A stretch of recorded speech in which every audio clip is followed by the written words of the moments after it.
მშვიდობისა. საქმიან დილას ვიწყებთ პირველზე BMG-ს გუნდის წევრებთან ერთად დღეს 25 თებერვალია და 7 საათი და 28 წუთი შესრულდა ამ დროისათვის. ტელევიზიები ძველ დავალიანებას სავარაუდოდ 5 წლის განმავლობაში ყოველწლიურად თანაბარი გადახდით დაფარავენ. ამის შესახებ ფინანსთა მინისტრმა თქვა. ივანე მაჭავარიანის განცხადებით, ეს არის ტელევიზიების შეთავაზება და სავარაუდოდ სამინისტრო ამას დათანხმდება. ფინანსთა მინისტრი გუშინდელი კომიტეტის ხდომაზე არ მივიდა და ჟურნალისტებთან კითხვებზე პასუხისას რამდენიმე თვიანი მოლაპარაკებების დასრულების ვადა ვერ დაასახელა. თუმცა თქვა, რომ სავარაუდოდ რამდენიმე წელში წლების დავალიანება სამი ტელეკომპანიის მხრიდან დაიფარება. ახალი არაფერი უთქვამს ივანე მაჭავარიანს კიდევ ერთ თემაზე, რომელთან დაკავშირებითაც დეპუტატებს მასთან გუშინ შეკითხვები უნდა დაესვათ. თემა და საკითხი ყალბი ანგარიშ ფაქტურებით ბიუჯეტის თანხების მითვისებას და თაღლითობას ეხება. ფინანსთა მინისტრის განცხადებით, ეგრეთ წოდებული ყალბი DGG-ს საქმის ფარგლებში 55 პირია დაკავებული, 11 კვლავ ძებნაშია. ყალბი DGG-ს საქმეში რამდენიმე ათეული კომპანია იყო ჩართული, მათი დიდი ნაწილი ნავთობის იმპორტით იყო დაკავებული. კიდევ ერთი საკითხი თამბაქოს აქციზის გაზრდასთან დაკავშირებულ თემას ეხება. მაჭავარიანის განცხადებით, არასწორია გავრცელებული ინფორმაცია იმის შესახებ, რომ სიგარეტის ღირებულება 15 ლარამდე აიწევს. პარლამენტში გაკეთებული განცხადება არასწორად იყო ინტერპრეტირებული, თქვა საკანონმდებლო ორგანოში უარის მისვლის შემდეგ მედიასთან მინისტრმა. პარლამენტის მუშაობა და ვალდებულება, რომელიც საპარლამენტო ქვეყანაში, მათ შორის აღმასრულებელი ხელისუფლების დაქირავებულ წევრებს აქვთ, დღევანდელი ჩვენი ტრადიციული რუბრიკის ერთ-ერთი მნიშვნელოვანი თემა იქნება. ეკა ციმაკურიძე დემოკრატიის ინდექსის საქართველოს ხელმძღვანელი შემოგვიერთდება საქმიანი დიდის ეთერში ბექა ბაციკაძესთან ერთად 10 საათისათვის სტუდიაში. უხსტუმრიანობა გვაქვს იქამდეც და საქმეც ბევრი უნდა ჰქონდეთ დეპუტატებს, მათთვის საკანონმდებლო ინიციატივას თბილისის სახელმწიფო უნივერსიტეტის რექტორის იდეის საფუძველზე ამზადებენ. ცვლილება შრომის კოდექსში უნდა შევიდეს, რომელიც პროექტის მიხედვით დამსაქმებელს დასაქმებულისათვის სწავლაში ხელი შეშლის მცდელობის შესაძლებლობას აუგზავნოს. რამდენად თანაბარია პასუხისმგებლობები და არიან თუ არა უნივერსიტეტები თავად მზად იმისთვის, რომ დასაქმებაში ხელი შეუწყონ მათ სტუდენტებს. ანუკა ჯოხაძის მომზადებულ მასალას შემოგთავაზებთ და ვუმასპინძლებთ მასთან ერთად გია შარვაშიძეს, ივანე ჯავახიშვილის სახელობის თბილისის სახელმწიფო უნივერსიტეტის რექტორს. ფონდების შემდეგ ევროპული საფონდო ბირჟები კორონავირუსის საფრთხის გამო ეცევა. ბლუმბერგის ცნობით, ევროპულ ბირჟებს მსგავსი ცუდი დღე არ ჰქონიათ ბოლოს 3 წლის განმავლობაში, რაც ზრდის შეშფოთებას იმასთან დაკავშირებით, რომ ეპიდემიის დარტყმა მოგზაურობასა და ეგრეთ წოდებულ ძვირად ღირებულ სექტორებზე მნიშვნელოვან ეკონომიკურ გავლენას იქონიებს. განახლებულ ინფორმაციას და სრულ მიმოხილვას საერთაშორისო საფონდო ბირჟებზე არსებული მდგომარეობის შესახებ კალტენ დაკარტის საბროკერო მიმართულების ხელმძღვანელი გოგა მელიქიძე მოგვაწვდის. კორონავირუსის რისკი ევროპაშიც მნიშვნელოვან გამოწვევად იქცა. ევროკავშირი მასთან საბრძოლველად მსოფლიო ჯანდაცვის ორგანიზაციას დამატებით თანხებს გამოუყოფს. ტურისტული შემოსავლები კი წინასწარი გათვლებით წლის პირველ ნახევარში მაინც მნიშვნელოვან კლებას უნდა აჩვენებდეს. საქართველო ჯერ ისევ დაბალი რისკის ზონაშია, თუმცა ტურისტული სეზონის სხვა პრობლემები უცვლელად მყარად ხვდება ჩამონათვალში. ბაკურიანის ტურისტულ სეზონს შევაფასებთ. დღეს მაია სიდამონიძის რუბრიკაში პროთელ ჯორჯიას მმართველი დირექტორი სტუმარი ქეთი ნადარეიშვილი სასტუმრო საფირი ბაკურიანის კომერციული დირექტორი იქნება.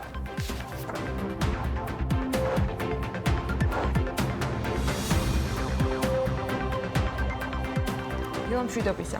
დილამშვიდობის ყველას მოგესალმებით. 25 თებერვალია.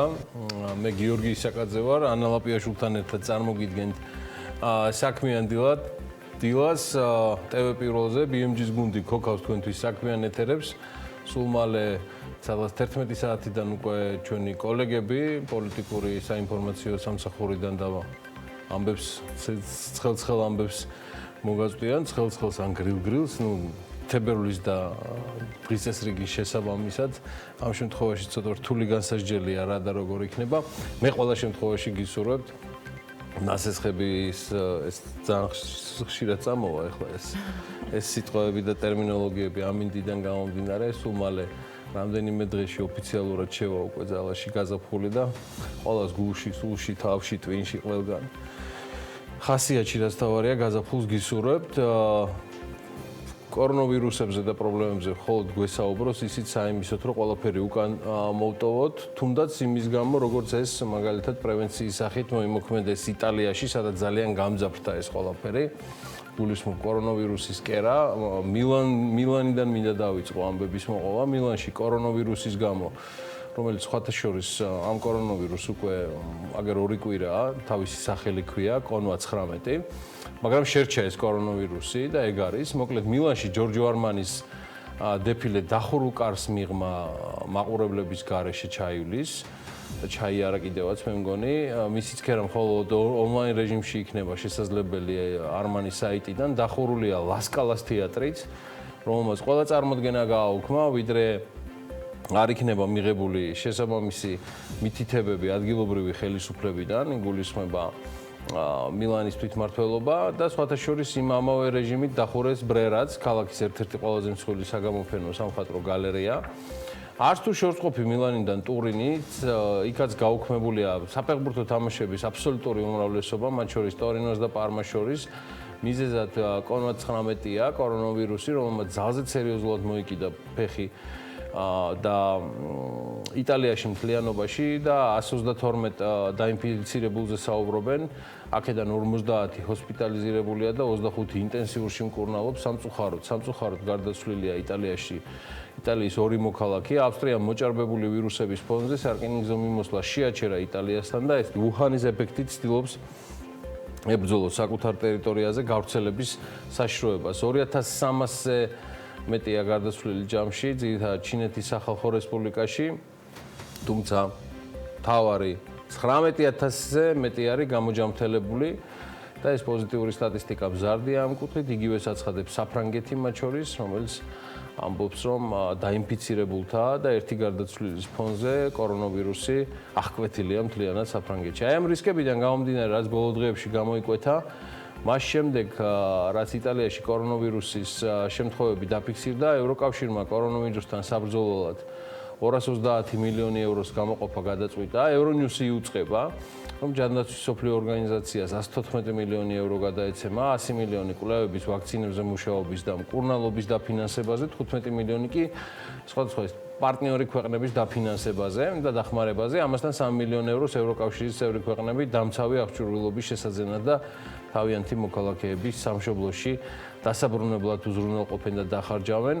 ევროკომისარი იანის ლენარჩიჩი აღნიშნავს, რომ ევროკავშირი ყველა მიმართულებით მუშაობს, რათა დაიცვას ევროკავშირის მოქალაქეები და სხვა ადამიანები ევროპასა და მის ფარგლებს გარეთ. მისი თქმით, ევროკავშირის მთავარ პრიორიტეტს კორონავირუსის გავრცელების შეკავება წარმოადგენს. და რა ხდება ამ დროს საქართველოში? დაავადებათა კონტროლის ცენტრის მონაცემებს უნდა გადავხედოთ და ვიხემძღვანელოთ ამ ინფორმაციით, რომლის ხელმძღვანელიც ამბობს, რომ საქართველოში იყო 24 ჰოსპიტალიზაციის შემთხვევა, თუმცა ქვეყანაში კორონავირუსი დაფიქსირებული არ არის. ამერან გამყრელიძეს ინფორმაციით, ზოგადად მსოფლიოში რისკი მომატებულია ამ დაავადებასთან დაკავშირებით, მაგრამ საქართველო კვლავ დაბალი რისკის მქონე ქვეყანად რჩება. გამყრელიძემ გუშინ მოსახლეობა კიდევ ერთხელ დაამშვიდა და თქვა, რომ ვირუსის დაფიქსირების შემთხვევაში ქვეყანა არის სრულ მზადყოფნაში და საჭიროების შემთხვევაში ინფიცირებულს ან მასთან შემხებლობაში მყოფს ყველანაირ დახმარებას აღმოუჩენენ. დაავადებათა კონტროლის ეროვნული ცენტრის ხელმძღვანელის განცხადებითვე ფრენების მიმართულებით ირანთან დაკავშირებით გადაწყვეტილება მიღებულია მოქმედებს და ძალაშია, თუმცა იტალიასთან დაკავშირებით ჯერ მსჯელობა მაინც მიმდინარეობს. არის თუ არა გადაუდებელი აუცილებლობა და საჭიროება ამისი. მიმდინარეობს მსჯელობა იგივეს განხორციელებაზე სხვა მაღალ დასენიანებული ქვეყნებიდან. ჩვენ გვაქვს ქონდა 24 შესაძლო შემთხვევა, რომელთა ჰოსპიტალიზაცია მოხდა ცენტრალურ ინფექციურ სამავთყოფოში და შესაბამისი კვლევები ჩატარდა. არც ერთ შემთხვევაში მოგეხსენებათ კორონავირუსული ინფექცია არ დადასტურებულა.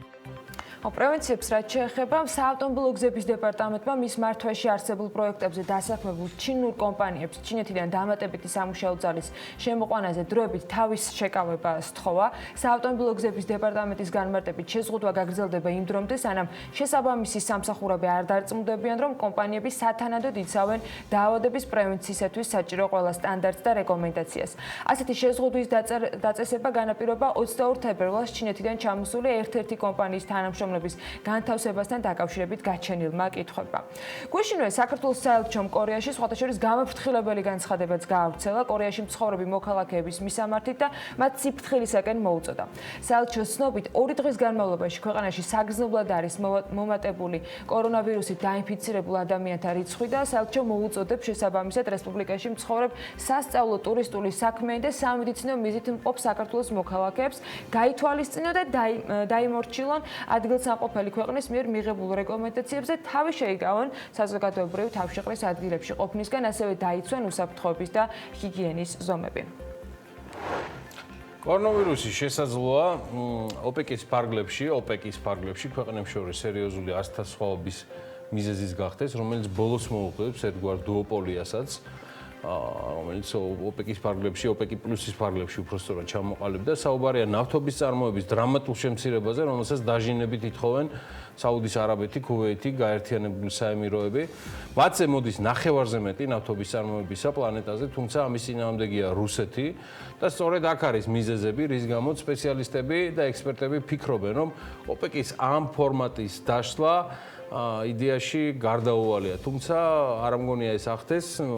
Wall Street Journal-ის გუშინ წინ წერდა, რომ რუსეთი, რომელიც არაფორმალურად მიუერთდა 2016 წელს OPEC-ს, როცა კარტელთან ერთად მიაღწია შეთანხმებას კოორდინირებულ შემცირებაზე ნავთობის წარმოებისა, რათა ფასებზე გარკვეული მხარდაჭერა მომხდარიყო იმის ფონზე, რომ შეერთებული შტატებიდან სულ უფრო და უფრო აგრესიულად შემოდის ალტერნატიული თბორესურსები, გაზია ძირითადად საუბარი. ენერგეტიკის ministrები OPEC-ის ქვეყნების 5-6 მარტს შეიკრიბებიან და ისაუბრებენ, თუმცა თუ შეთანხმება წარმოების შემცირებაზე ვერ შედგა, ეს სერიოზულად შეამცირებს OPEC-ის გავლენას ფასწარმოქმნაზე. მიზეზი კონფლიქტისა კორონავირუსია, რომელსაც არ იზიარებს რუსეთი, ანუ პესიმისტურ პროგნოზებს, რომ კორონავირუსის ფონზე მოხდება მოხმარების შემცირდება.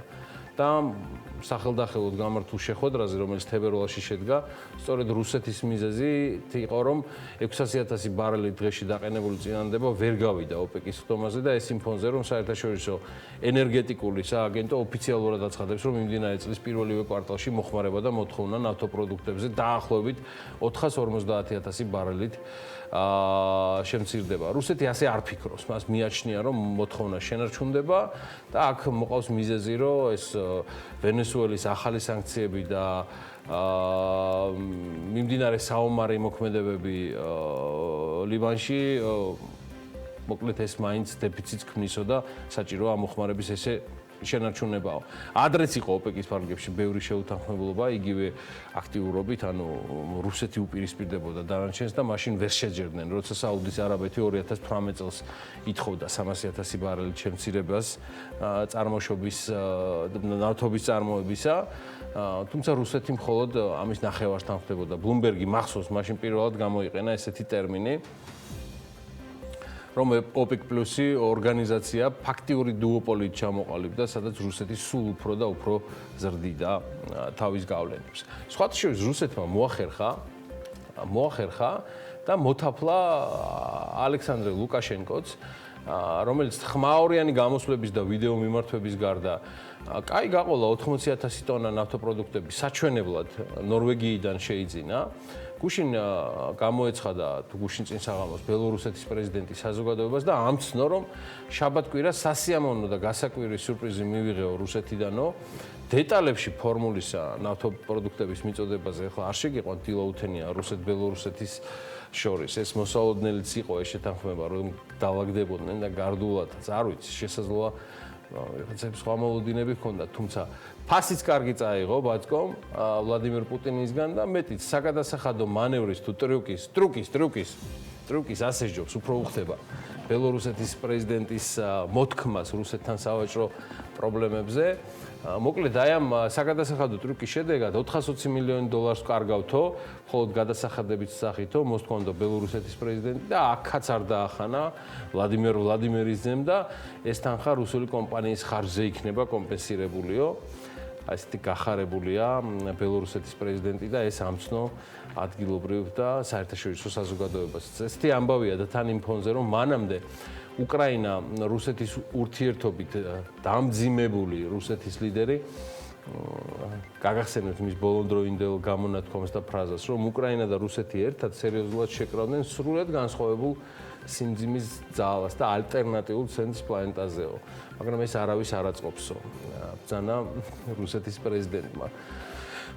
და იქ ცოტა ხანი რამდენიმე დღეც არ დაახანა ამერიკის პრეზიდენტმა, რომელიც ამბობს, რომ რუსეთს უკრაინას დაახლოება ძალიან very much წაადგება მსოფლიო წესრიგსო.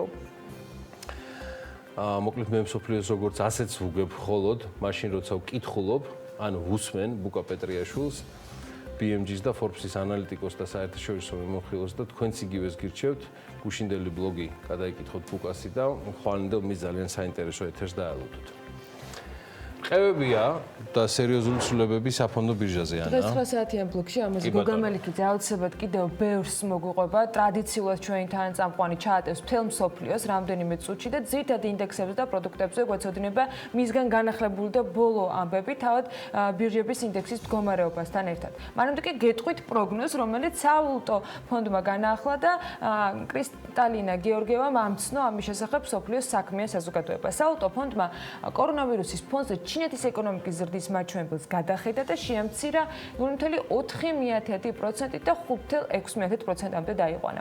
ასევე მსოფლიო ეკონომიკის ზრდის მაჩვენებელსაც გადახედა და ის 3.1%-მდე შეამცირა.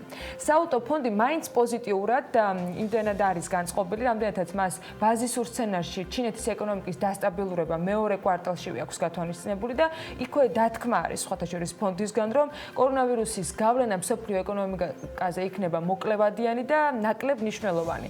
თუმცა ფონდში განიხილავენ უფრო მძიმე სცენარებსაც და ვირუსის მეტ და სხვა რეგიონებზე მოდების შემთხვევაში ნეგატიური მოვლენები და ზეგავლენაც უნდა გაიზარდოს მსოფლიო ეკონომიკაზე მათი გათვლებით, რაც ალბათ ბუნებრივი პროცესი შეიძლება აღმოჩნდეს, თუმცა უფრო ზუსტი მონაცემები ამ შესაძლო მაქსიმალურად ზიანის მომყენებელ რისკებზე ფონდისგან ჯერ მაინც არ არის ასახული. კარგი, მოდი უმუშევრობის თემასაც შევეხოთ, რომელიც საქართველოში სერიოზულ პრობლემად და გამოწვევად რჩება. ამ და შემდეგი ხელისუფლებისთვისაც BMG-ის ექსპერტებმა გადაავლეს თვალი არსებულ ვითარებას ევროპაშიც და საინტერესო ანალიტიკა მოგიმზადეთ. მანამდე კი გეტყვით, რომ შრომის ბაზარი და უფრო კონკრეტულად უმუშევრობის დონე ერთ-ერთი ყველაზე აქტუალურ საკითხად რჩება და საქართველოში თითქმის ყველა სოციოლოგიურ გამოკითხვაში საზოგადოება მთავარ პრობლემად სწორედ უმუშევრობას ასახელებს. ამასთან სუბიექტური აღქმით მიჩნევ თუ არა თავს დასაქმებულად, უმუშევრობის დონე რამდენჯერმე აღემატება ოფიციალურად გამოქვეყნებულ მაჩვენებლებს და ასე მხოლოდ საქართველოში არ ხდება და ეს მსოფლიო ტენდენციაა. საკითხი მით უფრო აქტუალური და პრობლემური ხდება, რაც უფრო დაბალი ეკონომიკური განვითარებისაა ქვეყანა. თუ რატომ არის ოფიციალური მაჩვენებელი ბევრად დაბალი, ვიდრე ვთქვათ, სოციოლოგიური გამოკითხვის შედეგები და საზოგადოების აღქმა, აქაც მიზეზი ორია. პირველი ბუნებრივია, რომ სუბიექტური აღქმა ყოველთვის უფრო მაღალია, ვიდრე მეთოდოლოგიურ საფუძველზე გაანგარიშებული მაჩვენებელი, რადგან ადამიანებს უფრო მეტის მოლოდინი და განცდა აქვთ, ვიდრე ეს გარკვეული მეთოდოლოგიით დაანგარიშებული მაჩვენებლების სიდიდე, ციფრები და რიცხვებია გამოხატული.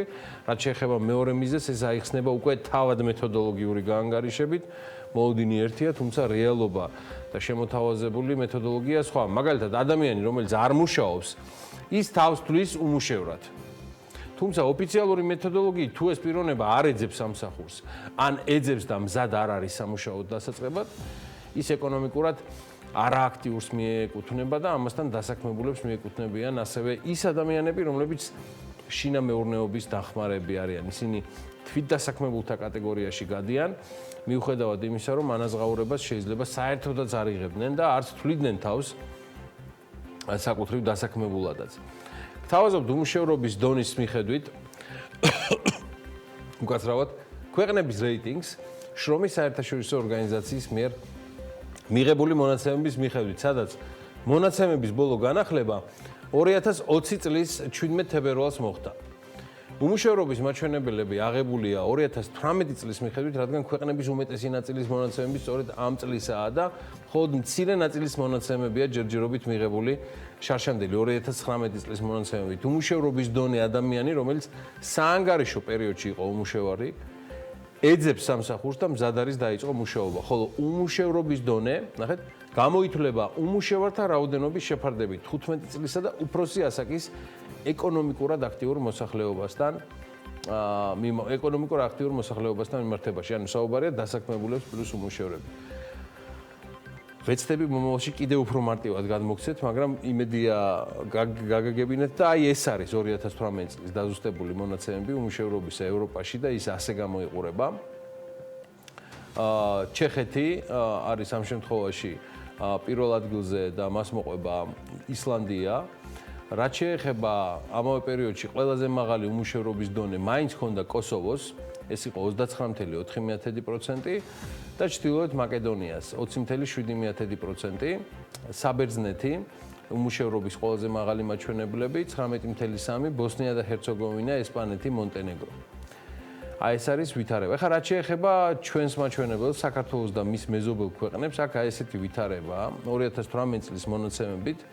უმუშევრობის მაჩვენებლები 4.9 არის აზერბაიჯანში. ანალოგიური არის რუსეთის ფედერაციაში, თურქეთში თითქმის 11%-ია, 10.9, საქართველოში ეს ფიქსირდება 12.7%-ის დონეზე და სომხეთში უმუშევრობა 20.4%-ია. აი იდეაში ეს არის რეალობა. იმ წყაროებზე დაყრდნობით, რაც გითხარით და უმუშევრობასთან დაკავშირებით შეგვიძლია სტატისტიკაზე აი აქ დავუსვათ წერტილი. და დეტალური ინფორმაცია ვნახოთ BMG-ზე, თუმცა ამ თემას ჩვენ არაერთხელ მიუბრუნდებით, იმიტომ რომ წელს იცვლება მეთოდოლოგია საქართველოში უმუშევრობის დონეზე და ალბათ ბევრჯერ გვექნება საუბარი, მაგრამ ამასობაში იმისთვის რომ შედეგები მოგწონდეს, გინდა გამოკითხული და გინდა სტატისტიკის მიხედვით და კონკრეტული მეთოდოლოგიით დათვლილი, უმუშევრობას უნდა დაუპირისპიროთ ახალი ბიზნესები და იდეები, რომ განვითარება მოხდეს სწრაფად და შეუზღუდავად. ამისთვის აქვს BMG-ს რამდენიმე რუბრიკა და სხვადასხვა კომპანიების წარმოებლებისა თუ სტარტაპების მოძიებას აგრძელებს. ვაგრძელებთ ახალი საქმიანობის ბიზნესების თქვენთვის გაცნობასაც და ამით ერთდროულად რამდენიმე რეპორტიორია დაკავებული ჩვენს გუნდში. გუშინ წყალტუბოში მარინა მანჯგალაძე იყო, ედგარ ყაზახაშვილთან ერთად არაჩვეულებრივ ჰერბიას და მის ხელმძღვანელს ზურაბ ჯანელიძეს შეხვდნენ, იქამდე ვიდრე ხუჭაბათის საქმიანობის დრო მოვა. ლევან თაღიაშვილი გაგოცნობს UP-ს შემქმნელ ახალგაზრდებს და იდეას, რომელიც მათთვის სტარტაპად იქცა.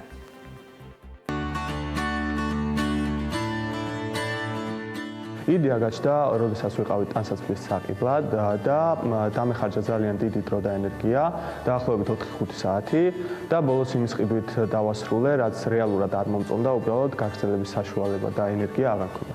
ახლა მუშაობთ უკვე ახალ დიზაინზე და Spark-თან ერთად მუშაობთ უკვე back-end-ზე და ამის შემდეგ უკვე ვაპირებთ ბაზარზე ჩაშვებას. აპლიკაცია იქნება ძალიან მარტივი, მომხმარებელს შეიძლება საკუთარი სტილის ატვირთვა და ამით პატარა ბრენდების თუ დიდი ბრენდების მარკეტინგი. ეს იქნება Instagram-ის სტილში, დადებენ პოსტებს და იქნება news feed-ი, სადაც მომხმარებელს შეიძლება მარტივად იპოვოს სტილი და ნახოს თუ სად შეიძლება ამ სტილის შეძენა. ჩვენ კი მომხმარებელს საშუალებას მივცეთ დაუკავშირდნენ ბრენდებს და ამ გზით უკვე მომხმარებელმა გააკეთოს უკვე ბრენდის რეკლამირება. ბრენდებს რეკლამირებაში პატარა ბრენდებს $100-დან $200-მდე უჯდებათ ყოველთვე Instagram-ზე და Facebook-ზე. ჩვენ კი ამას უფრო გაცილებით იაფად შევთავაზებთ და ასევე word of mouth marketing-ს ხელს შევუწყობთ. თავიდან გვაქვს გაცვლა პატარა ბრენდებზე, ხოლო შემდეგ როდესაც უკვე მომხმარებელი გვეყოლება, გადავდივართ უკვე დიდ ბრენდებზე და მათ თანხას გამოვართმევთ უკვე დასპონსორებულ პოსტებში. საქართველოს ბაზარი საკმაოდ მცირეა, მაგრამ ეს პირიქით ხელს გვიწყობს, რადგან აქ შეგვიძლია დავტესტოთ უკვე სტარტაპი და მომზადოთ ის გლობალურ ბაზაზე გასასვლელად. რა თქმა უნდა, ჩვენ გახლავთ გლობალური ბაზარია. ინვესტორებთან ჯერ შეხება არ ქონია, თუმცა ეხლა მუშაობთ აპლიკაციის სრულყოფაში მოყვანაზე, ხოლო შემდეგ მათთან გასაუბრებას. აპლიკაციას ველოდებით, რომ მარტის შუა რიცხვებში უკვე მზად გვექნება და უკვე საერთაშორისო სამიტზე გასატანადაც ვაპირებთ მონაწილე აპლიკაციის შევსებას. სტარტაპის გაკეთებისას თავარია ჩემი არის გუნდი.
იცოდე შენი ქვეყნის ისტორია. თარიღი, რომელსაც მხოლოდ იმიტომ აღვნიშნავთ, რომ არასდროს რა გვავიწყდეს.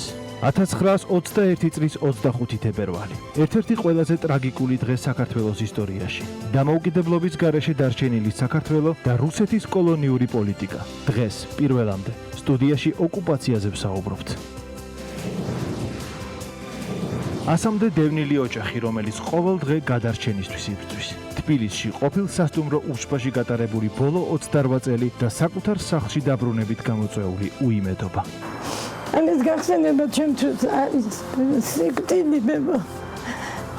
ადამიანების საკუთარი ცხოვრების ყველაზე გარდამტეხი მომენტებით და აფხაზეთში დარჩენილი მეხსიერება.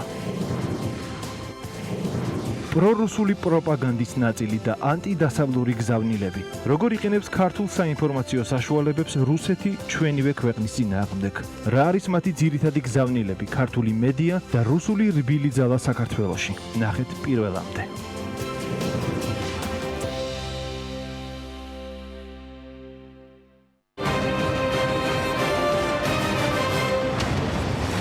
ეს რეაქცია, რომელსაც ყოველ სამშაბათს და ხუთშაბათს წარმოგიდგენთ მე ჟურნალისტი ინგა გრიგოლიანი. პირველი განსაკუთრებულ განრისხებას იწვევდა მასში. ჩვენ ხედავთ, რომ ისინი ბიზნესზე მიმდინარეობს ზეწოლა, პოლიტიკოსების მიმართ ხედავთ ტელედაპატიმრებებს.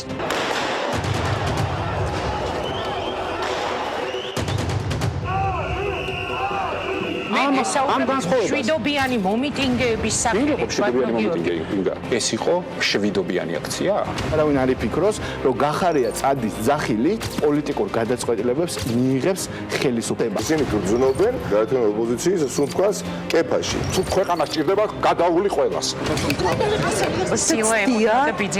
ყველას ერთად ეკუთვნოდა ეს სილა. ადამიანები, რომლებიც მასობრივად ჩადიოდნენ ცუდ რაღაცებს, ეხლა ჩადიან კარგ რაღაცებს. არ არის კატეგორია, რომელსაც მჯერა, რომ საარჩევნო დაპირებები იქნება შესრულებული. თქვენ ბიძინა ივანის შესაუბრებით თუ ის აპირებს არჩევნები იგივე მეთოდებით ჩაატაროს, მისი წიქიდან ჩაისწავლემ.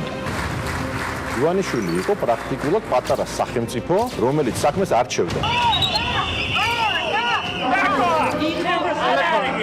ინაშვილები და ყვითიანები ჩვენ ისინი დავამარცხოთ. უნდა დამთავრდეს ხარდაჭერა ბოკერია და სააკაშვილებისადმი. ნატოში უფრო ადრე შევა საქართველო, ვიდრე ირმა ინაშვილი გიგა ბოკერია შეიყვარებს. ჩვენ გვაქვს უფლება გქონდეს ჩვენი რეაქცია ქვეყანაში განვითარებულ პროცესებზე და ჩვენ ეს რეაქცია აუცილებლად უნდა გქონდეს.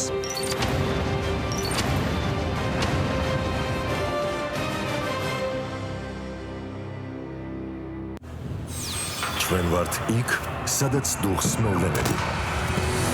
სადაც ამბავს არ აქვს მხოლოდ ერთი მხარე.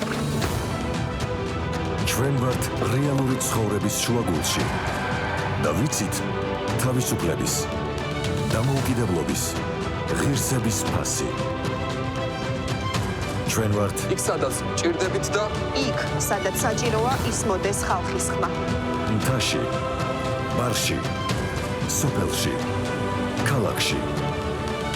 ჩვენ ვართ ყველგან, ვხედავთ ყველაფერს და ჩვენს ჟურნალისტურ პრინციპებზე შეუძლებელია ზეგავლენის მოხდენა.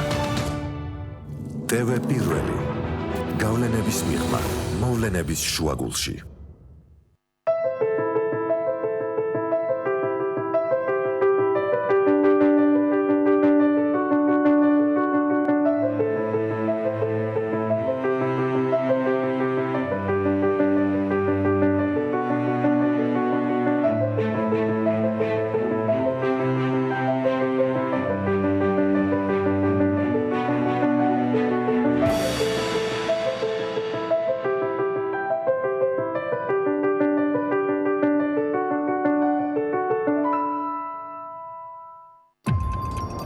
დღის ამბები, მე ვარ ჟურნალისტი დიანა დრაპაიძე. ჩვენი დაანონსებული შეხვედრა შედგა. დაგვისახელოთ თქვენი სამი ჯგუფელი. თქვენ ფიქრობთ, რომ დაცვა გჭირდებათ? აზრი არა. იგივე ბოკერიასთვის სააკაშვილი არ არის პრიორიტეტების ჩამონაცვალი. ხო, ვერ გავიგე. ისინი ერთნი არიან. სისტემას ყავს ავტორები, სისტემას ყავს მსახურები. ჩვენ გვაქვს ჩვენი გზა. თუ მიიღეთ მისი მილოცვა, ალახს რატო ისვრია? დამნაშავეები უნდა დაისაჯონ. ვიდაუთ ყველაფერზე დრო გვაქვს. სიმბოლო დღევანდელი აქციის არ ვარ სოფისტეს. მოთხოვნებას მუზომავებ. ქართველო ხალხო, სახელმწიფო ეს მე ვარ, ოქტომბრელების ნიშანი. მოერგო ოლიგარქს. ყოველ დღე დღის ამბები 2-ზე და 4-ზე.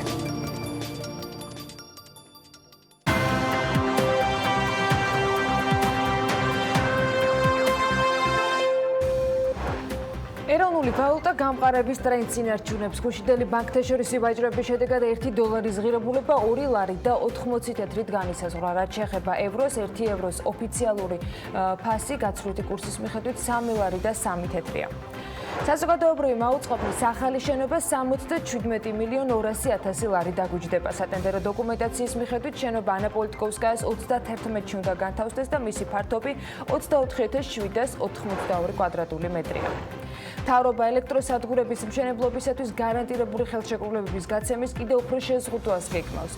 ფინანსთა მინისტრმა გასულ კვირას პარლამენტში ვიზიტისას თქვა, რომ ამ საკითხზე სამინისტროს პოზიცია საერთაშორისო საავტო ფონდთან რეკომენდაციების პარალელურად არის შემუშავებული. მეოთხე კვარტალში უცხოეთში საქართველოს 628,000 რეზიდენტი იმყოფებოდა. საქსტატის მიერ გამოქვეყნებული ანგარიშის თანახმად, ამ პირებიდან 354,000-ის ვიზიტი უცხო ქვეყნის ტერიტორიაზე ერთ ღამეზე მეტი ხნით გაგრძელდა. შესაბამისად, ისინი ოფიციალური მეთოდოლოგიით ტურისტებად ითვლებიან. 284,000 შემთხვევაში ვიზიტი იყო ერთ დღეზე ნაკლები. შესაბამისად, ეს ვიზიტები ექსკურსიულ ვიზიტებად ითვლება. ტყიბულში 200-ზე მეტი მეშახტე გაიფიცა, ისინი შრომის უსაფრთხოების ნორმების დაცვას და სამუშაო პირობების გაუმჯობესებას ითხოვენ. მეშახტეების თქმით, ახალმა ინვესტორმა, რომელიც ეკონომიკის მინისტრმა წარადგინა, დაპირებები არ შეასრულა. ეროვნულმა ბანკმა სამოქალაქო განათლების პედაგოგთა გადამზადების პროექტის განხორციელება დაიწყო. ბანკის ინფორმაციით, პროექტის მიზანია ხელი შეუწყოს პედაგოგთა პროფესიულ განვითარებას ეკონომიკური ფინანსური განათლების მიმართულებით, რაც მათ მისცემს საშუალებას, რომ მოსწავლეთა ასაკობრივი თავისებურებების გათვალისწინებით დაგეგმონ და განახორციელონ ინტერაქტიული გაკვეთილები.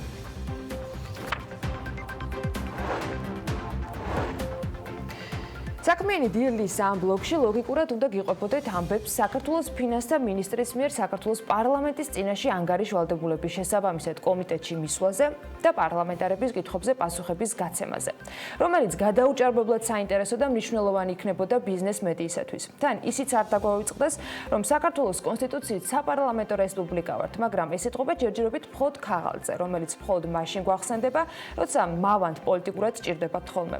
ჩვენ ბიზნეს მედია ვართ და ცხადია, ჩვენი საქმიანი მაყურებლის, ანუ გადასახადის გადამხდელთა წინაშე ანგარიშვალდებულების ნაწილია სახელმწიფო უწყებების მოსაზრებები, გადაწყვეტილებები თუ გეგმები სხვადასხვა თემაზე და საკითხზე, რომელიც მათ შორის ჩვენი ფინანსების სწორ განკარგვას უკავშირდება, გადმოგცეთ.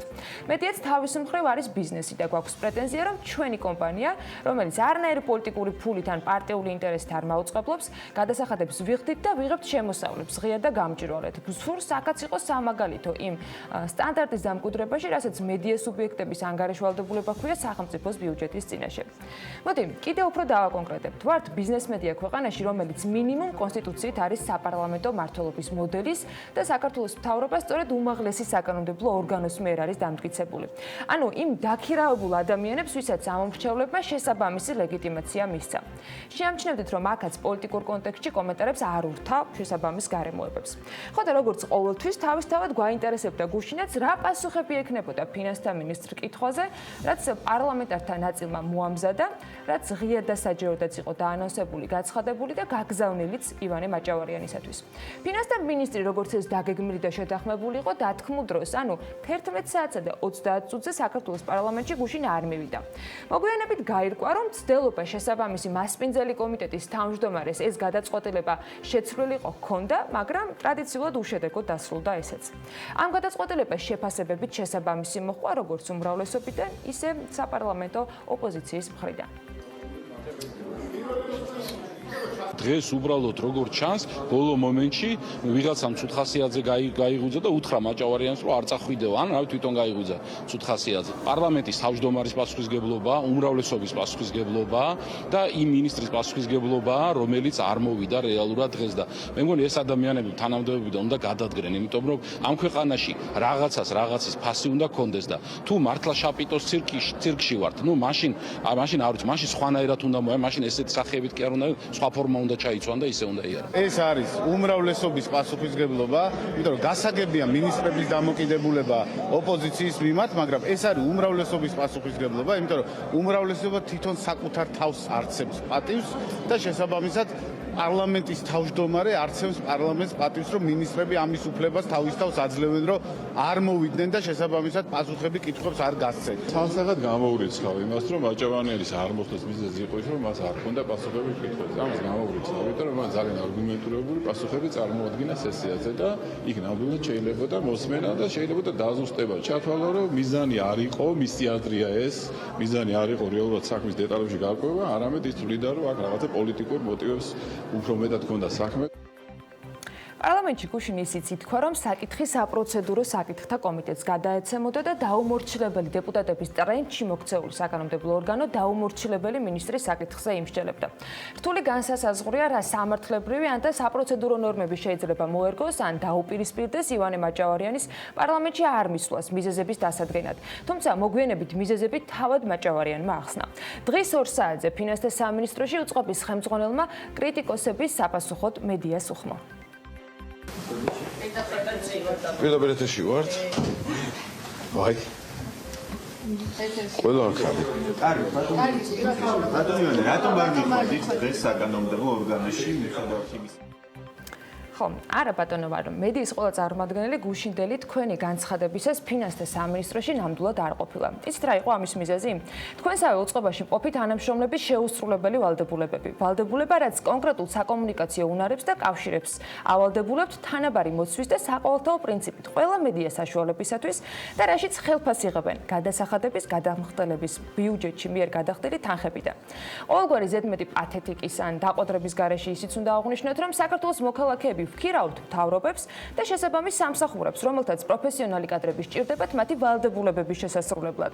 თუმცა, როდესაც ელემენტარული პროფესიული პასუხისმგებლობის საკითხი დგება, აი მაშინ ნამდვილად დგება დრო შეხსენების, რომ ყველა და თითოეული, ვინც ხელფას გადასახადის გადამხდელთა თანხებიდან იღებს და თუ ჯეროვნად არ ასრულებს დაგესრებულ და გაწერილ მოვალეობას, საკუთარ საქციელზეც და უსაქციელობაზეც პასუხისმგებლობას უნდა იღებდეს. ალბათ არც უნდა გაგვიკვირდეს, ან რატომ უნდა გაგვიკვირდეს, რომ ფინანსთა სამინისტროს უწყების წარმომადგენლებს უბრალოდ გამურჩათ და გადაავიწყდათ BMG-ს გაფრთხილება. გამორჩებოდათ ან ისე შემთხვევით მაინც ვერ გაიგებდნენ სატელეფონო შემავალ ზარებს. ვერ დაუბრუნებდნენ პასუხს ვერც სააგენტო ჟურნალისტებს, ვერც BMG-s მთავარ რედაქტორს, ვერც პროდიუსერს დარეკილზე და მოკითხულზე, რომ უბრალოდ ეთქვათ. ფინანსთა მინისტრის და შესაძლო შეხვედრაზე ჟურნალისტებისა, როცა ვანო მაჭავარიანმა სასწრაფო წესით შეკრიბა მედია და გადაწყვიტა, რომ ამ ფორმით ეპასუხა კითხვებზე. და მაინც რატომ არ მივიდა ფინანსთა მინისტრი პარლამენტში? მინისტრმა გაფრთხილებული ჟურნალისტების გარემოცვაში ამ კითხვაზე ასეთი განმარტება გააკეთა. ბოლო 4 თვის განმავლობაში, 5 თვის განმავლობაში 4 ჯერ ვიყავი პარლამენტში. გინდა ბოლო 6 თვე აიღეთ, გინდა 2019 წელი აიღეთ. და ნახეთ, ამ მოწვევის პარლამენტში კი არა, რომელიმე მოწვევის პარლამენტში, ოდესმე ამდენჯერ თუ იყო მინისტრი მისული. საქართველოს ისტორიაში.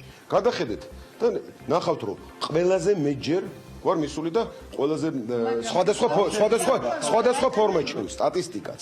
არა მარტო ჩემი მისვლების რაოდენობა, არამედ შინაარსობრივად საუბარი იქ და გამოსვლები ამას სრულად აკმაყოფილებს ანგარიშვალდებულებს. ეხლა ფაქტია, რომ ანგარიშვალდებულების არ არის. ეს არის რაღაცეების მოსაწყობად და რა ვიცი, ცირკები მოაწყო რამდენიც უნდა. მოგეთ გუშინდელი კომენტარიდან გაირკვა, რომ 24 თებერვალს 2020 წლისა ფინანსთა მინისტრი მიხვდა ივანე მაჭავარიანის შეფასებით საპარლამენტო რეგლამენტი და საპროცედურო ნორმები საერთოდაც გადასახედია. ეს გზავნილი პარლამენტარებმა მედიის საშუალებით მიიღეს. კანონი კი ნორმალურ ქვეყანაში ნებისმიერ ვითარებასა და მოქმედებაში ისეთი რამეა, რომ შეიძლება მოგწონდეს ან არ მოგწონდეს, შეიძლება ეთანხმებოდე ან არც ეთანხმებოდე, მაგრამ კანონი წესად იმისთვის არსებობს, რომ ვიდრე არსებობს, მას უნდა დაემორჩილო და პატივი მიაგო. მით უმეტეს თმენის ვალდებულების გარდა გაქვს პასუხისმგებლობა, იყო კანონმორჩილების და ანგარიშვალდებულების მაგალითი. თუმცა შენთვის ყველაზე არაკომფორტულ გარემოში და სადისკუსიო სივრცეში. გუშინდელი ფაქტი თავსდავალებებ BMG-ს დაიგნორებას კომენტარებისათვის იყო ერთ-ერთი მაგალითი თუ როგორ შეიძლება მოერგოს კონსტიტუცია და საპარლამენტო რეგლამენტი ჩინოვნიკმა საკუთარ პოლიტიკურ გემოვნებაზე ან თარგზე რა ცივილიზებულ ქვეყნებში იდეაში ეს არ ხდება ხოლმე. იმ ცივილიზებულ ქვეყნებში, რომელსაც ხშირად მოიხსენიებენ მათ შორის პროტოკოლურ გამოსვლებში, ხო და მიუყვეთ ამ პროტოკოლს და ფაქტებს. იმ თემებს, რომელიც გუშინ საპარლამენტო კომიტეტზე უნდა განხილულიყო, თუმცა სერიოზული დებატების გამართვა დარგობრივ ეკონომიკის და ეკონომიკური პოლიტიკის კომიტეტს გუშინ, როგორც ჩანს, არ ეწერა, სადაც ფინანსთა მინისტრს სხვა თემების გარდა სამ ძირითად საკითხზე უნდა ესაუბრა. ეს თემებიც წინასწარ მზად იყო და მანაც იცოდა. მათ შორის არის კერძო ტელეკომპანიების რუსთავიორის, იმედის და მაესტროს ჯამურად 50 მილიონ ლარზე მეტი სახელმწიფო დავალიანების ამოღების გრაფიკი და ამ გრაფიკის შეთანხმების საფუძველი. საგამოძიებო მოქმედებების შედეგად გასულ წელს გამოვლენილი 100 მილიონ ლარამდე ღირებულების ყალბი აქტივების საკითხზე სამინისტროს ხელთ არსებული ინფორმაცია და სამინისტროს პოზიცია. და ასევე საქართველოს პარლამენტში მთავრობის მიერ 2017 წელს შემოტანილ კანონპროექტზე ლატარიების აზარტული და მომგებიანი თამაშობების მოწყობის შესახებ საქართველოს კანონში ცვლილების შეტანის თაობაზე სამინისტროს პოზიცია. სამივე თემაზე ისურვა გუშინ მინისტრმა მისი პასუხი ადრესატამდე მისულიყო. დღეს-დღესთან დაკავშირებით 2 საათზე მედიასთან კომენტარისას მაგალითად მაჭავრენმა კიდევ ერთხელ აი ასეთი მოკლე კომენტარი გააკეთა. მაგრამ ეს არის პარლამენტის თავმჯდომარის 55 ადამიანია დაჭერილი, 11 არის ზებნაში, არის უამრავი ქონება, უძრავი და მოძრავი დაყადაღებული, არის 34 სისხლის სამართლის საქმე აღძრული. თვენახევარში მას შემდეგ რაც პირველი ესე ვთქვათ ეს თაღლითობის ფაქტი დავაფიქსირეთ და ეს ვთქვათ აღმოჩენა მოხდა თვენახევარში 150-ზე მეტი შემოწმება დაიგეგმა შემოსავლების სამსახურის. არაფერი ბიზნესმენი ეგენი არ არიან. ეგენი არიან ყოფილი ჩინოვნიკები, ეგენი არიან ამ სქემებში არაერთხელ ნასამართლები ადამიანები. ცხადია, ფინანსთა მინისტრს სატელევიზიო დავალიანებებთან დაკავშირებითაც წინასწარ მზა პასუხი ჰქონდა და ესეც გაუზიარა სამინისტროდან როგორც მედიას, ისე პარლამენტარებს. ჩვენ ვარაუდობთ, რომ დაახლოებით 22 მილიონი შემოვა ბიუჯეტში. ეს პრაქტიკულად ტელევიზიიდან საშუალოდ შემოდიოდა 7-9 ფარგლებში. ისიც იმათ ხარჯზე, ვინც პატიოსნად იხდიდა. ამიტომ მე მგონი ამ შემთხვევაში ჩვენ გვაქვს ძალიან დიდი პროგრესი. პრაქტიკულად ყველა ტელევიზია, მის ვიცი რომ პატარა ტელევიზია ზოგჯერ მაგრედიკებენ, თუმცა მაგ საკითხზე, თუმცა მინდა უთხრა რომ დღეს ესეთი თანაბარი პირობები და ესეთი სამართლიანი პირობები ამ სფეროში არ ყოფილა.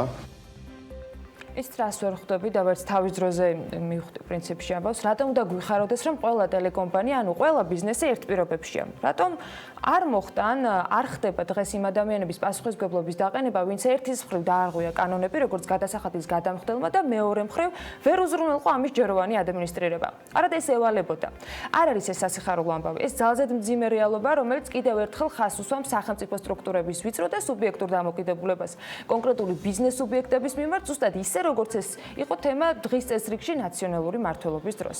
და მაინც რატომ არის აღსანიშნი ის, რომ 1 ოქტომბრიდან ყველა გადასახადს იხდის ის, რომ ცუდი პრაქტიკა იყო მათ შორის წინა ხელისუფლების და ამავე ხელისუფლების ივანე მაჭავარიანის წინამორბედი მინისტრების პირობებში, ეს რატომ არის ახლა გასახარი ამბავი, ამ დრომდე გაუგებარია. პირიქით, ძალიან ცუდია ის, რაც იქამდე იყო, კარგია, რომ სწორია და ყველა თანაბარ პირობებში უნდა იყოს, მათ შორის გადასახადის გადახდის პირობებში, მაგრამ არის კი თანაბრობა მაშინ, როცა ერთი კომპანია რა მნიშვნელობა აქვს ტელევიზია იქნება თუ სხვა ნებისმიერი, თუნდაც საწარმო განსხვავებულ მიმდინარე ფისკალურ პირობებშია. კიდევ ერთხელ, დიახ, ყველა უნდა იხდიდეს გადასახადს პატარა ტელევიზიების და დიდი ტელევიზიებიც, მაგრამ გასახარი ამაში არაფერია. ეს ასე უნდა იყოს, კანონმდებლობით არის ასე გაწერილი. და კიდევ ერთხელ, ეს მორიგი დასტური იყო ამ პოლიტიკურ ფორმაციაშიც, რომ არის სახელმწიფო სტრუქტურების სრული და პოლიტიკური სუბიექტურობა და ამას ვხილდებთ ნაბიჯ-ნაბიჯ. სამაგეროდ ცალკე შესაძლებელია, რამდენად სამართლიანია ის შეთანხმება და პირობა, რომ დაგროვილი დავალიანება ტელევიზიებმა შეთანხმებული გრაფიკით გადაიხადონ, რომელიც სხვათა შორის ჯერ კიდევ შესაძლებელია და ოქტომბრიდან მოყოლებული ეს შეთანხმება დღემდე ვერ შედგა.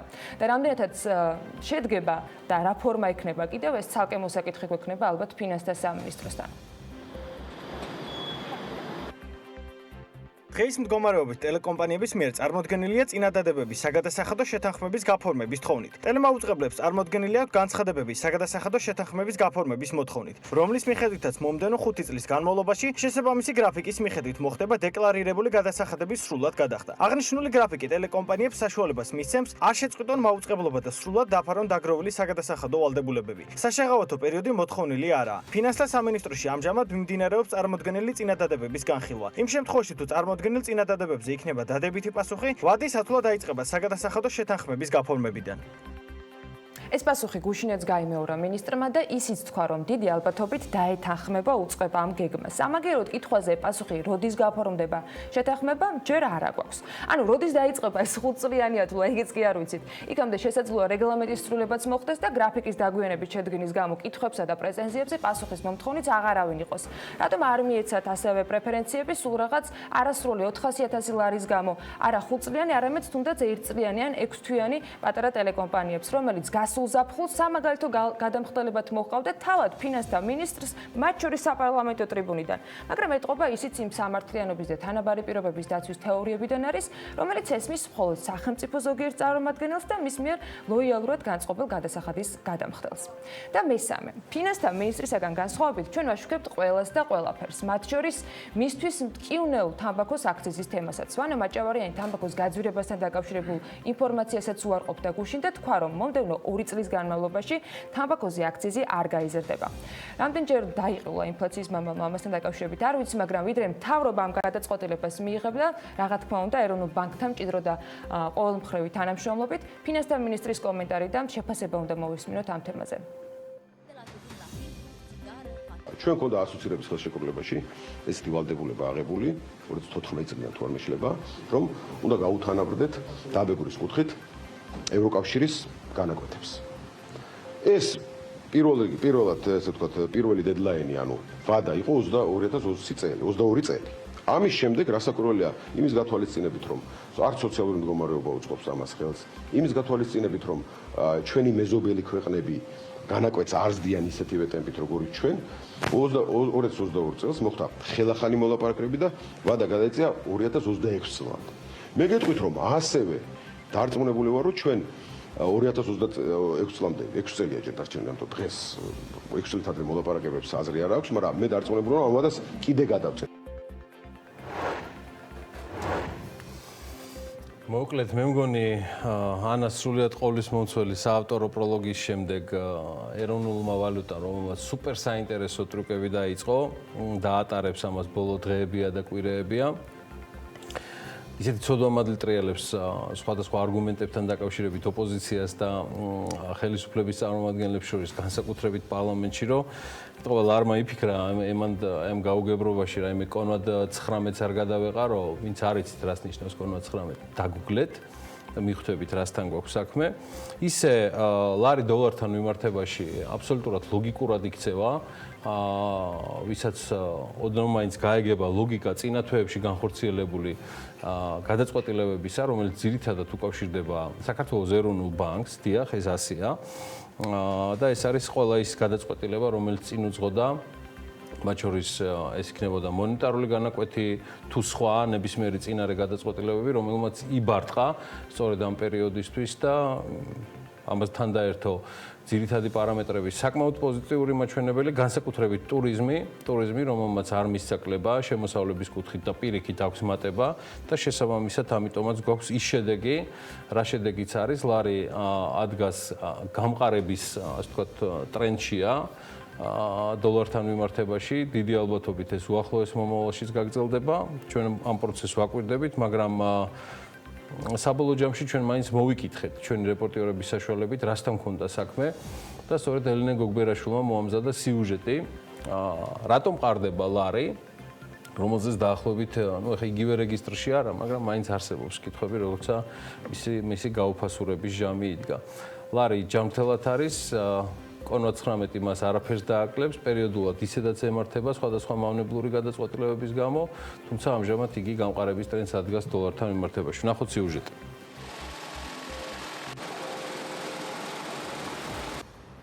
ლარის გაცვლითი კურსი დოლართან მიმართებაში ბოლო რამდენიმე თვის მინიმუმზეა. თუ გასული წლის ბოლოს ლარი დოლართან მიმართებაში 2.96-2.97 შორის მერყეობდა. დღევანდელი ვაჭრობის შედეგად ლარი დოლართან მიმართებით 2.80-მდე გამყარდა. თუმცა აქვე უნდა აღვნიშნოთ, რომ თუ დღევანდელ მაჩვენებელს გასული წლის თებერვალს შევადარებთ, ლარი დღეს 11 თეთრით ძვირი ღირს. გასულ წელსვე დაფიქსირდა რეკორდიც, როცა სექტემბერში ლარი დოლართან მიმართებაში 2.98 თეთრიან ნიშნულზე იყო. ეროვნული ვალუტის გამყარების ტრენდს ფინანსისტები ეროვნული ბანკის ხელთ არსებული ინსტრუმენტების გამოყენებით ხსნიან.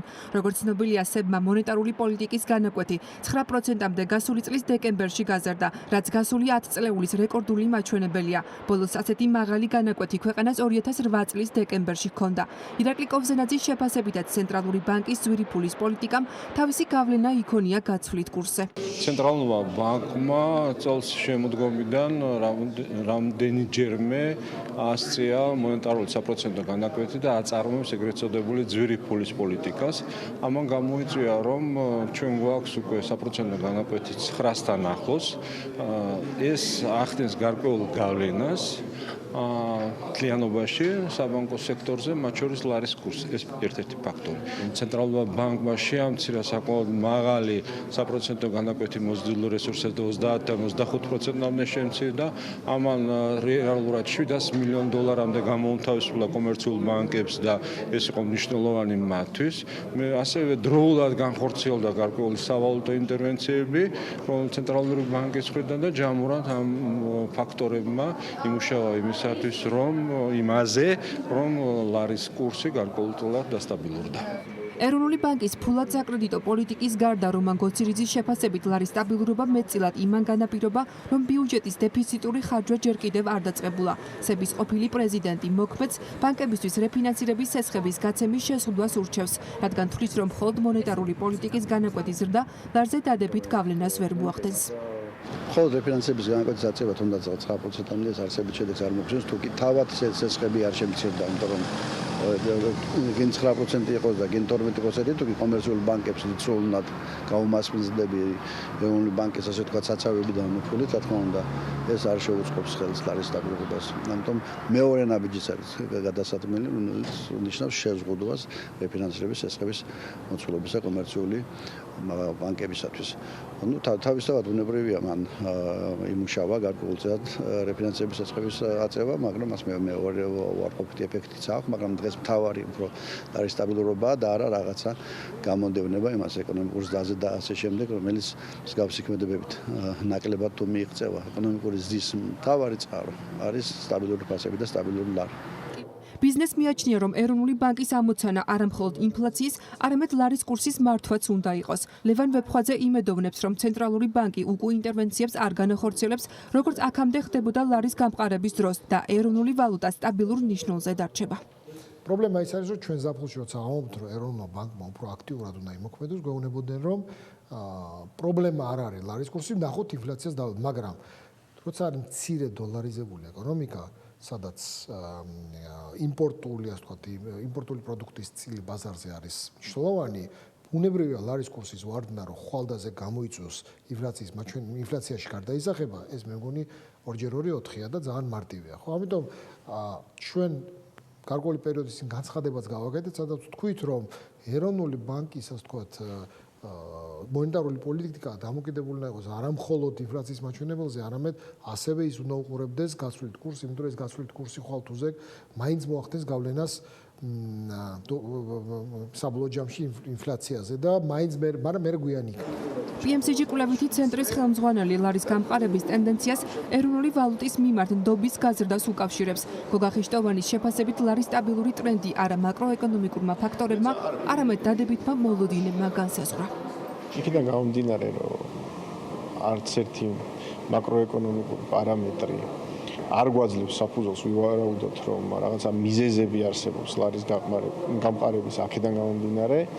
ჩემი მთავარი პასუხი იქნება და ერთადერთი პრინციპში, რომ ნდობა ეროვნული ვალუტის მიმართ არის გასტილი და იმ პოლიტიკამ, რომელსაც უკანასკნელ 6 თვეში ატარებს ეროვნული ბანკი, რომელიც ფარგლებში აცხადებს, რომ ის მზად იქნება ინტერვენციებისთვის იმ შემთხვევაში, თუ ეროვნული ვალუტამ ისიერი გაუფასურება დაიწყო.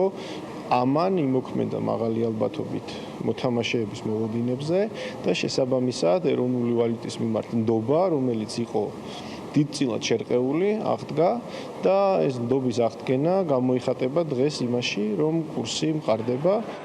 უნდა აღინიშნოს, რომ ლარის გამყარების ტრენდზე გავლენა მოახდინა მაკროეკონომიკურმა ფაქტორებმაც, მათ შორის ექსპორტი მიმდინარე წლის იანვარში 10%-ით გაიზარდა.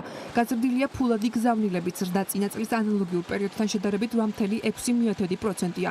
ქვეყანას ზრდა ჰქონდა ტურიზმიდან მიღებული შემოსავლების ნაწილშიც. 2020 წლის იანვარში საქართველომ საერთაშორისო მოგზაურობიდან 193 მილიონი დოლარის შემოსავალი მიიღო, რაც წინა წლის ანალოგიურ მაჩვენებელზე 29 მილიონი დოლარით, ანუ 17.6%-ით მეტია. აქვე უნდა აღვნიშნოთ, რომ ლარის კურსზე დადებითი გავლენა სავარაუდოდ ვერ ექნება პირდაპირ უცხოურ ინვესტიციებს, რადგან გასული წლის 9 თვეში FDI 17%-ით არის შემცირებული. წლიური მაჩვენებელი ცნობილი მომავალ თვეში გახდება. ყიფულში მეშახტეების საპროტესტო აქციას მართავენ BMG-სთან მეშახტე და პროფკავშირების ერთ-ერთი წევრი გიგა ისაკაძე ამბობს, რომ მეშახტეებს ეჭვი აქვთ, რომ მათ სამსახურის დაკარგვა ემუქრებათ. მთავრობამ სურსათის მწარმოებლებს ახალი რეგულაციები დაუწესა. დადგენილების მიხედვით ნივთებს უნდა ჰქონდეს ის ხარისხი, რომელიც აუცილებელია იმისთვის, რათა უზრუნველყოფილი იყოს მასალების და ნივთების მიმართ დადგენილი წესები და მათი დანიშნულებით გამოყენებასთან დაკავშირებული ხარისხის სტანდარტების შესაბამისობა. ბათუმის მერიის გადაწყვეტილებით სანაპირო ზოლზე ბრენდული სასტუმროების წინ მდებარე პლაჟის მონაკვეთები სამართავად ამ ბრენდულ სასტუმროებს გადაეცემათ. ბათუმის მერი ამბობს, რომ საუბარი არ არის პლაჟის გასხვისებაზე და საზოგადოებისათვის ცდომის დახურვაზე.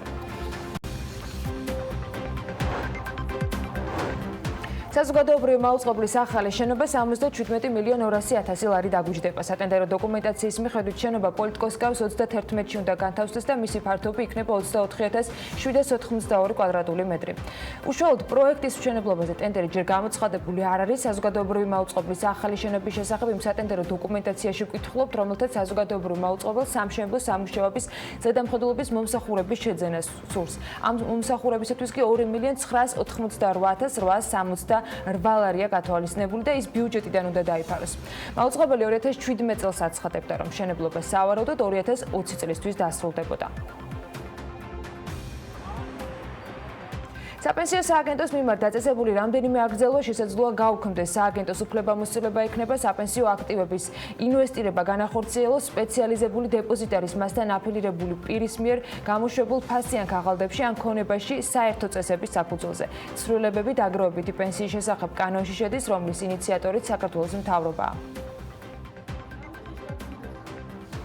კორონავირუსის გამო ჩინეთის შემდეგ ფრენები ირანთანაც შეწყდა. მთავრობის გადაწყვეტილებით ირანიდან საქართველოში და პირიქით ფიზიკური პირების გადაადგილება შეზღუდულია, თუმცა ეს გარკვეული დათქმებით. იქნება თუ არა შემდეგ იტალია, ამაზე ჯერ მსჯელობა მიდის. ჩინეთი და ირანი იმ ტოპ 15 ქვეყანას შორის არიან, საიდანაც საქართველოში ყველაზე მეტი საერთაშორისო ვიზიტორი შემოდის. გამკაცრებული სავიზო კონტროლის გამო საქართველოში ირანელი საერთაშორისო ვიზიტორების რიცხვი ბოლო პერიოდში იკლებს, თუმცა 2019 წლის მონაცემებით ირანი მაინც მერვე პოზიციაზე იყო. სამოქალაქო ავიაციის სააგენტოს ინფორმაციით, საქართველოდან ირანის და პირიქით მიმართულებით ავიაკომპანია კვირაში 3 ავიაკომპანია დაფრინავდა და კვირაში 14 ჯერ სრულდებოდა რეისი. ამ ეტაპისთვის დაფრინავდა სულ 3 კომპანია 14 სიხშირით საქართველოს აეროპორტებში. ჩვენ ვაძლევთ ავიაკომპანიებს საშუალებას, რომ ცარიელი თვითმფრინავებით შემოფრინდნენ და გაიყვანონ საქართველოში მყოფი ტურისტები, მგზავრები, ასეთი სურვილის შემთხვევაში. ხოლო იმასთან დაკავშირებით თუ როდის აღდგება ფრენები, ეს იქნება დამოკიდებული იმაზე, თუ როდის გამოსწორდება ეპიდსიტუაცია. არ არის გამორიცხული, მაგრამ ირანიდან საქართველოში სახმელეთო საზღვარის ჩაიკეტოს ან შემოსვლის ზომები გამყაცდეს. აი, ჩინეთს რაც შეეხება, სადაც პირდაპირ ფრენები ჯერ კიდევ იანვრის ბოლოდან არის აკრძალული. საქართველოში კვირაში 3 სიხშირით 1 კომპანია დაფრინავდა. ჩინეთი ერთ-ერთი ყველაზე სწრაფად მზარდი ბაზარია, მათ შორის საქართველოს ტურიზმის სექტორისათვის. 2019-18 წელთან შედარებით ჩინეთიდან საქართველოში შემოსულ საერთაშორისო ვიზიტორთა რაოდენობის 50%-იანი ზრდა იყო. მატებად დაფიქსირდა იანვარში ტურიზმის სექტორის წარმომადგენლები ამ თემასთან დაკავშირებით აღნიშნავენ, რომ ფრენების აკრძალვა ქართულ ეკონომიკაზე უარყოფითად აისახება.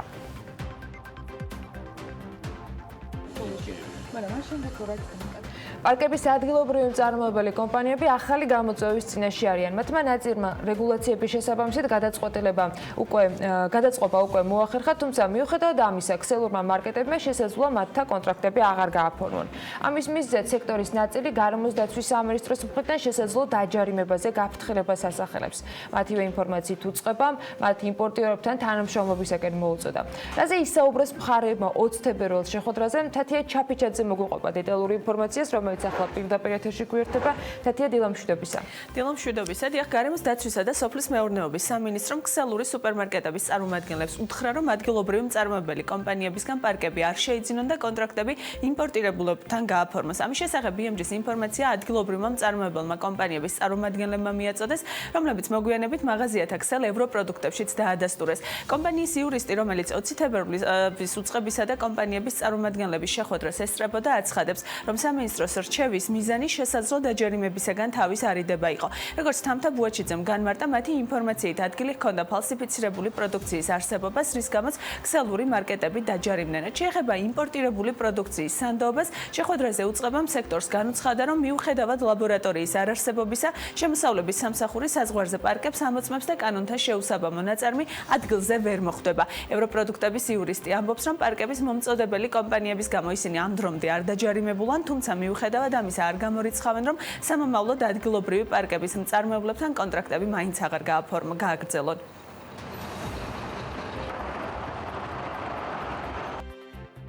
მოეუბნებოდა, რომ გვაძლევენ ბიოდეგრადირებულს და როგორც აღმოჩნდა, არ იყო შემოწმების შედეგად. და ამიტომ დაზღვეულ ამ ეტაპზე რადგან ვერ ამოწმებენ, ან რაღაცა აპირებენ ჩამოტანას სპეციალურ დანადგარით, მაგრამ რადგან ვერ ამოწმებენ და თქვა რომ არ დაჯარიმდეს შესაბამისად მე კომპანია, უფრო რეალურია თქვა, რომ იმპორტიორისგან მიღოთ ეს პარკები. დღეს მდგომარეობით ქართულ კომპანიასთან თანამშრომლობს. ალბათ იმპორტირებული უძვირი გამოდის, იმიტომ რომ იქ რაღაც ტრანსპორტირების ამბავი და რაღაც თუმცა არ ვიცი, არ ყოფ რა, ჯერ გარკვეული პროცესი არ ყოფ, ხა ზუსტად გათვლილი ყოველდღიური. გარემოს დაცვის სამინისტროს პოზიციას უსამართლოდ აფასებენ პარკების მწარმოებელ კომპანია აპლასტიში. კომპანიის იურისტი ამბობს, რომ რეგულაციის გამო დღემდე საწარმოს გადაიარაღებისთვის $150,000 დახარჯეს, დღეისათვის კი მათი ნაწარმის სტანდარტებთან სრულ შესაბამისობაში. ასეთი პოზიციის გამო კი შესაძლოა კომპანია გაკოტრების წინაშე აღმოჩნდეს და 120-მდე დასაქმებულმა სამუშაო ადგილი დაკარგოს. მელიტა ტყაბლაძე ამბობს, რომ მაშინ როცა ქვეყანას არ აქვს შესაბამისი ლაბორატორია, გარანტია იმისა, რომ იმპორტირებული პროდუქცია სტანდარტს აკმაყოფილებს, არ არსებობს.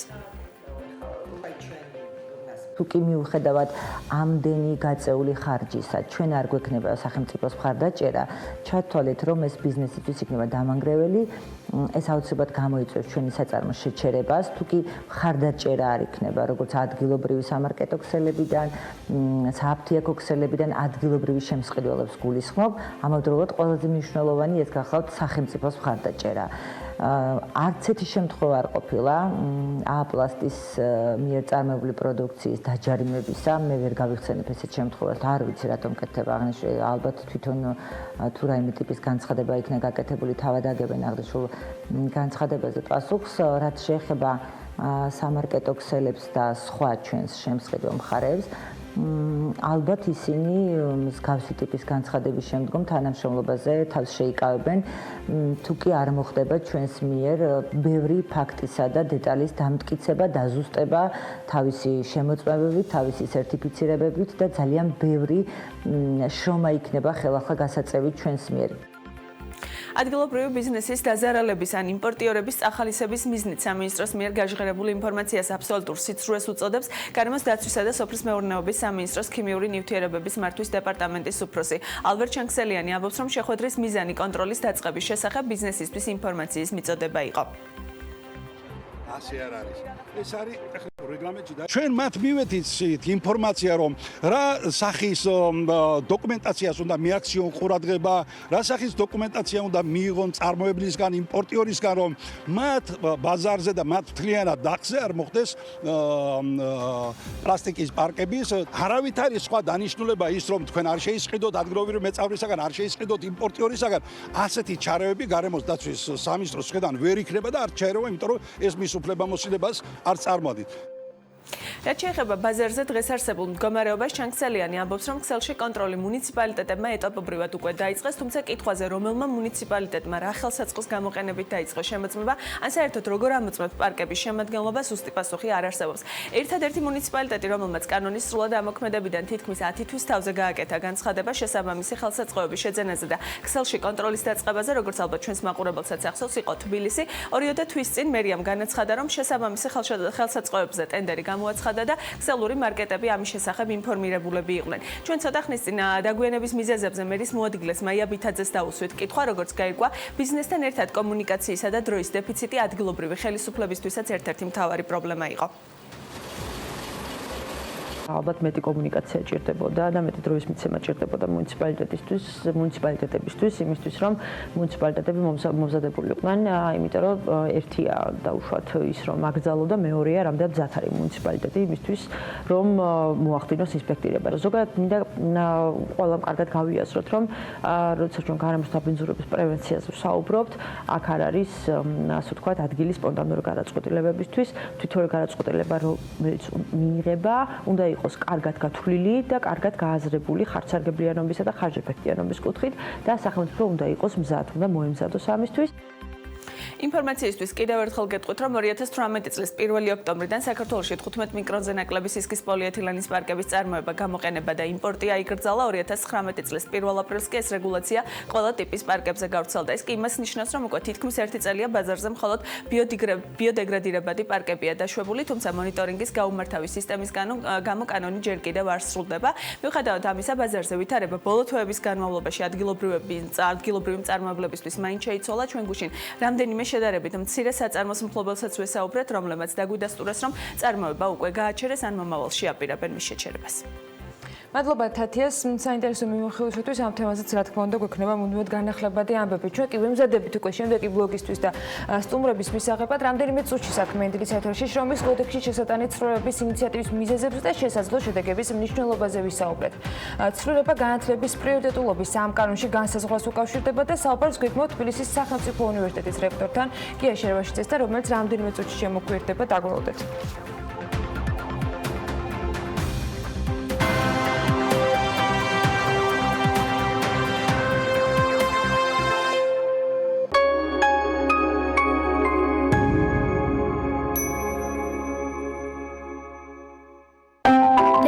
საიდან ჩნდებიან ღრუბლები. ყველაზე გემრიელი ჩახუტება. დედასნური ისტორიები საოცარ არსებებზე. დედამიწის ფაგიო.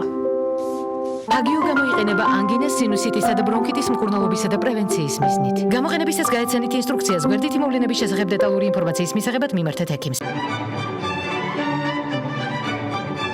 გასტროტეკი ხორეკა სახჭურვილობა. ყველაფერი პროფესიონალური სამზარეულოსთვის. გასტროტეკი თბილისი, წერეთლის 66. ჰაუკის ბრენდის ოფიციალური წარმომადგენელი საქართველოში. აირჩიეთ გერმანული ხარისხი თქვენი პატარებისთვის. მისამართი ნუცუბიძის 77. თბილისი მოლის მესამე სართული.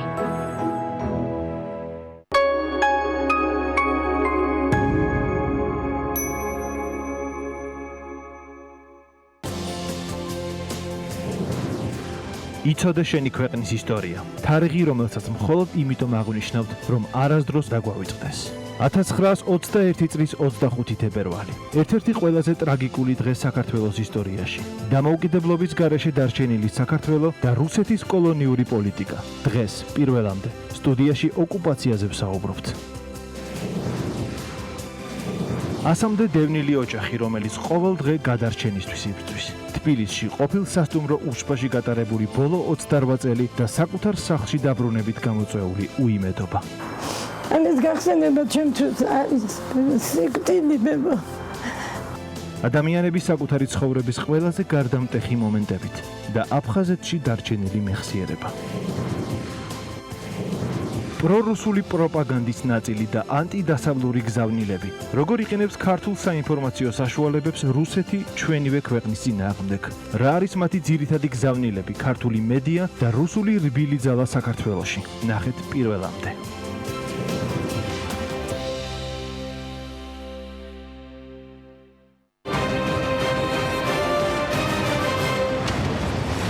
ეს რეაქცია, რომელსაც ყოველ სამშაბათს და ხუთშაბათს წარმოგიდგენთ მე ჟურნალისტი ინგა გრიგოლიანი. პირველი განსაკუთრებულ განრისხებას იწევდა მასში. ჩვენ ხედავთ რომ ისინი ბიზნესზე მიმდინარეობს ზეწოლა, პოლიტიკოსების მიმართ ხედავთ ტელედაპატიმრებებს.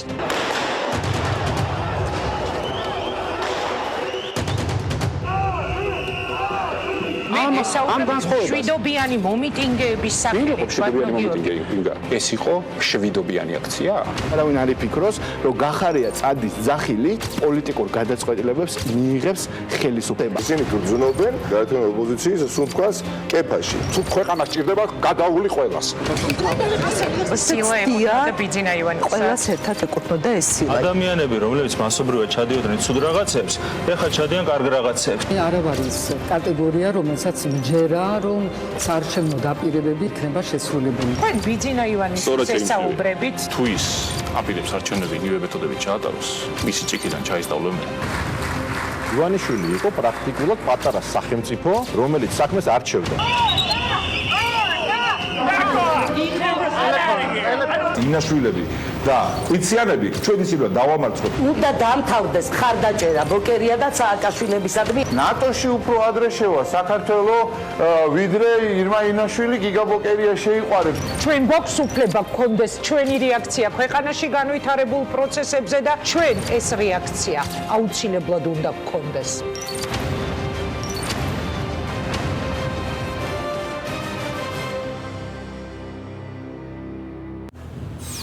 ჩვენ ვართ იქ, სადაც დუხს მოვლენები. სადაც ამბავს არ აქვს მხოლოდ ერთი მხარე. ჩვენ ვართ რეალური ცხოვრების შუაგულში. და ვიცით, თავისუფლების, დამოუკიდებლობის, ღირსების ფასი. ჩვენ ვართ იქ სადაც ჭირდებით და იქ სადაც საჭიროა ისმოდეს ხალხის ხმა. მთაში, ბარში, სოფელში, ქალაქში. ჩვენ ვართ ყველგან, ვხედავთ ყველაფერს და ჩვენს ჟურნალისტურ პრინციპებზე შეუძლებელია ზეგავლენის მოხდენა. TV პირველი. გავლენების მიღმა, მოვლენების შუაგულში. შეთხის ამბები, მე ვარ ჟურნალისტი დიანა დრაპაიძე. ჩვენი დაანონსებული შეხვედრა შედგა. დაგვისახელოთ თქვენი სამი ჯგუფელი. თქვენ ფიქრობთ, რომ დაცვა გჭირდებათ? აზრი არა. იგივე ბოკერიასთვის სააკაშვილი არ არის პრიორიტეტების ჩამონაცვალი. ხო ვერ გავიგე. შეეწყვეტა. ისინი ერთნი არიან. სისტემას ყავს ავტორები, სისტემას ყავს მსახურები. ჩვენ გვაქვს ჩვენი გზა. თუ მიიღეთ მისი მილოცვა, ალახს რატო ისვრია? დამნაშავეები უნდა დაისაჯონ, ვიდაოდ ყველაფერზე დრო გვაქვს. სიმბოლო დღევანდელი აქციის არ ვარ სოფისტეს. მოთმინებას მუზომავებ. ქართველო ხალხო. სახელმწიფო ეს მე ვარ, ოქტომბრელების ნიშანი მოერგო ოლიგარქს. ყოველ დღე დღის ამბები 2-ზე და 4-ზე.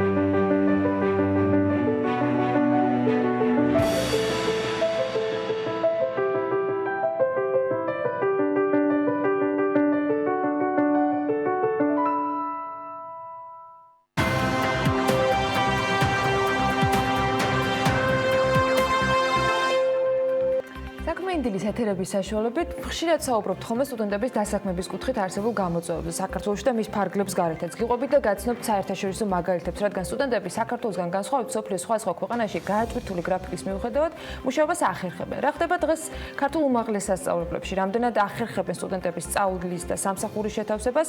ამასთან დაკავშირებით ამბები მოვიკითხეთ კონკრეტული მიზეზით და ამ მიზეზებზე ვისაუბრებთ აუცილებლად სტუმართან ერთად, თუმცა ჯერ სიუჟეტი ვნახოთ, რომელიც ანუკა ჯოხაძემ მოგვიმზადა.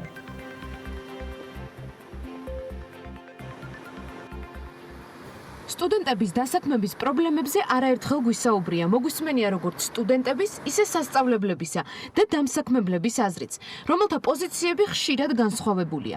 მაგრამ ერთ რამეზე ვთანხმდებით, რომ ამ კუთხით პრობლემები უკვე წლებია მრავლადაა. ამას კი ჩვენი გამოკითხვაც მოწმობს. როცა ვიყავი დასაქმებული, მაშინაც არ მიწყობდნენ ხელს, იმიტომ რომ 9 საათიანი სამუშაო ის იყო, რა ქვია, დღე და რა. ამ ეტაპზე დაუსაქმებელია.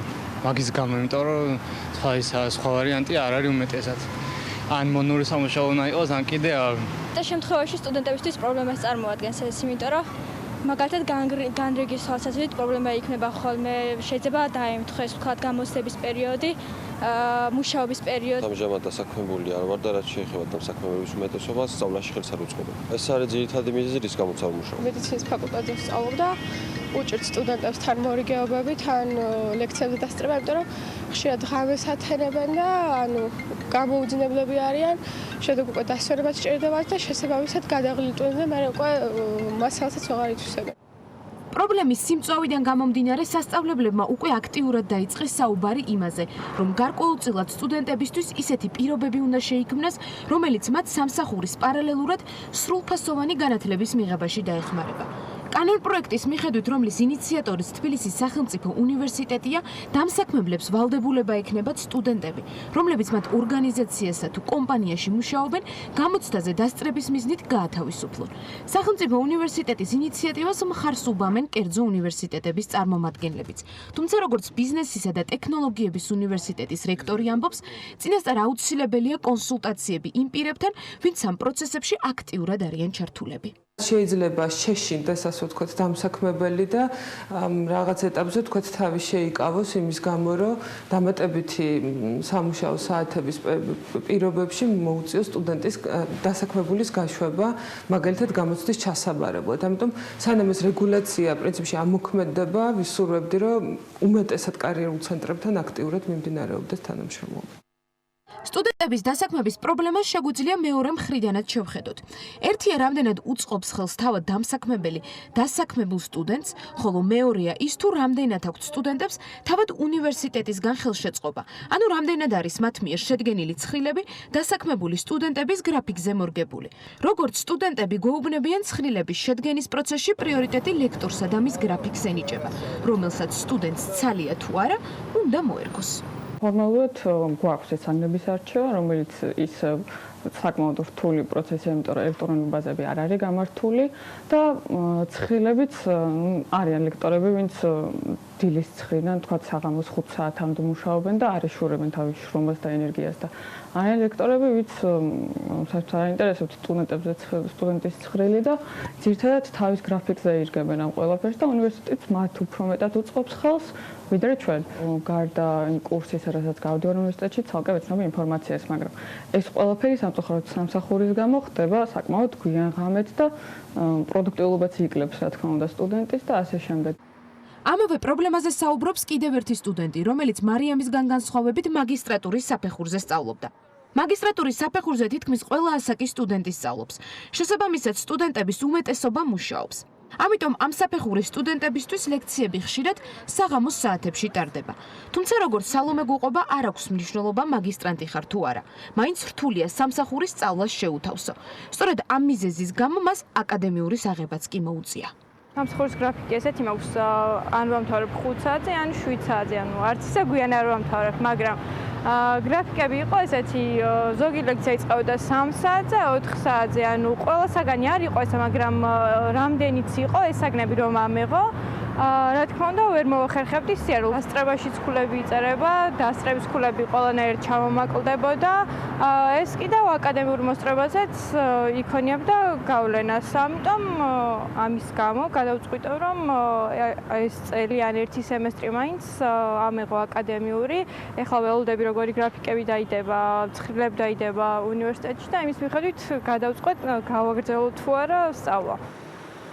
ბაკალავრიატის საფეხურის სტუდენტებისგან განსხვავებით ეს პრობლემა, როგორც ვნახეთ, ბევრად უფრო მწვავე მაგისტრანტ სტუდენტებშია, რადგან მათი უმეტესობა უკვე მუშაობს. იმ შემთხვევაში კი ისინი თუ პრიორიტეტად განათლებას მიიჩნევენ, შემოსავლის გარეშე დარჩებიან. რაც ქვეყნის რთული სოციალური და ეკონომიკური ფონიდან გამომდინარე, არც თუ ისე მარტივია. მაგრამ ამ საკითხს რომ შევეშვათ, კითხვა მაინც რჩება, რომელსაც ვერ გავექცევით.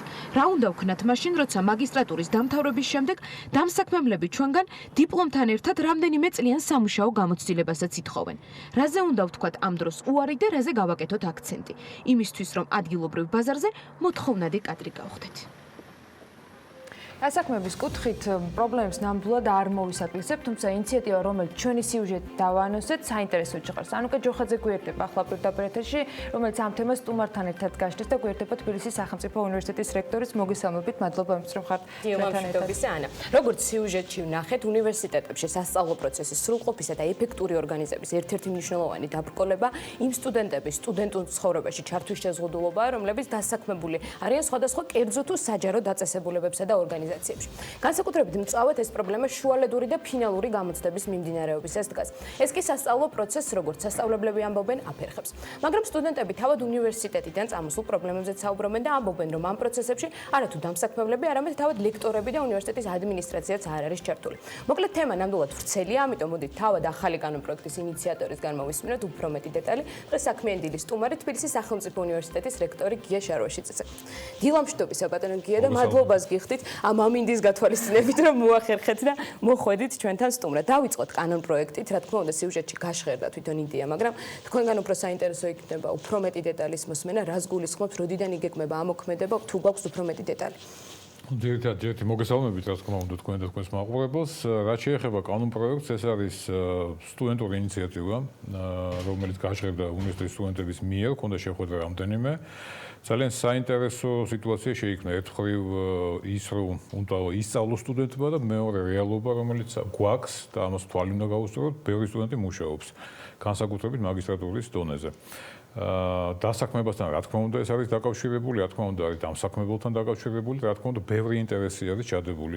აქ საფრთხილო თემაც არის, თქვათ, სამხრივად მიღება იმ დადგენილების ან კანონის, რომ ყველა სტუდენტი გაათავისუფლო, ალბათ უბიძგებს დამსაქმებელს, რომ დამქირავებელს რომ არ აიყვანოს სტუდენტი ელემენტარულად, ამიტომ ისეთი მექანიზმი არის შესაქმნელი, რომელიც არის ცივილური, რომელიც არის მისაღები ყველა მხარისათვის და ამისთვის დავიწყეთ ჩვენ კონსულტაციები დამსაქმებლებთან, ქონდა კონსულტაციები პარლამენტის შესაბამის კომიტეტთან, ჩამოყალიბდება სამუშაო ჯგუფი, სადაც შევლენ დამსაქმებლები, სადაც შევლენ სტუდენტები მათ შორის და გვექნება საუბარი იმაზე, თუ რა იქნება უფრო უპრიანი მოდუს ოპერანდი ყველა მხარისათვის, მისაღები ფორმატი, სადაც დამსაქმებლის ინტერესიც იქნება გათვალისწინებული, რასაკვირველი სტუდენტის ინტერესი. გათვალისწინება იმისა, რომ სტუდენტმა უნდა ისწავლოს, აუცილებელი არის და ყველა ცივილიზებულ ქვეყანაში ევროპაში ეს გათვალისწინებულია და ყველას ესმის ეს ამბავი. ჩვენი პრობლემა ძირითადად წამოვიდა იქიდან, რომ სტუდენტებს ჰქონდათ ძალიან რეალური პრობლემები დაკავშირებული გამოცდებთან. მითერმები სტარტდება ძალიან შეზღუდულ დროში, ბევრი გამოცდა არის დაგროვილი, უნდა ჩააბარონ თავის დროზე და არ უშვებენ ხოლმე იმ პერიოდში დამსაქმებლები. ძირითადად ეს არ ეხება დიდ დამსაქმებლებს, ცნობებით ხდება ხოლმე გადატანა. ცნობებით უნივერსიტეტში ეს საკითხი მეტნაკლებად მოაგვარეთ, თუმცა ეს არ ეხება მხოლოდ თბილისის სახელმწიფო უნივერსიტეტს, ამ შემთხვევაში ჩვენ გავაჭრევთ ის წუხილი, რომელიც ჰქონდა ბევრ უმაღლეს სკოლას და ამდენად შევედით პარლამენტში ამ ინიციატივით, ეს ეხება ძალიან ბევრ უნივერსიტეტს და ბევრ სახელმწიფო ის თუ კერძო ყველასთვის თანაბარი გამოწვევა არის ეს. რა თქმა უნდა, რაც შეეხება თავად დასაქმების თემას, რომელმაც ასევე გაიჭრება აქ, დასაქმება მოგეხსენებათ, რომ სხვადასხვანაირი არის, რა თქმა უნდა, გააჩნია დისციპლინას, გააჩნია მიმართულება სტუდენტები სწავლობენ. თუმცა იცით ესეთი აზრი არის ჩამოყალიბებული რატომაც რომ დასაქმების კოეფიციენტი არის დაბალი და სტუდენტები დამთავრების შემდეგ არ საქმდებიან, ამას ვერ დავეთანხმებით, იმიტომ რომ თბილისის სახელმწიფო უნივერსიტეტს აქვს ძალიან კარგი საშუალო ევროპული მაჩვენებელი და ჩვენი კურსდამთავრებულების დიდი ნაწილი საქმდება. იმის გათვალისწინებით თუ რა მდგომარეობა საერთო დასაქმებაში საქართველოში, მე მგონი მაღალი მაჩვენებელიც არის, 70% ჩვენი კურსდამთავრებულების საქმდება თავისი სპეციალობით. ეს ბაკალავრიატის საფეხურსახებად. ყველა გაერთიანებული ვიღოთ ციფრები, უფრო მაღალი არის მაგისტრატურის კურსდამთავრებულების რაოდენობა, 80%-ზე მეტი საქმდება. რაღაც სპეციალობით ეს ძალიან საინტერესო არის, იმიტომ რომ უნდა შევისწავლოთ არა მხოლოდ ის, თუ რა სპეციალობით საქმდება, არამედ კარიერული ზრდა როგორი არის, tracer stadias-ს ქვია, რაღაც დროის განმავლობაში 5 წლის შემდეგ როგორ გაიზარდა კარიერაში, დაანება თუ არა თავის პირველად პროფესიას თავი, თუ აგრძელებს თავის კარიერულ ზრდას, რა თქმა უნდა. რა ეტაპზე. ბატონ გია, უნივერსიტეტები, მათ შორის თბილისის სახელმწიფო უნივერსიტეტი ხშირად აწყობს ხოლმე დასაქმებისათვის ფორუმებს, ხარჯავს რესურსს, რომ მოიძიოს სხვა კომპანიები, რომლებიც მასწავლებლებიც იქნებიან უნივერსიტეტთან მუდმივ კავშირზე, არსებობს მემორანდუმები ძალიან ბევრ მსხვილ დამსაქმებელთან იმისათვის, რომ მან მოახერხოს და თავის სტუდენტები დასაქმდნენ. მაგრამ მეორე მხრივ ამ სიუჟეტში თქვა და სტუდენტებიც აღნიშნავენ, რომ უნივერსიტეტი აი ამ ხელშეწყობის სამხელაღონისძიების მიღმა თავად არ უწყობს ხელს სალექციო ცხრილიდან გამომდინარე. რამდენად დგას ეს პრობლემა და ის შეხვედრა, რომელიც თქვენ ახსენეთ, იყო თუ არა ამ თემის მიმართულებით განხილული? ხო, და მინდა დავამატოთ ძირითადად სულ მიზეზად იმას ამბობენ, რომ ანუ ძირითადად უფრო ლექტორზე არის მორგებული გრაფიკი ვიდრე სტუდენტზე. ანუ მეც ყოფილ ვარ სტუდენტი, მეც სტუდენტი ვარ და ვიცი რა ხდება ამ მიმართულებით. და ამიტომ უფრო მეტად გვაინტერესებს, როგორ არის ეს ცხრილის შედგენა, როგორ ხდება, რამდენად ხდება გათვალისწინება სტუდენტების აზრის.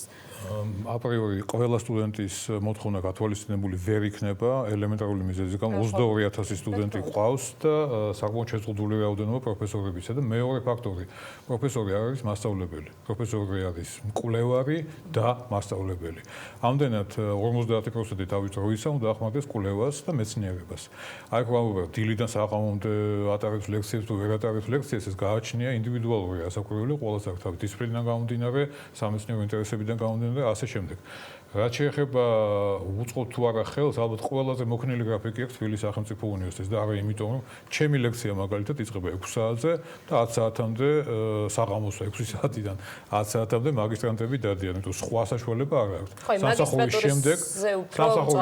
სამსახურის შემდეგ მოდიან, სხვა საკითხი არ იყო ხარისხი განათლების. დაღლილები არიან და გასაგები არის, მაგრამ ეგ რეგულაცია, ესეთი სახის რეგულაცია ბევრ ქვეყანაში არსებობს, სტუდენტს ეზღუდება სამუშაო საათების რაოდენობა. კემპუსში მუშაობის რაოდენობა ძალიან შეზღუდულია და ასე შემდეგ. ეს დარეგულირებული არის, მაგრამ იმ სოციალურ ფონზე, რომელიც ამ ქვეყანაში გაგვაჩნია, რეალობა არის სხვა და ამდენად ამას უნდა გაუსწოროთ თვალი. და მეორე საკითხი არის კიდე, რატომ საფრთხება ეს ჩვენი ახალგაზრდა? მართლა მხოლოდ იმიტომ, რომ თქვა ფინანსური სახსარი მოიზიდოს სწავლებისთვის, თუ კიდე რაღაც აინტერესებს. აი გაიჟღეროთ დამსაქმებლის მოლოდინი რა არის. მოლოდინი არის ის, რომ რატომაც არის ძალიან მაღალი თამასა დადებული. ხა არის ბევრი სპეციალობა, რომელსაც ნამდვილად არ ჭირდება უმაღლესი განათლება და ითხოვენ ინგლისურს, კომპიუტერს და სამაგისტრო ხარისხს, X-ას ოპერატორის თანამდებობა და საერთოდ არ არის საჭირო უმაღლესი განათლება.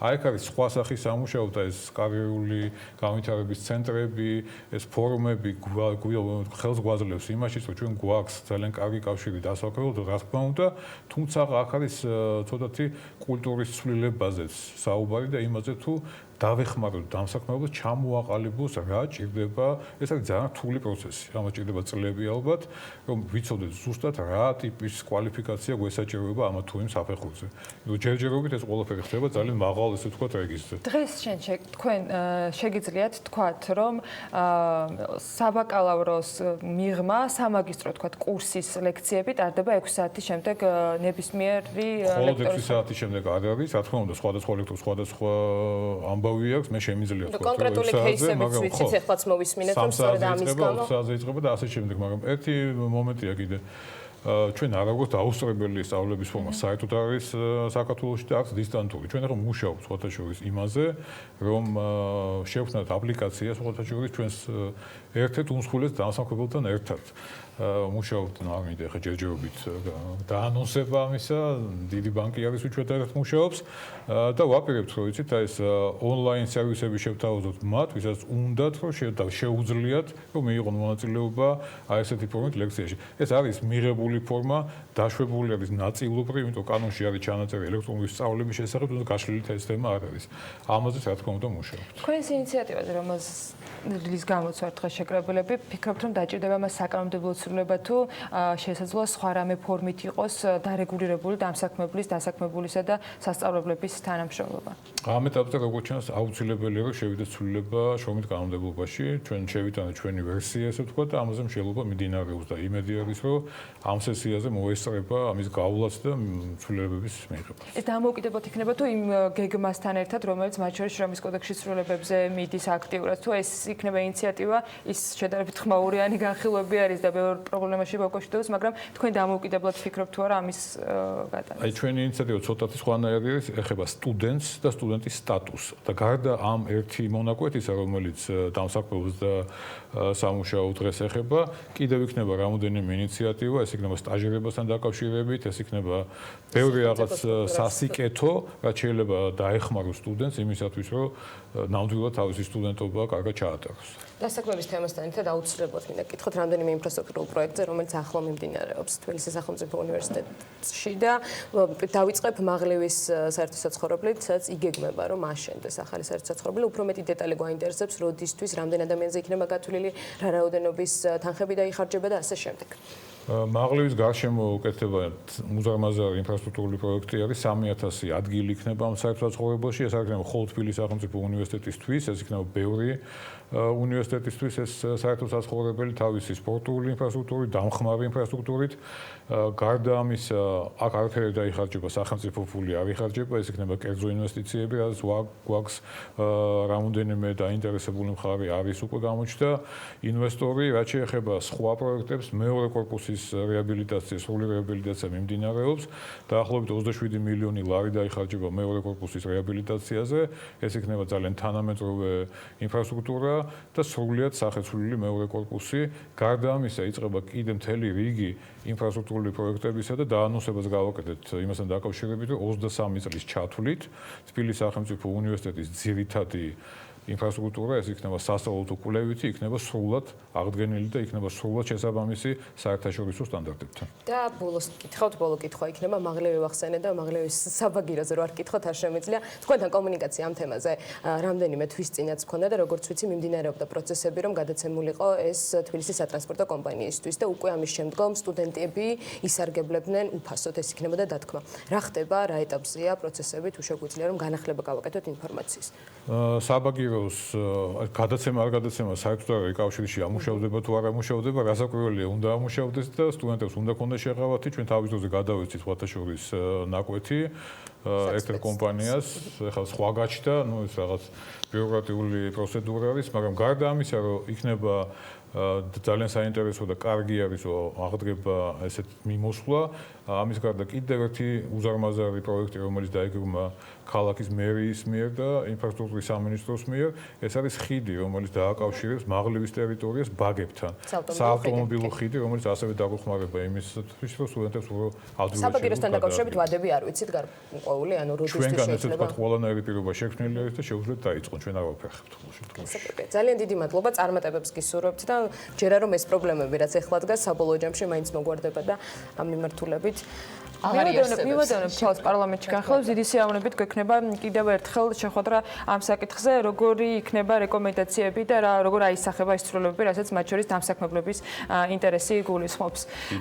მადლობა თქვენ იმისათვის რომ იყავით ჩვენთან ერთად. გია შაროშიძის, ივანე ჯავახიშვილის თბილისის სახელმწიფო უნივერსიტეტის რექტორს მასპინძლობდით საქმიანი დილის ეთერში. ჩვენ კი ვემზადებით უკვე შემდეგი ბლოკისათვის საქართველოს სტრატეგიული კვლევებისა და განვითარების ცენტრის ორგანიზებით დისკუსია თემაზე პროდუქტის უსაფრთხოების უზრუნველყოფა საქართველოში მორიგ ჯერზე გუშინ შედგა. სტუმრებისათვის მომზადებული რამდენიმე თემის განხილვა სტუდიაში გავაგრძელებთ და უმასპინძლებთ სტუმრებს თემატურად კვლევების შესაბამისად. ვახტანგ კობალაძე, მომხმარებლის უფლებების დაცვის პროგრამის კოორდინატორი და ნია გიუშვილი, დაავადებათა კონტროლისა და საზოგადოებრივი ჯანმრთელობის ეროვნული ცენტრის გენერალური დირექტორის მრჩეველი შემოგვიერთებიან რამდენიმე წუთში.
მოიგე 25000 ლარი რამდენჯერაც ამოვაშენი ბილეთი $5-დან 28 თებერვლიდან ითამაშე იგითის სლოტები და ყოველ კვირას მოიგე შეზღუდვების გარეშე ბეთლაივი გაერთე შენს გემოზე დედამიწის საიდან ჩნდებიან ღრუბლები ყველაზე გემრიელი ჩახუტება დადასნური ისტორიები საოცარ არსებებზე დედამიწის ფაგიო ფაგიო გამოიყენება ანგინას, სინუსიტისა და ბრონქიტის მკურნალობისა და პრევენციის მიზნით. გამოყენებისას გაეცანით ინსტრუქციას გვერდითი მოვლენების შესახებ დეტალური ინფორმაციის მისაღებად მიმართეთ ექიმს.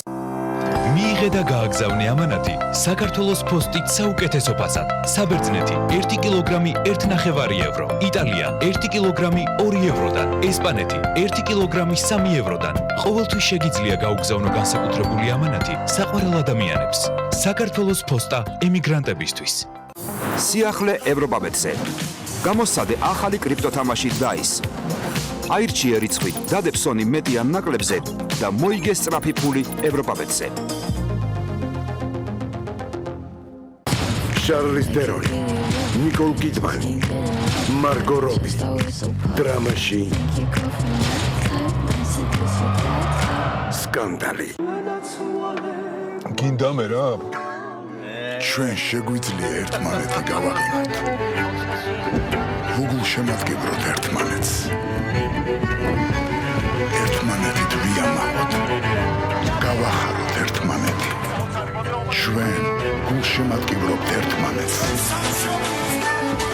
რადგან გვჯერა, რომ ქართული ნიშნავს საუკეთესოს. ლუდი ზედაზენი. ახალი დიზაინი და დაუვიწყარი გემო. საქართველოს გულშემატკივარი. ზედაზენი, აბარა. გალფში პრიზების სცენა. მხოლოდ გალფ კლუბის ბარათით ყოველი 30 ლარის შენაძენზე მიიღე მომენტალური გათამაშების 1 ბილეთი. გადაფხიკე და დაიჭირე 20000 პრიზიდან ერთ-ერთი. თამაშდება 12 აიფონი, 12 ტელევიზორი, მარშალის 12 დინამიკი და 12 ყურსასმენი. ასევე გათამაშებაშია 1000ობით სხვა პრიზი, უფასო საწვავი, გალფ კლუბის ქულები, ჰოთ-დოგ მენიუ, ყავა და უამრავი აქსესუარი. აირჩიე გალფი, ჩაიფიქრე და მოიგე.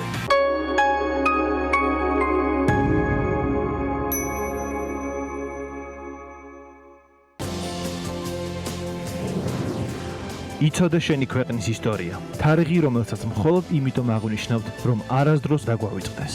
1921 წლის 25 თებერვალი. ერთ-ერთი ყველაზე ტრაგიკული დღე საქართველოს ისტორიაში.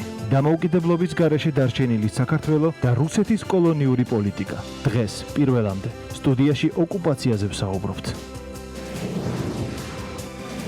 ასამდე დევნილი ოჯახი, რომელიც ყოველ დღე გადარჩენისთვის იბრძვის. თბილისში ყოფილ სასტუმრო უშბაში გატარებული ბოლო 28 წელი და საკუთარ სახლში დაბრუნებით გამოწვეული უიმედობა.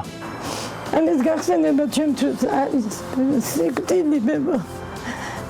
ადამიანების საკუთარი ცხოვრების ყველაზე გარდამტეხი მომენტებით და აფხაზეთში დარჩენილი მეხსიერება. პრორუსული პროპაგანდის ნაწილი და ანტიდასავლური გზავნილები. როგორ იყენებს ქართულ საინფორმაციო საშუალებებს რუსეთი ჩვენივე ქვეყნის წინააღმდეგ? რა არის მათი ძირითადი გზავნილები, ქართული მედია და რუსული რბილი ძალა საქართველოში? ნახეთ პირველამდე.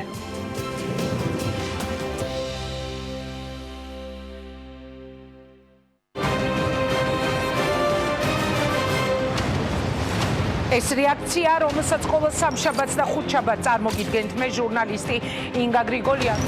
პირველი განსაკუთრებულ განრისხებას იწვევდა მასში. ჩვენ ხედავთ, რომ ისინი ბიზნესზე მიმდინარეობს ზეწოლა, პოლიტიკოსების მიმართ ხედავთ ტელედაპატიმრებებს.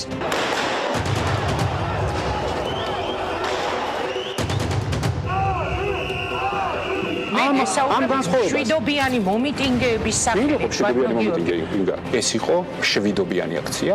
არავინ არ იფიქროს, რომ გახარია წადის ძახილი პოლიტიკურ გადაწყვეტილებებს მიიღებს ხელისუფლება. ისინი გრძნობენ გაერთიანებული ოპოზიციის სუნთქვას კეფაში. თუ ქვეყანა სჭირდება გადაული ყველას. ყველას ერთად ეკუთვნოდა ეს სილა. ადამიანები, რომლებიც მასობრივად ჩადიოდნენ ცუდ რაღაცებს, ეხლა ჩადიან კარგ რაღაცებს. არ არის კატეგორია, რომელსაც მჯერა, რომ საარჩევნო დაპირებები იქნება შესრულებული. თქვენ ბიძინა ივანის ესაუბრებით. თუ ის აპირებს არჩევნები ნივე მეთოდებით ჩაატაროს, მისი ჭიქიდან ჩაისწავლემ. ივანიშვილი იყო პრაქტიკულად პატარა სახელმწიფო, რომელიც საქმეს არჩევდა. ინაშვილები და ყვითიანები ჩვენ ისინი დავამარცხოთ. უნდა დამთავრდეს ხარდაჭერა ბოკერია და სააკაშვილებისადმი. ნატოში უფრო ადრე შევა საქართველო, ვიდრე ირმა ინაშვილი გიგა ბოკერია შეიყვარებს. ჩვენ გვაქვს უფლება გქონდეს ჩვენი რეაქცია ქვეყანაში განვითარებულ პროცესებზე და ჩვენ ეს რეაქცია აუცილებლად უნდა გქონდეს.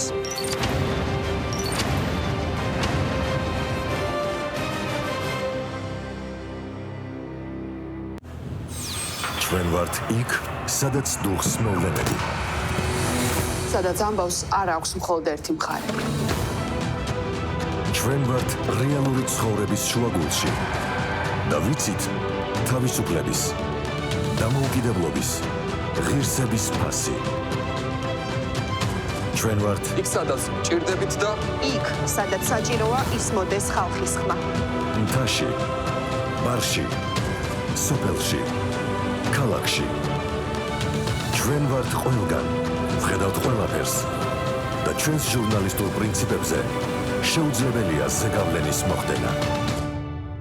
TV პირველი. გავლენების მიღმა, მოვლენების შუაგულში. შეთხის ამბები, მე ვარ ჟურნალისტი დიანა დრაპაიძე. ჩვენი დაანონსებული შეხვედრა შედგა. დაგვისახელოთ თქვენი სამი ჯგუფელი. თქვენ ფიქრობთ, რომ დაცვა გჭირდებათ? აზრი არა. იგივე ბოკერიასთვის სააკაშვილი არ არის პრიორიტეტების ჩამონაცვალი. ხო, ვერ გავიგე. შეეწყვეტა. ისინი ერთნი არიან.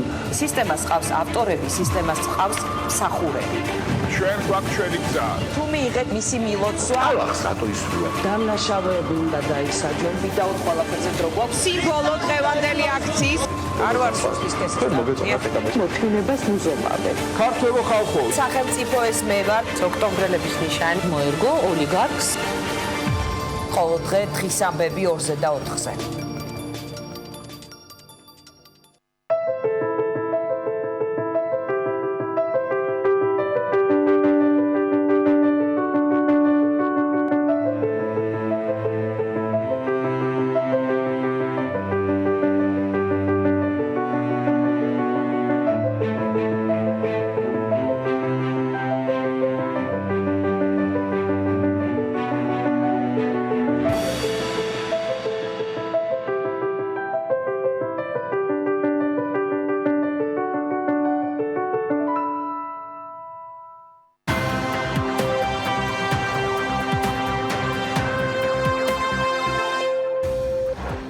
საქართველოს საზოგადოებრივი მაუწყებლის ახალი შენობის აშენებისთვის ბიუჯეტიდან 77 მილიონ ლარამდე დაიხარჯება. ამასთან დაკავშირებით ცნობილი საზოგადოებრივი მაუწყებლის მიერ გამოქვეყნებული დოკუმენტიდან ხდება, რომელთაც საბიუჯეტო ორგანიზაცია საზრდამხატვრო სამუშაოების მომსახურების შეძენას ცდილობს.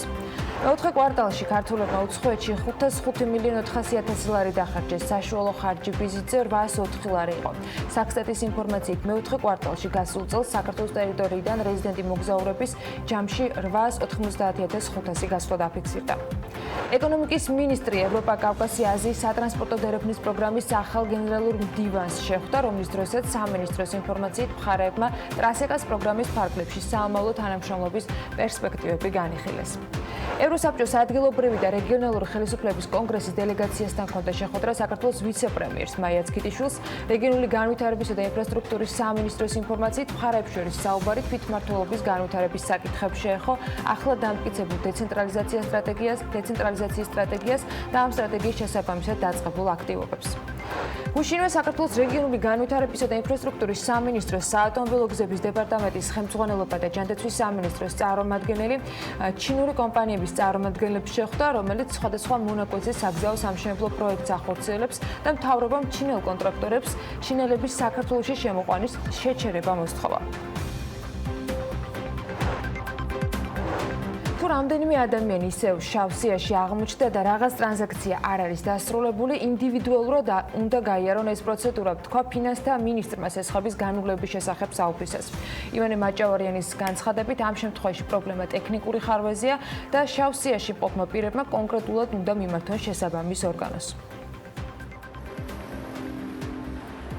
ესეთი ჩემი პრობლემა არ იყო ეს ჩემი პროგრამა, და არც ფინანსთა მინისტროს პროგრამა. ეს იყო, გახსოვთ, რომ ეს იყო ესე ვთქვათ ტრანზაქცია, რომელიც შედგა ბანკებს, ერთის მხრივ ბანკებს და მიკროფინანსურ ორგანიზაციებს შორის და მეორეს მხრივ ფონდ ქართულ შორის 600,000-მდე ადამიანს ჩამოეწერა ვალი და ამის ფარგლებში თუ რამდენიმე ადამიანი აღმოჩნდა ისევ შავსიაში და რაღაც ტრანზაქცია არ არის დასრულებული, ინდივიდუალურად უნდა გაიაროთ.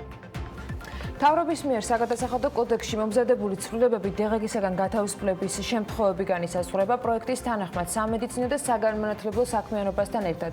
დაბეგვრისგან თავისუფლდება მასთან უშუალოდ დაკავშირებული და დამხმარე მომსახურების საქონლის მიწოდება. ასევე დაბეგვრისგან თავისუფლდება რელიგიური ორგანიზაციის მიერ პერსონალით უზრუნველყოფის მომსახურება, მათ შორის სამედიცინო ან საგანმანათლებლო საქმიანობის განხორციელების მიზნით. მომსახურების გაწევა საქონლის მიწოდება ორგანიზაციის მიერ სამედიცინო საგანმანათლებლო და ცალკეული სოციალური ხასიათის საქმიანობისათვის სახსრების მოზიდვის მიზნით და ასე შემდეგ. მთავრობის ინფორმაციითვე დაბეგვრისგან თავისუფლდება სახელმწიფოს მიერ დელეგირებული უფლებამოსილების ფარგლებში განხორციელებული მთავრობის დადგენილებით განსაზღვრული უნივერსალური საფოსტო მომსახურება, გარდა გზავრის გადაყვანა ტრანსპორტირების მომსახურების და მასთან დაკავშირებული საქონლის მიწოდებისა. პროექტის თანახმადვე დღეგის ჩათვლის გარეშე გათავისუფლდება იმ საქონლის მიწოდებაც, რომელიც გამოყენებულია სამედიცინო, განათლების, კულტურის, სპორტის და სოციალურ სფეროში არსებულ გათავისუფლებულ ოპერაციებში ამ მხოლოდ ფინანსურ და უძრავ ქონებასთან დაკავშირებულ დღეგისაგან გათავისუფლებული რომელიმე საქმიანობისათვის.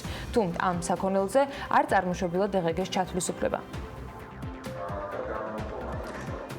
2020 წელი საქართველოში ელექტროენერგიის კიდევ უფრო გაზრდილი მოხმარების მაჩვენებლებით დაიწყო. ელექტროენერგეტიკული ბაზრის ოპერატორის მონაცემებით გასული წლის იანვართან შედარებით მოხმარება 6%-იან ზრდას აჩვენებს. ახალი სტატისტიკის თანახმად იანვარში ელექტროენერგიის მოხმარება თბილისის, ოკუპირებული აფხაზეთის და პირდაპირი მომხმარებლების ხარჯზეა გაზრდილი. აფხაზეთში ზრდა 7.3% შეადგინა, დედაქალაქში 3.8%. პირდაპირი მომხმარებლების მაჩვენებელი კი 56.3%-ით გაიზარდა. ეს ჯგუფი მსხვილ 15 საწარმოს მოიცავს, რომელიც გასული წლის მაისიდან ელექტროენერგიას უკვე დისტრიბუტორების გარეშე თავისუფალ ბაზარზე ყიდულობენ. ელექტროენერგიის გაზრდილი მოხმარების დასაკმაყოფილებლად კი ქვეყანას იმპორტი დასჭირდა. იანვარში ეს მაჩვენებელი გასული წლის იმავე პერიოდთან შედარებით დაახლოებით 18%-ით არის გაზრდილი და 214 მილიონი კილოვატ-საათი შეადგინა. ელექტროენერგია რუსეთიდან და აზერბაიჯანიდან შევიძინეთ. ექსპორტი კი მხოლოდ 10,000 კილოვატ-საათი იყო. საქსტატის მონაცემებით ელექტროენერგიის იმპორტისათვის გადახდილმა თანხამ 10.800.000 ლარს გადააჭარბა და თუ თანხებს შევადარებთ, გასული წლის იანვართან შედარებით აქ ზრდა 20.6%-ია. ფინანსთა მინისტრმა პარლამენტში ვიზიტისას თქვა, რომ გარანტირებული ხელშეკრულებების გაცემა, რაც ისედაც იშვიათად ხდებოდა, საერთაშორისო სავალუტო ფონდის რეკომენდაციით კიდევ უფრო შეზღუდული იქნება. გადაწყვეტილება ბიზნეს ასოციაციის აღმასრულებელ დირექტორს შევაფასებინეთ. ლევან მეფხოძე ფიქრობს, რომ ამ მიდგომით ინვესტორი კიდევ უფრო დაზარალდება და ეს ენერგოსისტემაზეც სუდად აისახება.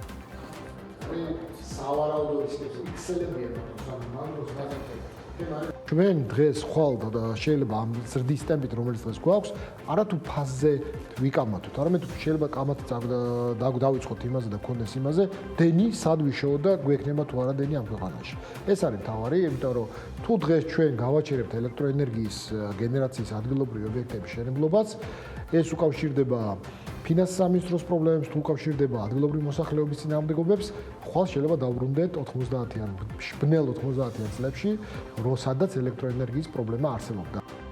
ქუთაისში ჰუალინგის თავისუფალ ინდუსტრიულ ზონაში მზის პანელების წარმოებელი ევროპაში ყველაზე დიდი ქარხანა გაიხსნა. პროექტის განმახორციელებელი EISOLAR-ია, რომელიც მესამე წელია, რაც საქართველოში მოღვაწეობს და კომპანიაში აცხადებენ, რომ ქარხნის წლიური მოცულობა 500 მეგავატია. ამჟამად EISOLAR-ის საერთო ჯამური წარმატება 1 გიგავატს აღემატება. თავად კომპანიის ინფორმაციით, ქუთაისის თავისუფალი ინდუსტრიული ზონა ამ კომპანიისათვის ხელსაყრელი სტრატეგიული ლოკაციაა და ქარხნიდან უმაღლესი ხარისხის მზის პანელებს 70-მდე ქვეყანას აწვდიან.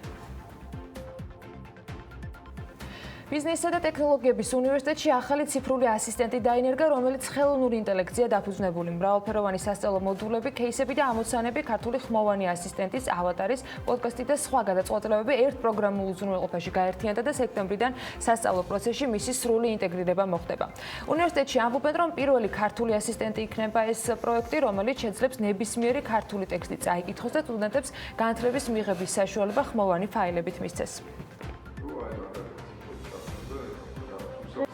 ძალიან მნიშვნელოვანია ეს ყველაფერი, დაკავშირებულია ქართულ ენასთან იმიტომ რომ პროგრამა შეუძლია ქართული ენის ცნობა, ასევე ქართულ ენაზე საუბარი, რაც მნიშვნელოვნად ეხმარება იმაში, რომ როგორც სასწავლო მასალები, ისევე სამეცნიერო მასალები ქართულ ენაზე იქნას მიწოდებული და ეს ყველაფერი, რა თქმა უნდა, დროთა განმავლობაში ხელს შეუწყობს იმას, რომ რაც მეტი მასალა დაგროვდება, რომ იმ თავარ პროექტზე, ხელოვნურ ინტელექტზე რაც მუშაობთ, რომ ეს პროექტი ეტაპობრივად სწორედ ამ პროექტსაც დაეხმარება. ყველაზე ძლიერი მხარე, რაც ამ პლატფორმას გააჩნია, არის ის, რომ სტუდენტის ინდივიდუალურ საჭიროებებს ერგება და პერსონალიზაციის ძალიან მაღალი ხარისხი აქვს. შესაბამისად, სტუდენტს შეუძლია დამოუკიდებლად დაგეგმოს და არჩიოს ის მოდულები, რომლის სწავლაც უნდა იმ სიღრმით, როგორც მას სჭირდება ამის სწავლა, მოიძიოს დამატებითი რესურსი, ლიტერატურა, кейსები, სხვადასხვა მასალები, რომელიც არამხოლოდ ადგილობრივი, არამედ საერთაშორისო სპეციალისტების მიერ არის შემუშავებული.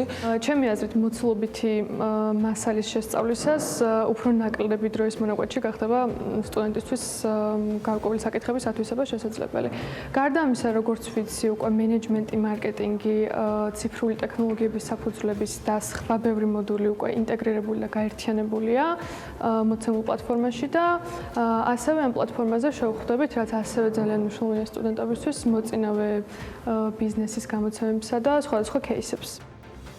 TBC-სა და თავისუფალ უნივერსიტეტს შორის თანამშრომლობის მემორანდუმი გაფორმდა, რომელსაც ხელი თავისუფალი და აგრარული უნივერსიტეტის რექტორმა ვატო ლეჟავამ და TBC ბანკის გენერალური დირექტორის მოადგილემ გიორგი თხელიძემ მოაწერეს. თანამშრომლობის მემორანდუმი თავისუფალი უნივერსიტეტის სტუდენტის ცოდნის გამრავალფეროვნებას და მათ ჩართულობას TBC-ის კულტურულ შემეცნებით პროექტებსა და ღონისძიებებში, საჯარო ლექციებში, სემინარებსა და ვორქშოპებში გულისხმობს. გარდა ამისა, ამ ღონისძიებაზე TBC-ის სტუდენტური პროგრამის TBC Campus გამარჯვებულები თავისუფალი უნივერსიტეტის სტუდენტებიც დააჯილდოვა, რომლებმაც ბანკისგან ჯილდოს სახით 100 აქცია მიიღეს. თავისუფალ უნივერსიტეტს TBC ბანკთან აქვს უკვე 1 წლეულია ძალიან მჭიდრო თანამშრომლობა და ამ თანამშრომლობის შედეგად ბევრ საკვანძო პოზიციაზე TBC ბანკში თავისუფალი უნივერსიტეტის ბიზნეს სკოლის კურსდამთავრებულები საქმიანობენ. დღეს ჩვენ ეს ურთიერთობა გადავიყვანეთ ახალ სიმაღლეზე, როდესაც ხდება ბანკის ამოცანების ინტეგრირება ჩვენ სასწავლო პროცესში, რათა სტუდენტებმა მიიღონ დღეს ინდუსტრიაში მოთხოვნილი უნარები უკვე უნივერსიტეტის ფარგლებში და ამაში ძალიან შეგვიწყო ხელი TBC ბანკის გუნდმა. არაერთი პროექტი დავნერგეთ ერთობლივად თავისუფალ უნივერსიტეტის გუნდთან და სტუდენტებთან ერთად. ეს შეეხება როგორც სტაჟირების, ასევე დასაქმების პროგრამებს და მეორე მიმართულება უფრო ინოვაციური პროექტების განხორციელება თავისუფალი უნივერსიტეტის სტუდენტებთან ერთად. ერთ-ერთი ასეთი ახალი პროგრამა და პროექტი არის TBC კამპი, რომელიც გასული წლის ბოლოს სემესტრში ჩატარდა, სადაც სტუდენტების მიერ დაახლოებით 25 ჯგუფმა წარმოადგინა სხვადასხვა ტიპის საინვესტიციო შეფასებები კონკრეტულ კომპანიებთან დაკავშირებით და დღეს ხდება გამარჯვებული გუნდის დაჯილდოება, რომელსაც გადაეცემა TBC ბანკის 100 აქცია. მოხდა ისე, რომ გავიმარჯვეთ ჩვენ, ჩემმა გუნდმა და გარდა იმისა, რომ ძალიან საინტერესო სათუშკარი გადმოგვიწვა TBC, თვითონ სწავლების პროცესი გახდა გაცილებით ეფექტური. და ზოგადად ძალიან მნიშვნელოვანია, როცა ამხელა ორგანიზაცია საქართველოს პირობებში ატარებს კონკურსებს და ერთვება სწავლის პროცესში. ამ შემთხვევაში შენ უკეთ შეგიძლია შეიქმნა ბაზრისთვის საჭირო უნარები. საქართველოს სტრატეგიული კვლევებისა და განვითარების ცენტრის ორგანიზებით გუშინ მრგვალი მაგიდა პროდუქტის უსაფრთხოების უზრუნველყოფა საქართველოში შედგა, რომლის ფარგლებშიც სტუმრები საქართველოში არასასურსათო პროდუქციის უსაფრთხოების სახელმწიფო კონტროლის ზოგად მდგომარეობას და გამოწვევებს და ქვეყანაში ტყვის ტოქსიკური ზემოქმედების კონტროლის სტრატეგიის და ერთიანი მულტისექტორული ხანგრძლივადიანი სამოქმედო გეგმის დეტალებს გაეცნენ. დღეს ამ თემაზე მსჯელობას საქმიანი დილის ეთერში გავაგრძელებთ. სტუმრები შემოგვიერთდნენ სტუდიაში ვახტანგ კობალაძე, CSRDG-ს მომხმარებლის უფლებების დაცვის პროგრამის კოორდინატორი და ნია გიუშვილი დაავადებათა კონტროლისა და საზოგადოებრივი ჯანმრთელობის ეროვნული ცენტრის გენერალური დირექტორის რჩეველი არიან ჩვენთან ერთად. მოგესალმებით. მადლობა იმის რომ ხართ ჩვენი სტუმრები. მოგესალმებით. მადლობა, როგორ ბრძანდებით? დიდი მადლობა მოწვევის. როგორ ჩაიარა გუშინდელმა დღემ? მე მგონი შესანიშნავად. ძალიან კარგად მე მგონი. ყოველ შემთხვევაში საზოგადოებას ქონდა საშუალება მიიღო ახალი ინფორმაცია ხელისუფლების გეგმების შესახებ, რაც შეეხება პროდუქტის უსაფრთხოების უზრუნველყოფას. ну, რა ვიცი, ვფიქრობ, გეგმები ზოგადად კარგია, ასეთი გეგმები რომ არსებობს. უბრალოდ პრობლემა იმაშია, რომ უკვე ძალიან დაგვიანებულია რეაგირება და ამ რეაგირების მოხდენა არის ძალიან სწრაფად საჭირო, რაც ჯერჯერობით რის პერსპექტივად სამწუხაროდ ჯერჯერობით არ ჩანს. მოდი უფრო კონკრეტულად ვთქვათ, ის ორი ძირითადი თემა და მიმართულება, რასთან დაკავშირებით გუშინეს შეკრება იყო თქვენი წარმოდგენილი შედეგები, რას უკავშირდებოდა, რა რეალობა და ფაქტები გვაქვს და როგორი იყო შემდეგ პასუხი და გეგმები ამაზე გადავინაცვლოთ. ჩვენ თქვენს ეთერშიც არაერთხელ გვისაუბრია იმის თაობაზე, რომ საქართველოში სამწუხაროდ სამხმარებლო პროდუქციის აბსოლუტურ უმრავლესობაზე უსაფრთხოების მოთხოვნები და სახელმწიფო კონტროლი არ არსებობს. ეს გრძელდება ფაქტიურად, შეიძლება ითქვას, რომ 10 წლების განმავლობაში, ანუ ადამიანები მოვიხმართ ყოველდღიური დანიშნულების სხვადასხვა საგნებს, ისე რომ არანაირი გარანტია არ აქვს ეს საგნები ჩვენს ჯანმრთელობას რომ არ ავნებს. ევროკავშირში, მსოფლიოს სხვა განვითარებულ ქვეყნებში სახელმწიფო კონტროლი მოქმედებს, მოთხოვნები არის დადგენილი უსაფრთხოებასთან დაკავშირებით, იმიტომ რომ თანამედროვე პირობებში, როდესაც თუნდაც ძალიან ბევრი ქიმიური ნივთიერება გამოიყენება პროდუქტების წარმოებაში, ეს იქნება ვთქვათ ჰიგიენის საშუალებები, პარფიუმერია, კოსმეტიკა, თუნდაც აი ავეჯი და ასე შემდეგ, ტანსაცმელი, რასთანაც ადამიანს ყოველდღურად აქვს შეხება, შეიძლება შეიცავდეს და შეიცავს კიდეც სამწუხაროდ სხვადასხვა მავნე ნივთიერებებს, რომელიც სისტემატური მოხმარების პირობებში იწვევს სხვადასხვა სერიოზულ დაავადებებს. ეს იქნება სიმსივნე, ენდოკრინული სისტემის დარღვევა და ასე შემდეგ. და ჩვენ არ გვაქვს ინფორმაცია რეალურად მათ შორის, როცა პროდუქტს ყიდულობთ, რანაირ პროდუქტს ყიდულობთ და არის თუ არა ეს რისკები, იმიტომ რომ ამასთან დაკავშირებით კონტროლი არ ხორციელდება არც ერთ ეტაპზე. თქვენ ახსენეთ გეგმები და პასუხები. რა პასუხები მიიღეთ და რა იყო საინტერესო თქვენთვის და ასეთი ოპტიმიზმის საფუძველი რა მოგცათ, რომ ამასთან დაკავშირებით რაღაც პროგრესს უნდა ველოდოთ? ხო, არა, ის თქვი წეგან, რომ დიდი ოპტიმიზმის საფუძველი სამწუხაროდ არ არსებობს, მაგრამ პოზიტიური უნდა აღვნიშნოთ ის, რომ არსებობს გეგმები და ნაწილი გეგმების არის გაწერილი მთავრობის დადგენილებებში. კარგი, ვინასწრებთ ნია გიუაშულთან, იგი დაავადებათა კონტროლის და საზოგადოებრივი ჯანმრთელობის ეროვნული ცენტრის გენერალური დირექტორის მრჩეველი გახლავთ. კიდევ ერთხელ დილომშვიდობისა. ოპტიმიზმის საფუძველი გასაგებია, რა გვაქვს ხელთ საიმისოთ, რომ მეტი კონკრეტიკით უპასუხოთ იმ გამოწვევებს, რომელზეც მართლა წლებია მიდის უკვე საუბარი და კონკრეტულად ძალიან ბევრი ორგანიზაციისგან ამ შემთხვევაში ვახტანგი, რომელსაც წარმოადგენს, ძალიან ხშირად არიან ჩვენთან ეთერში და მომხმარებლების უფლებების დაცვის ეს კონკრეტული ორგანიზაცია ჩვენი პარტნიორია, გვაინტერესებს თქვენი შეფასებები. ძალიან დიდი მადლობა მოწვევისათვის, კიდევ ერთხელ ინფორმაციის მიწოდების შესაძლებლობისათვის საზოგადოების. მანამდე მხოლოდ იმას ვიტყვი, რომ წლების მანძილზე მიჩნეული იყო, რომ დერეგულაცია გახლავთ საუკეთესო სტიმული განვითარებისათვის ბიზნესის. ამან რა შედეგები მოგვიტანა, უკვე შეგვიძლია მეტნაკლებად ვიმსჯელოთ. ეხლა სწორედ რეგულაციის შემოღებებზე არის განსაკუთრებული მოთხოვნა. გუშინ საზოგადოება წარუდგინეთ ტყუის მულტიკომპლექსური გეგმა, ტყუის ექსპოზიციის შემცირებისა საქართველოს მოსახლეობის ჯანმრთელობაზე, რასაც წინ უძღოდა მნიშვნელოვანი კვლევები და მნიშვნელოვანი დასკვნები, რომელიც იყო გამოტანილი გარემოს ზემოქმედებასთან დაკავშირებით საქართველოში მოსახლეობის ჯანმრთელობაზე. მოგეხსენებათ, 2018 წელს ჩატარდა მულტიინდიკატორული კლასტერული კვლევა, ერთ-ერთი ყველაზე მსხვილი შინამეურნეობების კვლევა, რომელიც განახორციელა საქსტატმა. ტექნიკურ დახმარებას მრავალი ორგანიზაცია უწევდა, მათ შორის გაეროს ბავშვთა ფონდი.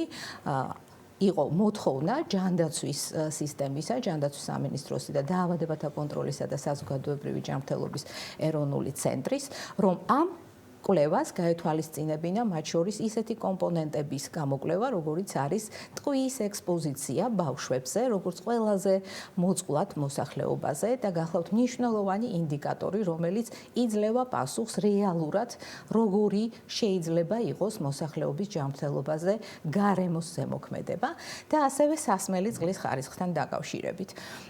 ძალიან დიდი კვლევა ჩატარდა, მნიშვნელოვანი და არის ძალიან მნიშვნელოვანი ინფორმაციის წყარო იმისათვის, რომ შემდგომი ქმედებები დაიგეგმოს. ინფორმაცია მაჩვენა, რომ შესაძლოა ტყვის დაბინძურება ორგანიზმმა მიიღო ძალიან ბევრი ნივთისგან და იმ გარემოსაგან, სადაც ის იმყოფება, მათ შორის იყო სახლში ელემენტარულად კედლის საღებავი, ბავშვის სათამაშოები თუ სათლები, რომელსაც ამა თუ იმ ოჯახში იყენებდნენ, მთელი საქართველოს მასშტაბით შეგროვდა ეს ინფორმაცია. ამის საპასუხო გეგმის უფრო მეტი კონკრეტიკა გვაინტერესებს ჩვენ, ანუ რაში მდგომარეობს ეს გეგმა?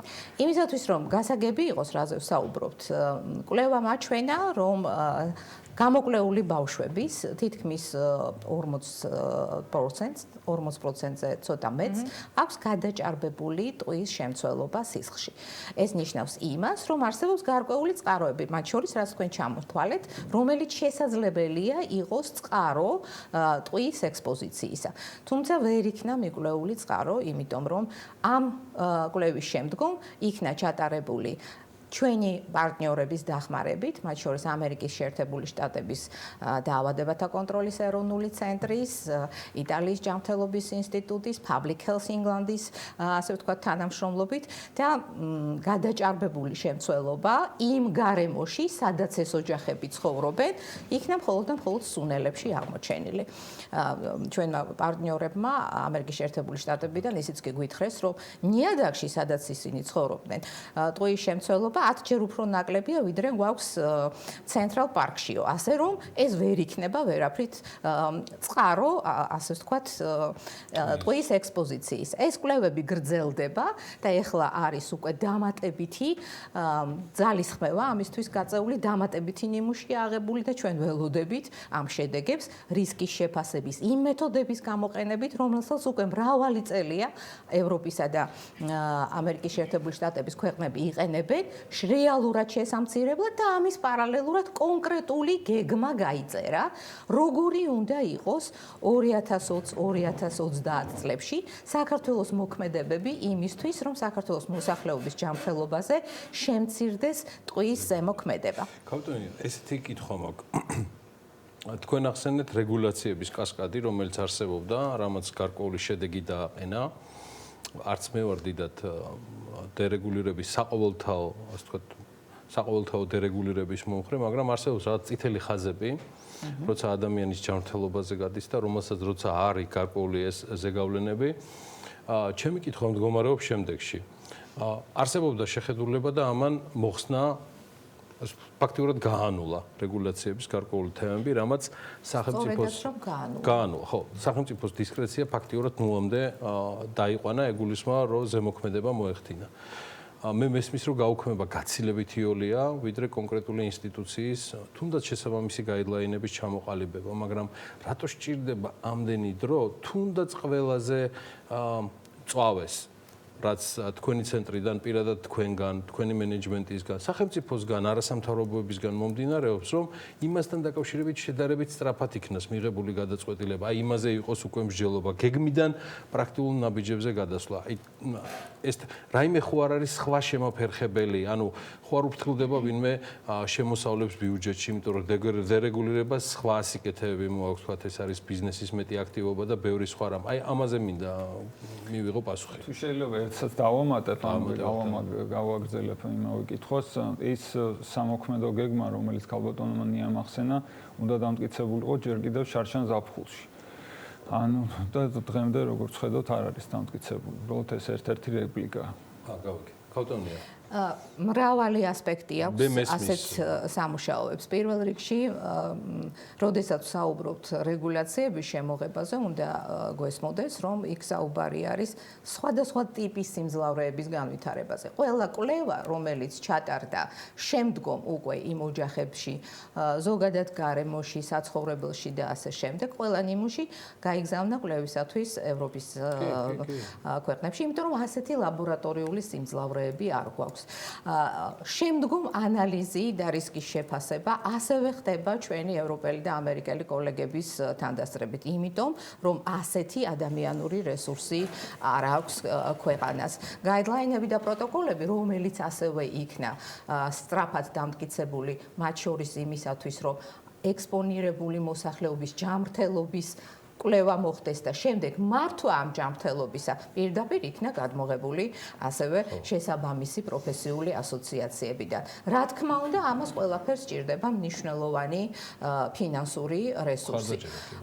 გეგმა გახლავთ კომპლექსური, რომელიც გულისხმობს ამ კომპონენტებსაც ლაბორატორიული სიმძლავრეების და ადამიანური რესურსების განვითარება იმისათვის, რომ 2030 წელი, ასე ვთქვათ, დაწყების თარიღი კი არ გახლავთ, დასრულების თარიღი გახლავთ, როდესაც უკვე შესაძლებელი იქნება რეალური შედეგების დადება ექსპოზიციის შემცირებასთან დაკავშირებით. მრავალი ხელშემწყობი გარემო გვაქვს ამისათვის, თუმცა არის რა თქმა უნდა შემაფერხებელი. მაგალითად, საუკეთესო, ასე ვთქვათ, პასუხად ამისთვის მიიჩნევა კარგად უზრუნველყოფა განსაკუთრებით ბავშვებში კვებისა, რომ მათი კვება იყოს სრულად, ასე ვთქვათ, უზრუნველყოფილი მიკროელემენტებისა და ვიტამინების ისეთი კომპლექსით, რომელიც საშუალებას მისცემდა, რომ არ მომხდარიყო გარემოს ასეთი ზემოქმედება ბავშვებს. ეკითხოთ ცნობადობის და განათლების გარდა. არა მხოლოდ ეს გახლავთ მათ შორის სახელმწიფოს ძალისხმევა იმისთვის, რომ სხვადასხვა ასაკობრივი კატეგორიებისათვის იყოს ხელმისაწვდომი კვება, ორსული ქალებისათვის იყოს ხელმისაწვდომი და ამაზე დიდი ხანია უკვე. ეს უფრო ადვილად შესაძლებელია. არა მარტო ადვილად შესაძლებელია, არამედ იმ კარგ პრაქტიკას ეფუძნება, რომელიც არის ამ ქვეყნებში განხორციელებული და რომელიც ჯანმრთელობის მსოფლიო ორგანიზაციის მიერ არის რეკომენდებული, როგორც საუკეთესო პასუხი ექსპოზიციის შემცირებისა ჯანმრთელობაზე, ფორტიფიკაცია პროდუქციისა, ამ პროდუქციაზე ხელმისაწვდომობის საკვებ პროდუქტებს გულისხმობ და იმ დამატებითი რისკების მოცილება გარემოდან, მაგალითად, სრულად ამოღება ტყვიისა ყველა ტიპის საღებავებში და მინდა გითხრათ, რომ საღებავებში არ დაფიქსირდა არც ერთ კვლევის ფარგლებში გადაჭარბებული ტყვიის შემცველობა, სურსათში მთლიანად და ჩანაცვლება ტყვიის კომპონენტებისა, მათ შორის სამრეწველო პროდუქტების წარმოებაში და მოგეხსენებათ ჩვენ დიდად სამრეწველო პროდუქტების წარმოებელი ქვეყანა არ გახლავართ, ძირითადად შემომტანი ვართ ამ პროდუქციისა და მე აბსოლუტურად ვეთანხმები ბატონ ვახტანგს, რომ სწორედ სასურსათო და სამომხმარებლო პროდუქციის კონტროლი გახლავთ ერთ-ერთი ყველაზე უფრო ეფექტური გზა. მე ეს ყველაფერი ხელმისაწვდომობა ქავტონია ორთავებით 4-ვე ჩვენ მომაყურებელმაც, რომ საბოლოო ჯამში დადის ჩვენი მოსახლეობის სიღარიბიდან გამომდინარე, მასიურად გულისხმობ სახელმწიფო სიღარიბიდანაც გამომდინარე, კი ბატონო, დადის ხელმისაწვდომობა დასული არის იაფფასიანი და შედარებით სწრაფად, ასე ვთქვათ, მიღებადი, ანუ ეს ეხება კვებას, ეს ეხება ყველანაირი მსაშუალებას, ასეც ბევრჯერ გვისაუბრია. აქ უბრალოდ საუბარია, რომ სახელმწიფო მგონია, რომ აქვს რესურსი, მე არ გულისხმობ ინფრასტრუქტურულს, რაზეც აბსოლუტურად გეთანხმებით და ჩვენ გაგვიშუქებია, რომ საქართველოში ამის ტესტირების საშუალება ელემენტარულად არ ხდება, რომ უფრო პრაქტიკული და ქვენდითი ნაბიჯები გადაიდგას, რომ წელიწადში 2-ჯერ, 3-ჯერ არ ვიკრიბებოდეთ მორიგი კვლევის გაშუქებაზე, რომ და ეს მორიგი იმპორტულ საქონელში რა აღმოვაჩინეთ. თუმცა მინდა გითხრათ, რომ ასეთი კვლევებით განებივრებულნი არ ვართ და ის რომ გვაქვს შესაძლებლობა რეალურ შედეგებზე დაყრდნობით ვისაუბროთ, ძალიან რეპრეზენტატიულ კვლევაზე, ეს ძალიან, რა თქმა უნდა, და როდესაც არსებობს რეალური კვლევა, უკვე შეგვიძლია რეალურ ნაბიჯებზეც ვიმსჯელოთ. შეჯამების ნაწილში ბატონო ვახტანგ მოკლე რეპლიკისათვის მოგცემთ დროს. აი იმ სქემიდან, იმ გეგმიდან გამომდინარე, რომელიც სახელმწიფოს აქვს, თქვენ უახლოეს პერიოდში სადმე ხედავთ გამოსავალს ან მოკლევადიანი ეფექტის მისაღებად რამე სხვა ალტერნატივის, თქვათ, მოსაზრება გაქვთ? ესეთი კონკრეტული შემოთავაზება არა გვაქვს, მთავარი პრობლემა აქ არის დამოკიდებულება პირველ რიგში სახელმწიფოს მხრიდან ამ პრობლემის მიმართ, არა მარტო ტყვიასთან დაკავშირებით, არამედ ზოგადად პროდუქტის უსაფრთხოებასთან დაკავშირებით და მთლიანად საზოგადოების დამოკიდებულება. თუ კი ეს დამოკიდებულება ცალსახად იქნება მიმართული იქითკენ, რომ ეს ნამდვილად პრობლემაა და ეს პრობლემა მოსაგვარებელია, მაშინ კონსოლიდირებულად ერთობლივი ძალებით უსიათთანამშრომლობით. მე მგონი სწორედ ამაზეა საუბარი, რომ პრობლემა იდენტიფიცირებულია და თუ კი ტყვიისთვის მოხდება ასეთი რისკების შეფასებაც და მართვაც, რომელიც მათ შორის სამომხმარებლო პროდუქციას მოიცავს, რა თქმა უნდა, ის ადვილად გავრცელდება სხვა პროდუქტებზე, სადაც ჩვენ გვაქვს რეალური შედეგი, როდესაც ეკონომიკის სამინისტრომ უკვე მიიღო სათამაშოების მარეგულირებელი აქტი და ის იწყებს ასეთი ტიპის ზედამხედველობას, რომელიც შესაძლებელი იქნება, რა თქმა უნდა, სხვა ტიპის პროდუქციაზეც გავრცელებას. მაგ თემა კარგი გახსენება იყო ეს ნიაზგან, მადლობა. მაგ თემაც კი მომავალ წლიდან მხოლოდ.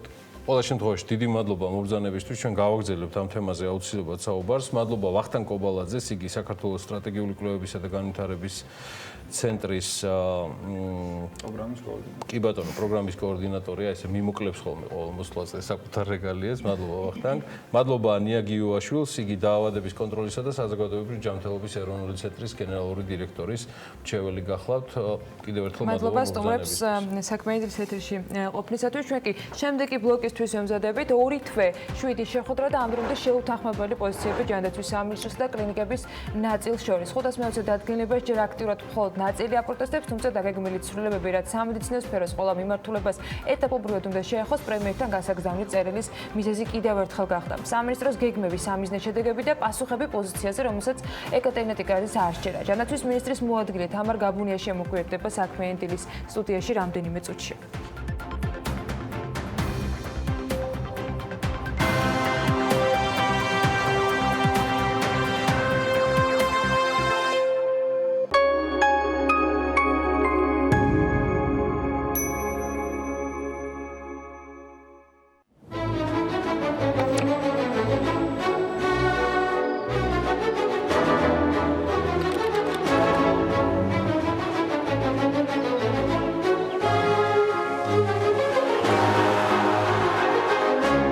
ჩაერთე აქციაში, მიიღე 100 მეგაბიტი ინტერნეტი, ტელევიზიის სრული პაკეტი და ბონუსის სახით ამედიათეკა, YouTube და Silk Go.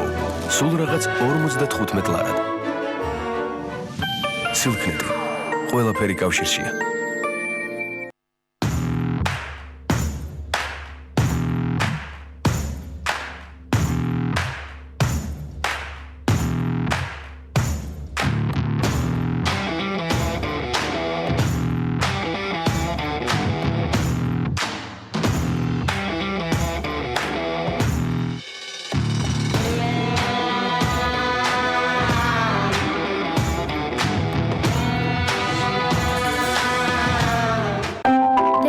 საიდან ჩნდებიან ღრუბლები. ყველაზე გემრიელი ჩახუტება. დადასნური ისტორიები საოცარ არსებებზე. დედამიწის ფაგიო. ფაგიო გამოიყენება ანგინას, სინუსიტისა და ბრონქიტის მკურნალობისა და პრევენციის მიზნით. გამოყენებისას გაეცანით ინსტრუქციას გვერდითი მოვლენების შესახებ დეტალური ინფორმაციის მისაღებად მიმართეთ ექიმს.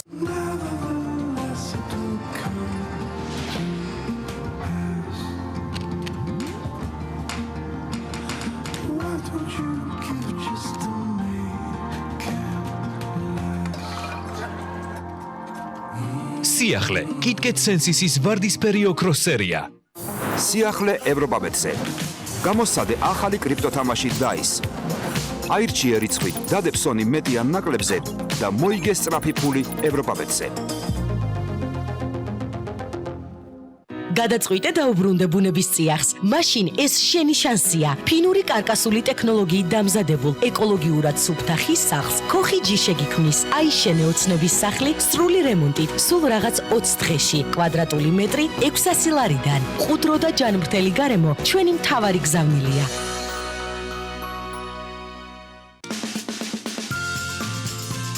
რენოქსი აირჩიე უმაღლესი ხარისხის ეკოლოგიურად სუფთა ლაქსაღებავები და წებოცემენტი, რომელიც დამზადებულია უახლესი ტექნოლოგიებით.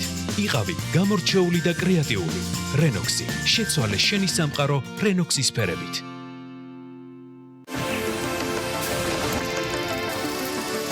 Encardi არის ევროპაბეთიდან თანხის გატანის საუკეთესო მეთოდი.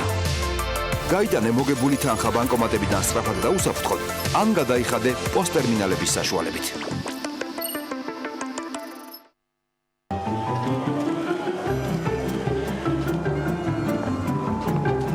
ლიას თავის საყვავილეში უკვე შესაძლებლობა აქვს გაატერმინალოს თავისი ტელეფონი. ანუ მისი Android-ის ტელეფონით მიიღოს ბარათით გადახდები და მეტი კომფორტი შეუქმნას მასთან მისულ ადამიანებს. Android-ის ტელეფონები უკვე ტერმინალია. გატერმინალება. ტელეფონის გადაქცევა ტერმინალად. გამოიყენება ბიზნესისთვის, ბარათით გადახდის დასამკვიდრებლად. გადმოწერე აპლიკაცია ტერმინალი Google Play Store-დან.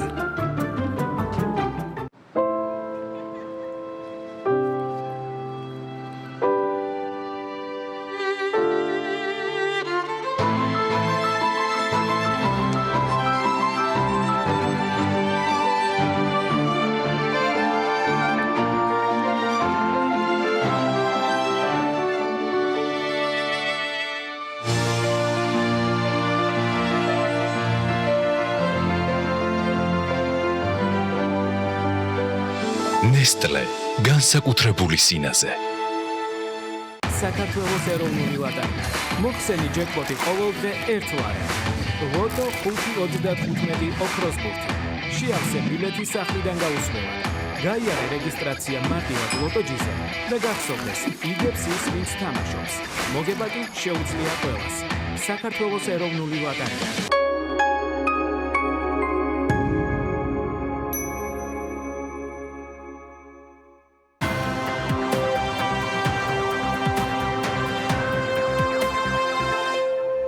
იყო 520 დადგენილება და კარდიოლოგიის შემდეგ ოფთალმოლოგია იქნება, თუმცა არც ეს არის ბოლო გაჩერება და ამაში ახალი არაფერი. ის რომ ცვლილებები ჯანდაცვის ყველა მიმართულებას შეეხებოდა, ეს მინისტრმა რამდენიმე თვის წინ დაანონსა. გასულ კვირაში ეკატერინე ტიკარაძისგან მიღებული ინფორმაციით ცვლილებებთან დაკავშირებით გარკვეული ჯგუფები მუშაობენ. უკვე შეიკრიბა რამდენიმე ჯგუფი, რომლებიც იმსჯელებენ დადგენილ ტარიფებზე, დადგენილ სტანდარტებზე და ალბათ უახლოეს 2 კვირაში გვექნება ახალი დადგენილება ოფთალმოლოგებისათვის. ჩვენი მიზანი არ გახლავთ ის, რომ აუცილებლად შევამციროთ ტარიფები. ჩვენი ამოცანა და მიზანი არის ის, რომ დავადგინოთ ღირებულება, რამდენად შეესაბამება ჩატარებული манипуляცია საჭირო სტანდარტს და ასევე საჭირო სტანდარტი რამდენად სწორად არის განფასებული, ამბობს BMG-სთან მინისტრი. რატომ ვერ თანხმდებიან ექიმები, კლინიკების მენეჯერები, სამინისტროს წარმომადგენლები და მთავრობის მეთაური ერთ პოზიციაზე, ვისთვის რა არის დაუჯერებელი და რა შედეგის მიღწევა სურს ჯანდაცვის სამინისტროს, ამაზე დავსვამთ კითხვებს ეკატერინე ტიკარაძის მოადგილესთან, თამარ გაბუნიასთან, ჯანდაცვის მინისტრის მოადგილე გვერდება სწორედ სტუდიაში. მოგესალმებით ქალბატონ თამარ.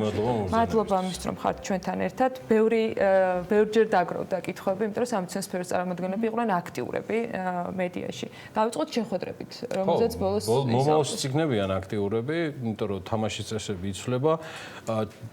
ჩვენი პირველი კითხვა მდგომარეობს შინაარსში კონსულტაციებისა. ამ შემთხვევაში მნიშვნელობა აღარ აქვს 10 იანვრის მერე გაიმართა, არ გაიმართა ეს შეხვედრები. კომუნიკაციის ხარისხი მომდინარეობს შედეგობრივი თემებიდან გამომდინარე. შედგა თუ არა ეს შეხვედრები 7 თუ 8 და რა იყო ისეთი არგუმენტები ქალბატონ თამარ, რაც მინისტრს ათქმევინა, რომ არგუმენტები კერძო კლინიკების მხრიდან არ იყო ჯეროვანი, საკმარისი საიმისოდ, რომ სამინისტროს თუნდაც პოზიცია შეეცვალა. ძალიან დიდი მადლობა პირველ რიგში მოწვევისთვის და ზოგადად კარგია, რომ ეს თემა ინარჩუნებს ესეთ მაღალ ინტერესს, როგორც სამედიცინო საზოგადოებაში, ასევე ზოგადად, რა თქმა უნდა, საზოგადოებისთვის საინტერესოა რა მიმართულებით განვითარდება ჯანდაცვის რეფორმა და რა გვექნება საბოლოო შედეგი, რასაც რეალურად იგრძნობს მომხმარებელი. ამ შემთხვევაში შეხვედრა ბევრი იყო და კიდევ ბევრი შეიძლება შედგეს. აქ შეხვედრების რაოდენობა, რა თქმა უნდა, მეორე ხარისხოვანია. მთავარია ის თუ რას ემსახურება ეს შეხვედრა. საერთოდ კარგი რაც მოხდა არის ის, რომ აქტიური პლატფორმა ჩამოყალიბდა ამ კონკრეტული კლინიკური მიმართულებებით, რაც აქამდე არ იყო. აქამდე სამინისტროს მეტად აქტიური კომუნიკაცია ჰქონდა და კულტურა ჩამოყალიბებული ამ კომუნიკაციის იყო მეტად საზოგადოებრივი ჯანდაცვის ინტერესის სფეროებში, როგორც იყო დედათა და ბავშვთა ჯანმრთელობა, იქ პირველადი ჯანდაცვა, მაგრამ ნაკლებად ეს მაღალ ტექნოლოგიურ მიმართულებებში, რაც არის თუნდაც კარდიოქირურგია ან კრიტიკული მედიცინა. რაც შეეხება კონკრეტულად იმ შეხვედრებს და გამოსავალს, რაზედაც მეც ძალიან აქტიურად ვიყავი ჩართული და დიდი დრო დავხარჯე იმაზე, რომ გარკვეულად ჯერ ჩვენ გაგვეგო რა ცვლილებებზე ვსაუბრობდით და შემდეგ ამის კომუნიკაცია გაგვეკეთებინა იმ ჯგუფებთან, ვისაც მეტად ფინანსური და აუდიტორული პასუხისმგებლობა ეკისრება საყოველთაო სამართალ ხელმისაწვდომობის პროგრამის ფარგლებში, ხა აქ ჩვენ ტექნიკურ დონეზე გარკვეულწილად ჩამოვყალიბდით იანვრის დასაწყისისთვის, ჩვენ გვქონდა ჩვენი შიდა შეთანხმება იმაზე, თუ რა შეიძლება შევთავაზოთ უკვე ფინანსურ გუნდს ცვლილებების სახით კრიტიკული მედიცინის მიმართულებით და ასევე კარდიოქირურგიაში არაერთხელ გაჟღერდა, რომ დეფიბრილატორის ფასთან დაკავშირებული გაუგებრობის გამო აქ უბრალოდ მინდა დავაფიქსირო, ეს არ იყო შეცდომა, ეს იყო ის, რაც სამინისტრომ გამოიყენა არსებული ბაზრის კვლევის შედეგად და ეს ატენდერო დოკუმენტაცია გამჭვირვალეა და ყველამ შეიძლება ნახოთ, ნუ ესეც არ არის პრობლემა, იცვლება ბაზარზე ტენდენციები, ფასი შეიძლება გუშინ სხვა იყო, დღეს სხვა არის.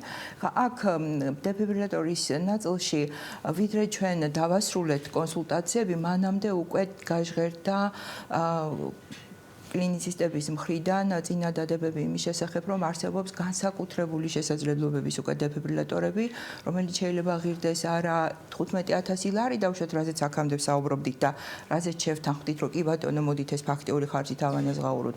გამომდინარე იქიდან თუ რა ტიპის აღჭურვილობა იქნება ბაზარზე, რომ არსებობს უფრო მაღალგანვითარებული, მაღალფასიანი, ამდენად აი ამ ტიპის გაუგებრობების თავიდან ასაცილებლად ფინანსურმა ჯგუფმა გადაწყვიტა, რომ გააკეთოს პოზიტიური ჩამონათვალი იმ დეფიბრილატორების, რომელსაც ფაქტიური ხარჯით აანაზღაურებს, რასაც დაჭირდა კიდევ გარკვეული დრო.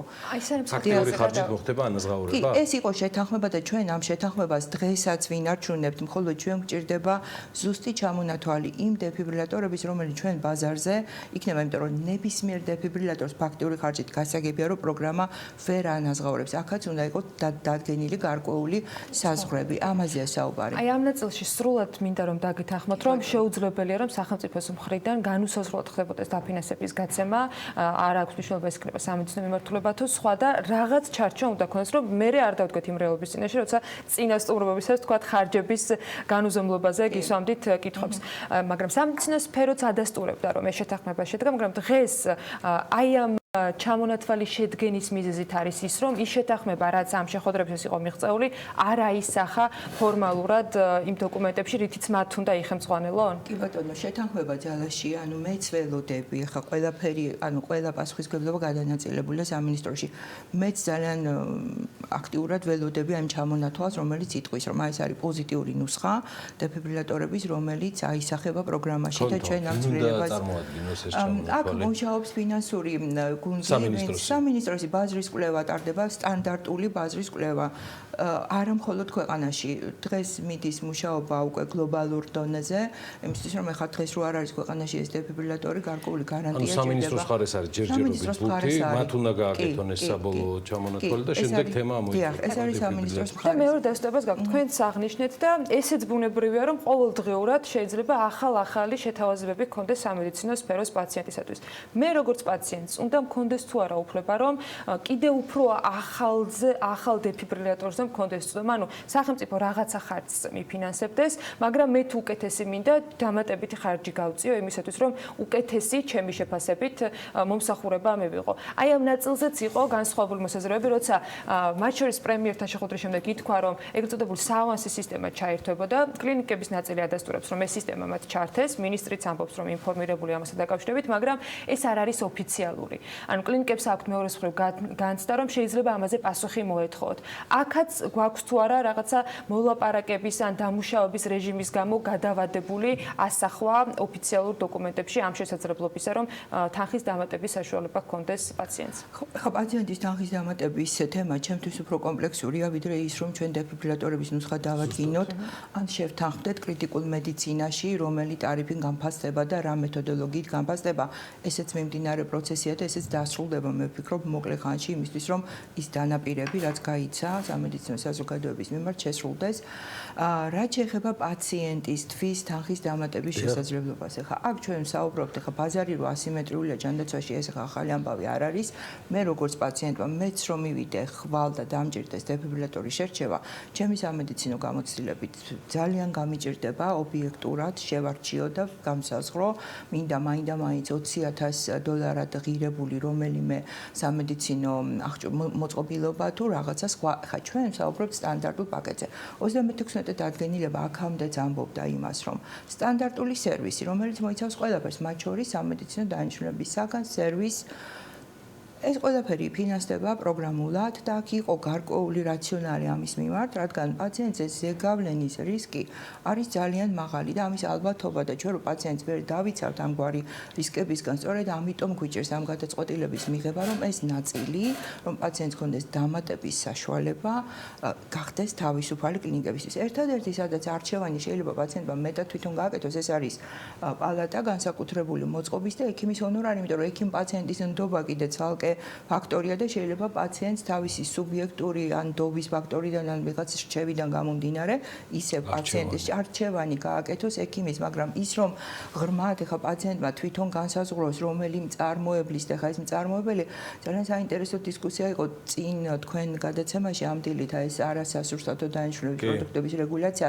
ეს რეგულაცია არა მხოლოდ საყოფაცხოვრებო წარმოების საგნებს შეეხება, ეს შეეხება საყოფაცხოვრებო არასასურსათო, ამ შეეხება სამედიცინო დანიშნულების საგნებსაც.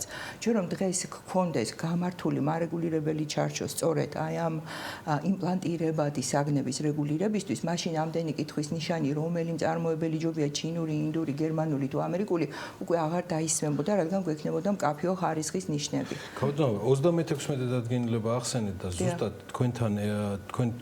თქვენთან ეთერისთვის მომზადებისას აქ გამიჩნდა კითხვა და რისკიც იმავდროულად პაციენტი თანადაფინანსებისას.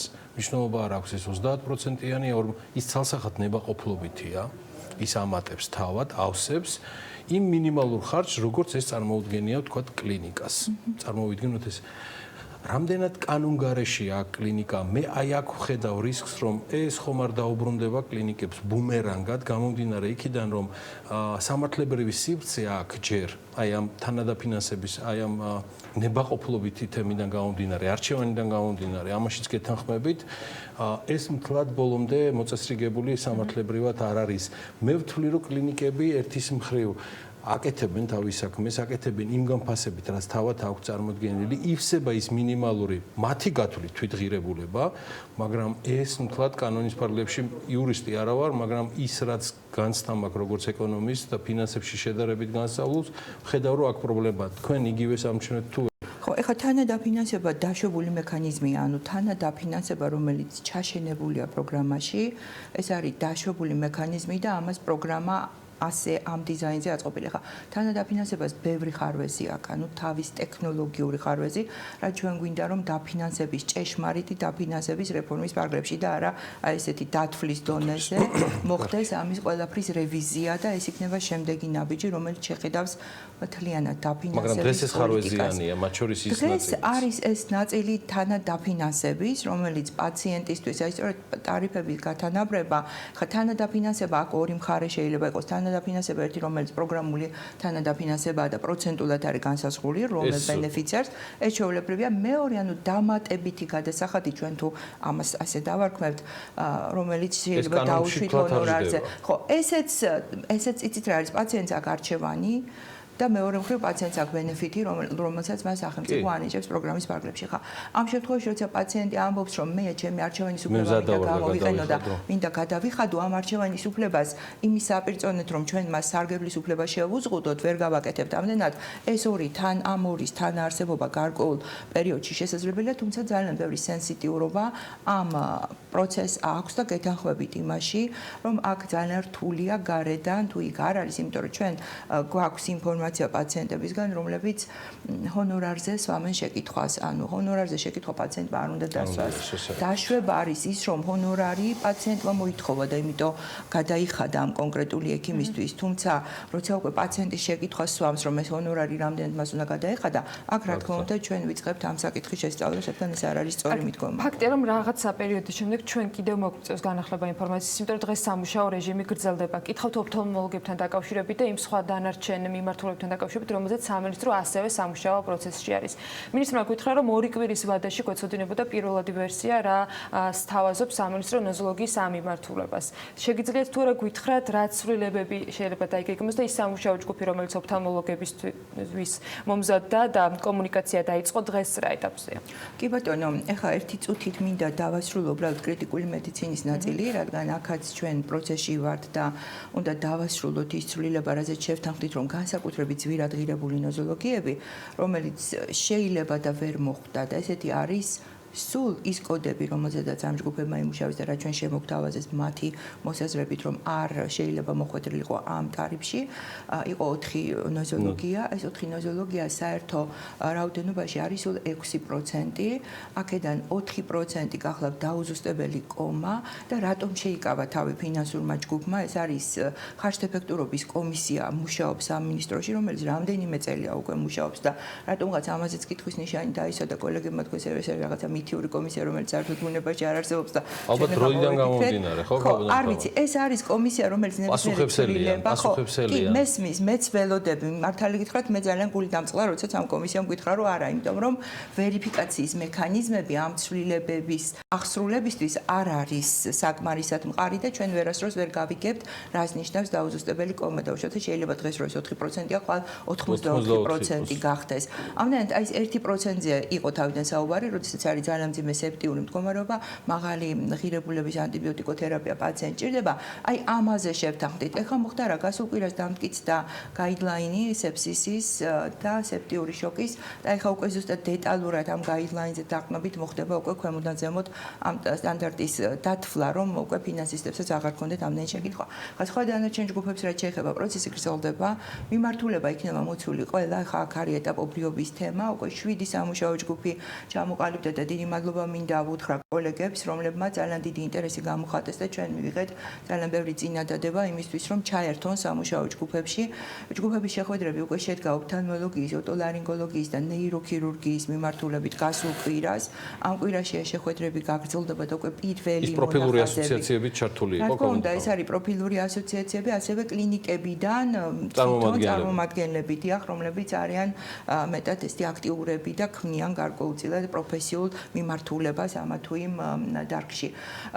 პროცესი შედგა, ანუ დავიწყეთ ამ მიმართულებით მუშაობა და გაგრძელდება და ჩვენ ვფიქრობთ მარტის შუა რიცხვებისთვის უკვე გვექნება ახალი პაკეტი ტარიფების, რომელიც დამყარებული იქნება სტანდარტებზე, მეტად დეტალურ სტანდარტებზე, რაც რა თქმა უნდა იმედი მაქვს რომ შევთანხმდებით, იმიტომ რომ პროცესი არის რთული, თუმცა ეს არ არის ჩვენი შემთხვევა, ეს ექსკლუზიური ქართული, იმიტომ რომ ბევრმა ქვეყანამ გაიარა იგივე გზა და ჩვენ ამას უბრალოდ სამინისტრომ მე მგონია რომ აი იმ ჯგუფმა ფინანსურმა ცოტა უფრო მეტად შეიძლება რომ იჩქაროს, ანუ საიმისოთ რომ თამაშის წესები ინდუსტრიისთვის იყოს ცნობილი. კი, აქაც ახლა ორმხრივია ეს პროცესი ჩვენ, როდესაც ჩვენი მხრიდან დავასრულებთ, ანუ კლინიკური ნაწილი იქნება დასრულებული, ამ შემთხვევაში ფინანსური ჯგუფი ამ პასუხს არ დააყოვნებს.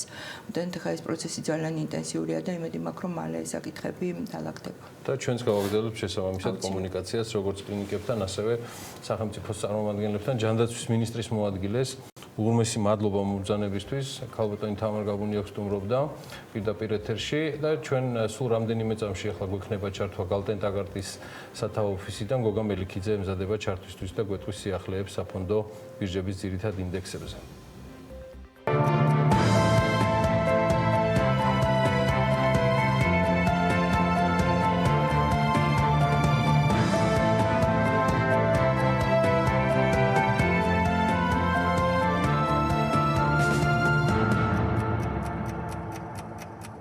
არ არის თულად განჭვეტადი, რომ კორონავირუსის გავრცელების გეოგრაფიას მიჰყვა საფონდო ბირჟის პრობლემებიც. ევროპულ საფონდო ბირჟებზე ინდექსები კორონავირუსის საფრთხეების გამო ეცემა, საუბარია სტოქსზე, სტოქს Euro 600-ზე, რომლის ინდექსი 3.6% დაეცა.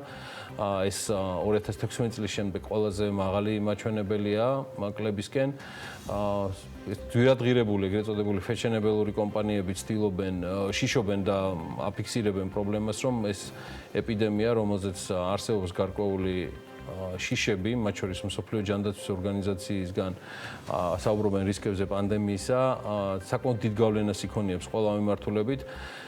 მე პრინციპში შემიძლია ასევე დავადასტურო, რომ მრავალი შემდეგი კვირა გალტენტაგარტის სათავო ოფისიდან გოგა მელიქიძის საუბრის ერთ-ერთი მთავარი თემა სწორედ COVID-19 კორონავირუსის გავლენა იქნება გლობალურ ინდექსებზე. გოგას მივესალმები, მას წარმატებულ ჩართვას უსურვებ და ველით საინტერესო სიახლეებს სწორედ სოფლიო ბირჟებიდან. დილამშვიდობისა გიორგი მივესალმები ტელემაყურებელს. შენ სწორად აღნიშნე, გასული კვირა და ზოგადად მიმდინარე პერიოდი ალბათ თავარი ამბავი არის კორონავირუსი და მისი ეფექტი და სხვადასხვა სტატისტიკა რაც ვრცელდება კორონავირუსთან დაკავშირებით. გასულ კვირა შეიძლება ითქვას, რომ ოპტიმიზმი, ესე ვთქვათ, გასული კვირის გასულ კვირას უფრო ოპტიმიზმი იყო ამასთან დაკავშირებით და გასულ კვირას ყველაფერი ბევრად გაუარეს და გასული კვირის ვაჭრობების 4 შაბათს დავინახეთ, რომ ბაზრებზე უკვე დაწოლა გაიზარდა და გასული კვირა გლობალურმა საფონდო ბაზრებმა თითქმის ყველა ინდექსმა უარყოფითად დახურა. ამერიკით რო დავიწყოთ, ამერიკაში ძირითადი ინდექსები 1.4%-დან 1%-მდე შემცირდნენ, მაგრამ თუმცა წლის დასაწყისთან დღემდე იანვარი და თებერვალს თუ შევხედავთ მიმდინარე თვეს დადების დას ინარჩუნებენ, მაგრამ მარტო Dow Jones-ი დაახლოებით 1.6%-ით ისევ დადების დას ინარჩუნებს წლის დასაწყისთან დღემდე, 3.3%-ით ინარჩუნებს S&P 500 დაახლოებით 6.7%-ით ისევ ინარჩუნებს დას NASDAQ-ი, თუ როგორც აღნიშნე გასული კვირა გლობალურად ყველა საფონდო ბაზარმა ასე ვთქვათ დაწოლა განიცადა და უარყოფითად დაიხურა თითქმის ყველა საფონდო ბაზარი. გუშინდელ დღეზეც ვიტყვით, რომ სიტყვას გუშინაც დავინახეთ გლობალურ საფონდო ბაზრებზე მაქსიმალური დაწოლა და ძირითადი ამბავი და ძირითადი ასე ვთქვათ მოვლენა არის კორონავირუსი და მასთან დაკავშირებული სხვადასხვა სტატისტიკა.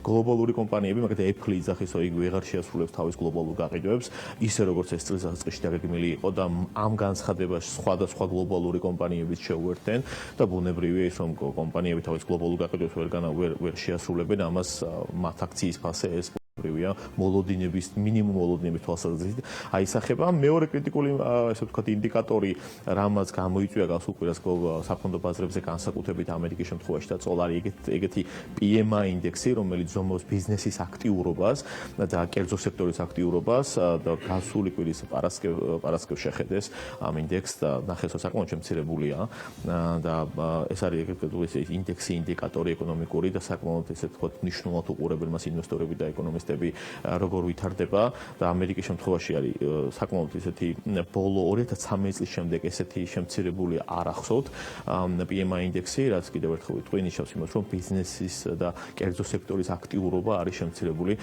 ამერიკის ეკონომიკაში. ბუნებრივია ეს ყველაფერი გადაითარგმნა და მოლოდინიც იყო ობლიგაციების მიმართ გაზრდილ მოთხოვნაში და ზოგადად უნდა ვთქვათ, რომ გასული წინა მოყოლებული ობლიგაციების მიმართ მოთხოვნა საკმაოდ გაზრდილია.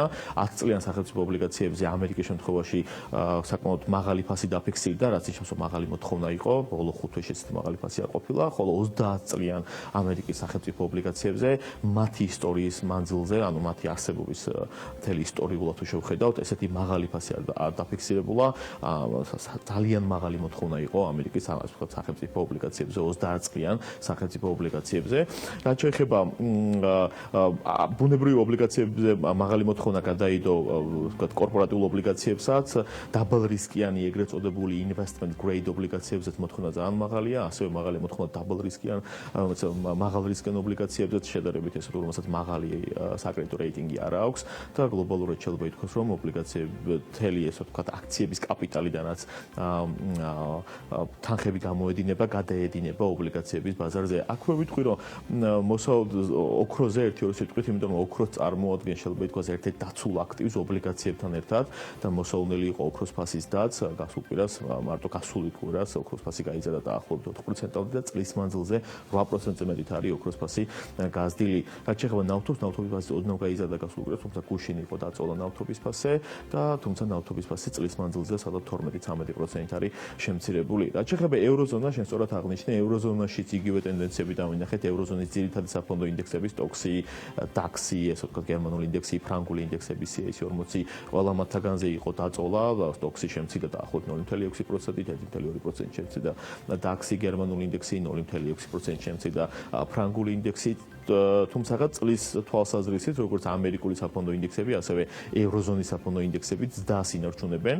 STOXX-ი გაზრდილია დაახლოებით 2.5%-ით, თითქმის DAX-ი თითქმის მსგავსად არის გაზრდილი წლის დასაწყისთან დღემდე და ფრანგული ინდექსი სადღაც 1%-იან ზრდას ინარჩუნებს. რაც შეეხება ბრიტანულ ინდექსებს, FTSE 250 და FTSE 100, ეს ორი მსხვილი ბრიტანული ინდექსი გასულ კვირას ანალოგიურად ესენი შემცირდნენ, თუმცა წლის დასაწყისთან დღემდე განსხვავებით კონტინენტალური ევროპის ევროპული მსხვილი ინდექსებისა, ბრიტანული ინდექსები უარყოფით, ასე ვთქვათ, ზრდას ვერ აჩვენებენ, ასე ვთქვათ, უარყოფით ტერიტორიაში არიან.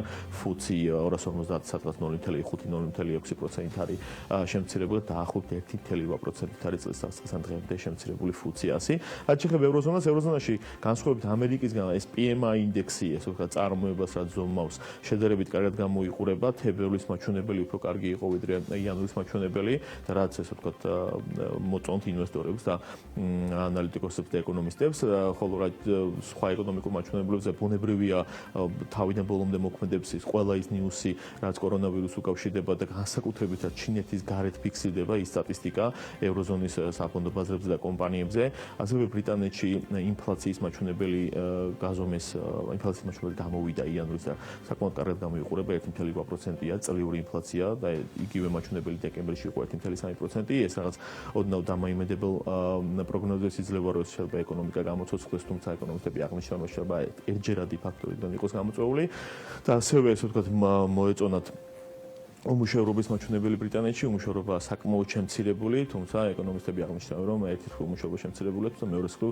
ესე ვთქვათ, გაზრდილი არ არის ანაზღაურებების დინამიკა, ესე ვთქვათ, payroll-ები არ არის გაზრდილი ბრიტანეთის ეკონომიკაში. და ნახოთ, როგორ განვითარდება ზოგადად ევროზონაში ეკონომიკურის და განსაკუთრებით პირველი კვარტალი ისეთ ეკონომიკებში, როგორიც არის საფრანგეთი და გერმანია, მთავარი ეკონომიკები არიან ევროზონის. რაც შეეხება აზიას, იაპონიაში ინდექსი შემცირდა 1.3%-ით, ნიკეი 225 და ზოგადად წლის მანძილზეც იაპონური ინდექსი შემცირებულია სადღაც 1%-მდე. იაპონიაში მთავარი ამბავი არის ის, რომ მეოთხე კვარტალის დაზუსტებული ეკონომიკური ზრდის მაჩვენებელი გამოვიდა და არის უარყოფითი 6.3%-ით გასულ წლის მეოთხე კვარტალში, 2019 წლის მეოთხე კვარტალში ეკონომიკა შემცირდა. ეს განპირობებულია იმ, ესე ვთქვათ, DRG-ს გადასახადის ზრდით, რაც იაპონიაში ოქტომბრის დასაწყისში გაზარდეს. იაპონიაში იმედოვნებდნენ, რომ იაპონიაში ამ ეკონომიკური ვარდნის ამოღებას გეგმავენ, ვთქვათ, იმ ფისკალური პოლიტიკით, რასაც აპირებენ 2020 წლის პირველი კვარტლის ბოლოში, ესე ვთქვათ, ჩაეშვათ ეკონომიკაში, თუმცა დაეწიათ ეს კორონავირუსთან დაკავშირებული ეკონომიკური დინამიკა და შესაბამისად საკმაოდ სკეპტიკურად უყურებენ ეკონომისტები, რამდენად იაპონიაში პირველი კვარტალი მაინც ექნებათ ეკონომიკური და თუმცა და საკმაოდ ესე ვთქვათ, აღნიშნავენ, რომ პირველ კვარტალში 0.25%-ით მინიმუმ იაპონიაში ისევ შემცირდება ეკონომიკა გამომდინარე ამ კორონავირუსით, რამე თუ ეკონომიკა იაპონია ყველაზე ახლოსაა ჩინეთთან და ყველაზე მეტ ეფექტს განიცდის ეკონომიკურს კორონავირუსთან დაკავშირებით ჩინეთისგან მოდის. რაც შეეხება ჩინეთს, ჩინეთში რაცა უნდა უცნაური იყოს ინდექსი გაიზარდა 4.5%-ით, მათი ვთქვათ შანხაი კომპოზიტ ინდექსი და წლის მანძილზე უარყოფითის და სადღაც 0.4-0.5%-ით, მაგრამ გასულ კვირას გაიზარდა 4.5%-ით.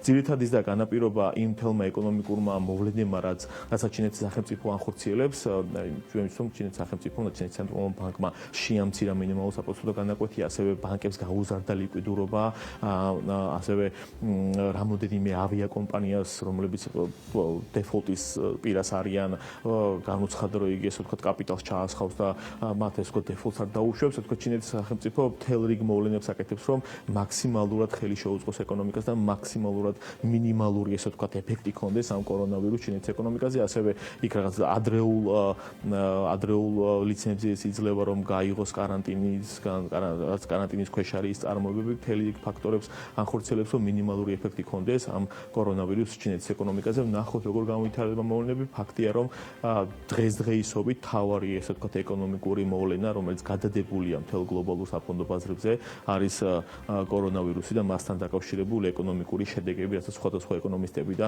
საინვესტიციო ბანკები იზახიან და პროგნოზებს აკეთებენ. მადლობა გოგას ტრადიციულად საინტერესო მიმოხილვისათვის. გალტა ტანგარტის ოფისიდან გოგა მელიქიძე გვერდებოდა საქმე ინდილის ეთერში. ჩვენ კი სულ რამდენიმე წუთში საკანონმდებლო ხელისუფლების სამართლებრივ სტრუქტურაზე ვისაუბრებთ. ტრადიციულ რუბრიკაში კაცი მაყურის და ბექა ბაციკაძე შემოგვერდებიან ძალიან მალე.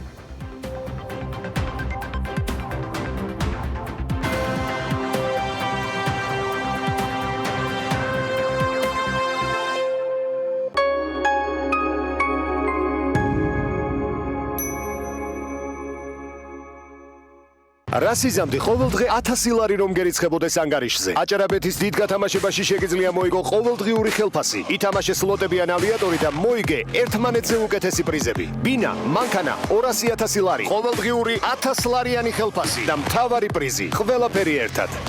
აჭარაბეთ.com გალფში პრიზების სცენა. მხოლოდ გალფ კლუბის ბარათით ყოველი 30 ლარის შენაძენზე მიიღე მომენტალური გათამაშების 1 ბილეთი. გადაფხიკე და დაიჭირე 20,000 პრიზიდან ერთ-ერთი. თამაშდება 12 iPhone, 12 ტელევიზორი, მარშალის 12 დინამიკი და 12 ყურსასმენი. ასევე გათამაშებაშია 1000-ობით სხვა პრიზი, უფასო საწვავი, გალფ კლუბის ქულები, ჰოთ-დოგ მენიუ, ყავა და უამრავი აქსესუარი. აირჩიე გალფი, ჩაიფიქრე და მოიგე. გჭირდება სახურავი. გინდა იყო დაცული ნებისმიერ ამინდში. მონტერეი ლუქსის მეტალოკრამიტის სახურავები, უმაღლესი ხარისხი და საუკეთესო მომსახურება. ენდე ლიდერებს. გადახურე და დაივიწყე პრობლემები. მონტერეი ლუქსი. კაიროს ქუჩა 42. მონტერეი, ახლა უკვე ქუთაისშიც. სიახლე ევროპაბეტზე. გამოსცადე ახალი კრიპტოთამაში DICE. აირჩიე რიცხვით, დადე ფსონი მეტი ან ნაკლებზე და მოიგე სწრაფი ფული ევროპაბეტზე. შარლის დერონი, ნიკოლ კიდმანი, მარგო რობი, დრამაში სკანდალი. ენკარდი არის ევროპაბეტიდან თანხის გატანის საუკეთესო მეთოდი. გაიტანე მოგებული თანხა ბანკომატებიდან სწრაფად და უსაფრთხოდ, ან გადაიხადე პოსტერმინალების საშუალებით.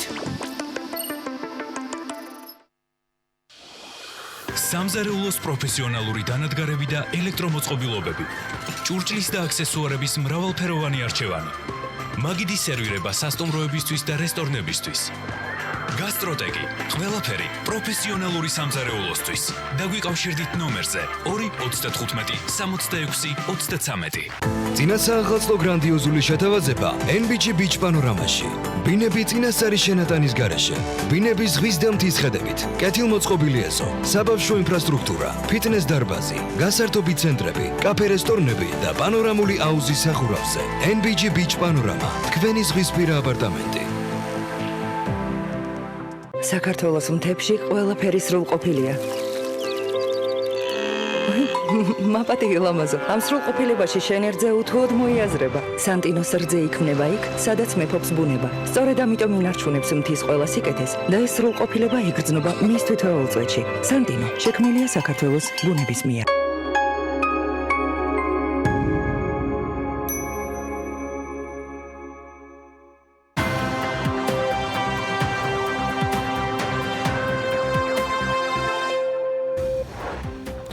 ქუთაისში ჰუალენგის თავისუფალ ინდუსტრიულ ზონაში მზის პანელების მწარმოებელი ევროპაში ყველაზე დიდი ქარხანა გაიხსნა. პროექტის განმახორციელებელია გერმანული ბრენდი A-Solar, რომელიც უკვე მესამე წელია, რაც საქართველოში მოღვაწეობს.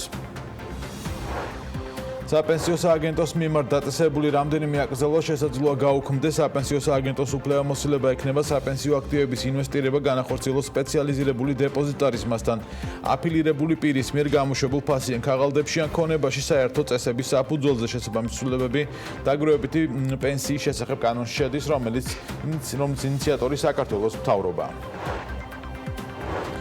მთავრობის მიერ საგადასახადო კოდექსში მომზადებული ცვლილებებით DGG-სგან გათავისუფლების შემთხვევები განისაზღვრება. კანონპროექტით ზუსტდება სამედიცინო და საგანმანათლებლო სფეროში არსებული საგადასახადო შეღავათების გამოყენების არეალი. კერძოდ პროექტის მიხედვით ამ სფეროებში საქმიანობასთან ერთად დაბეგვირისგან თავისუფლდება მასთან უშუალოდ დაკავშირებული და დამხმარე მომსახურების საქონლის მიწოდება. თანამედროვე ხელოვნების განვითარების ხელშეწყობის მიზნით სოლოს შემეცნებითი მასტერკლასების სერიაც იწყებს იმისთვის, რომ უქმეებზე ოჯახთან, მეგობრებთან საინტერესოდ და შემოქმედებითად გაატარო დრო. სოლოს მომხმარებელს ჰოლოზეუმში მრავალფეროვან მასტერკლასებზე დასწრება შეეძლება. TBC IT აკადემიაში UX bootcamp-ის კურსზე რეგისტრაცია დაიწყო. სწავლა მარტში დაიწყება და UX-ით დაინტერესებულ პირებს საშუალება ექნებათ უსასყიდლოდ შეისწავლონ ახალი პროფესია ან ამ მიმართულებით საკუთარი ცოდნა გაიღრმავონ. საქართველოს ბიზნეს ასოციაციის წევრთა რიგებს კომპანია რომპეტროლი შეუერთდა ავტოპროდუქტების მწარმოებელი კომპანია რომპეტროლი წარმოადგენს ჯგუფ KMG International-ს მთავარ ბრენდს, რომელიც ყაზახეთის ეროვნულ ნავთობ კომპანია ყაზმუნაიგას ეკუთვნის. Tegeta Motorsis სათა ოფისში ევროპული ბიზნეს ასოციაციის EAB-ის ბორდის შეხვედრა გაიმართა, სადაც განიხილეს საქართველოში პროფესიული კადრების დეფიციტი და სხვადასხვა დარგში ჩართულობით აღნიშნული პრობლემის გადაჭრის საშუალებები. შეხვედრაზე ასევე ისაუბრეს Tegeta აკადემიის როგორც უნიკალური სასწავლო პლატფორმის შესაძლებლობებზე, თუ რამდენად მნიშვნელოვანია ბიზნესისთვის მსგავსი პლატფორმების არსებობა სხვადასხვა ინდუსტრიული პროფილის მიმართულებით. ილამშვიდობის 2019 წლის მეოთხე კვარტალში უცხოეთში საქართველოს 628,000 რეზიდენტი იმყოფებოდა. ამის შესახებ საქსტატის მიერ გამოქვეყნებული ანგარიშიდან ირკვევა, საქართველოს მოქალაქეებმა ვიზიტების უმეტესობა თურქეთსა და აზერბაიჯანში განახორციელეს. ნინი ლონგურაშვილი შემოგვიერთდება ახლა და მისგან გავიგებთ უფრო მეტ რიცხვს თუ რამდენი დახარჯეს ქართველებმა, რომელი ქვეყნები აირჩიეს და რა საკმაოდ ჯგუფი ლიდერავს მოგზაურობისას. ნინი დილამშვიდობის. დილამშვიდობისა ბექა, მივესალმებით ჩვენ მაყურებელსაც. საქსტატის მონაცემებით 2019 წლის მეოთხე კვარტალში 344,000 ქართველი იმყოფებოდა საზღვარგარეთ. ამ რაოდენობის ტურისტი კი უცხოეთში ერთ ღამეზე მეტი ხნით დარჩა. შესაბამისად, ისინი ოფიციალური მეთოდოლოგიით ტურისტებად ითვლებიან. 284,000 ვიზიტორი კი ერთ დღეზე ნაკლები ხნის განმავლობაში იმყოფებოდა საზღვრებს გარეთ. შესაბამისად, ეს ვიზიტები ექსკურსიულ ვიზიტებად ითვლება. საქსტატის მიხედვით, საქართველოს მოქალაქეებმა უცხოეთში ვიზიტების მთავარ მიზანს მეგობრების ან ნათესავების მონახულება წარმოადგენს. ვიზიტების მიზნების მიხედვით კი ასე ნაწილდება, როგორც ჩვენს მიერ მომზადებულ გრაფიკაში ჩანს, 223,500 ვიზიტორი მეგობრის ან ნათესავის მოსანახულებლად გაემგზავრა საყიდლებისათვის. 199,800 ვიზიტორი გავიდა ქვეყნიდან პროფესიული ან ეკონომიკური საქმიანობისათვის 111,900 და მათთვისაც გართობა, დასვენება და სხვა ქვეყნის სარეკრეაციო ობიექტების მონახულება სურდა 68,100 შეადგენდა. სამკურნალოდ კი 13,900 საქართველოს მოქალაქე გაემგზავრა. რაც შეეხება ქვეყნებს, რომლებსაც გასამგზავრებლად ვირჩევთ, ვიზიტების უმრავლესობა თურქეთსა და აზერბაიჯანში გახორციელდა. თურქეთში ვიზიტების 39,3% შეადგინა, აზერბაიჯანში 16,7%, ევროკავშირში ჯამურად 15,2%, სომხეთში 12%, რუსეთის ფედერაციაში 8,7%, უკრაინაში 1,1% და უკვე სხვა ქვეყნებში ჯამში 7%. ვიზიტების უმრავლესობა 45,9%, 31-დან 50 წლამდე ასაკობრივ კატეგორიაში შემავალი საქართველოს რეზიდენტი ვიზიტორების მიერ განხორციელდა. 15-დან 30 წლამდე ვიზიტორებმა 26,7% შეადგინეს, 51-დან 70 წლამდე 25,4% და 70 ზემოთ ვიზიტორებმა უკვე 2,1%. ქალების მიერ განხორციელებული ვიზიტების რაოდენობა მთლიანი ვიზიტების 41,9% შეადგენდა. სქესის მიხედვით ვიზიტები ასე გადანაწილდა: ქალები 263,100 და მამაკაცები 365,500. 2019 წლის მეოთხე კვარტალში განხორციელებული ვიზიტებისას გაწეულმა ხარჯებმა 5,400,000 ლარი შეადგინა და ვიზიტზე ჯამში საშუალოდ ხარჯი 804,000 ლარს გაუტოლდა. მადლობა ნინი ლონგურაშვილ საინტერესო ინფორმაციისთვის. ჩვენ განვაგრძობთ საქმიან დილას. საარჩევნო სისტემის რეფორმა, სასამართლოს რეფორმა, ევროპული და ევროატლანტიკური ინტეგრაცია, საპარლამენტო ზედამხედველობა, სახელმწიფო ბიუჯეტის დამტკიცება, ტერიტორიული მთლიანობა და ანტისაოკუპაციო პოლიტიკა, გარემო და ეკოლოგია, ბავშვის უფლებები, ბიზნესის ჩართულობის უზრუნველყოფა, სოფლის მეურნეობის ხელშეწყობა. ეს სადღეგრძელო არ გეგონოთ, ეს არის თემების და გამოწვევების ჩამონათვალი, რომლებიც 2019 წლის 21 სექტემბერს პარლამენტის ახალმა თავმჯდომარემ საპარლამენტო უმრავლესობის სხვა წევრებთან ერთად საზოგადოებას წარუდგინა. რა შესრულდა ამ ჩამონათვალიდან? ეკატერინე ციმაკურიძე, დემოკრატიის ინდექსის საქართველოს ხელმძღვანელია, საქმიანი დილის სტუდიაში და სწორედ ამ თემებზე ვისაუბრებთ. დილამშვიდობის. დილამშვიდობის. მადლობა კიდევ ერთხელ გადაცემაში მოსვლისთვის და საინტერესო თქვით გამოგვივიდეს წესით ეს რუბრიკა, რადგან იმ თემებზე უნდა ვისაუბროთ, რომელიც დაანონსებული იყო, რომელიც დაპირებული იყო და რომელიც უნდა შესრულებული იყო, მაგრამ დასაწყისში მინდა დავიწყოთ ივანე მაჭაორიანის გუშინდელი ვიზიტი არ ვიზიტით პარლამენტში. ამ შემთხვევაში კანონით, ასე ვთქვათ, რა ტიპის ბერკეტები აქვს პარლამენტს, რომ ივანე მაჭაორიანის გარკვეული პასუხისმგებლობის საკითხი დააყენოს გუშინ არ მისვლასთან დაკავშირებით? კი ბატონო, დავიწყოთ ამ საკითხით. ზოგადად ჩვენ ბევრი გვისაუბრია პარლამენტის საზედამხედველო ფუნქციაზე და ვიცით, რომ ძალიან სუსტად ახორციელებს პარლამენტი ამ ფუნქციას. ამჯერად ამ ფუნქციის სისუსტე იმაშიც გამოიხატა, რომ ანგარიშვალდებული პირები არ მიდიან დაბარების მიუხედავად პარლამენტში და პარლამენტი ამ შემთხვევაში ნაცვლად იმისა, რომ კანონით გათვალისწინებული მექანიზმები გამოიყენოს და ასე ვთქვათ, გააკეთოს დემონსტრირება იმისა, თუ რამდენად მნიშვნელოვანია პარლამენტის საზედამხედველო ფუნქცია ერთის მხრივ და მეორეს მხრივ კანონია ამ ქვეყანაში უზენაესი და არა ცალკეული მინისტრების ნება, სურვილი ან მათი შეხედულება ამა თუ იმ საკითხთან დაკავშირებით არის თუ არა საჭირო თუნდაც ეს არგუმენტი რა თქმა უნდა არ გამოდგება, იმიტომ რომ სხვადასხვა ფორმატებია მინისტრის საათი და როდესაც კომიტეტის ფარგლებში იბარებენ მინისტრს, ეს ერთი და მეორე, სულაც ესეც რომ არ იყოს, ის არის კონსტიტუციით ვალდებული, რომ გამოცხადდეს დაბარების შემთხვევაში. ამიტომ პარლამენტი, ეხლა ძალიან მნიშვნელოვანია, რომ პარლამენტმა გააკეთოს იმის დემონსტრირება, რომ მისთვის არის ცენტრალური მნიშვნელობის კონტროლის განხორციელება მთავრობაზე და თუ ის ამას არ გააკეთებს, ნიშნავს, რომ ის უბრალოდ ვერ აკონტროლებს. აი, როგორ უნდა გააკეთოს ამის დემონსტრირება, რა შეუძლია? ვინაიდან კონსტიტუციით არის ეს გათვალისწინებული, რომ მინისტრი არის ვალდებული გამოცხადდეს კომიტეტის მხრიდან დაბარების შემთხვევაში, კონსტიტუციის დარღვევა წარმოადგენს თანამდებობის პირის იმპიჩმენტის საფუძველს.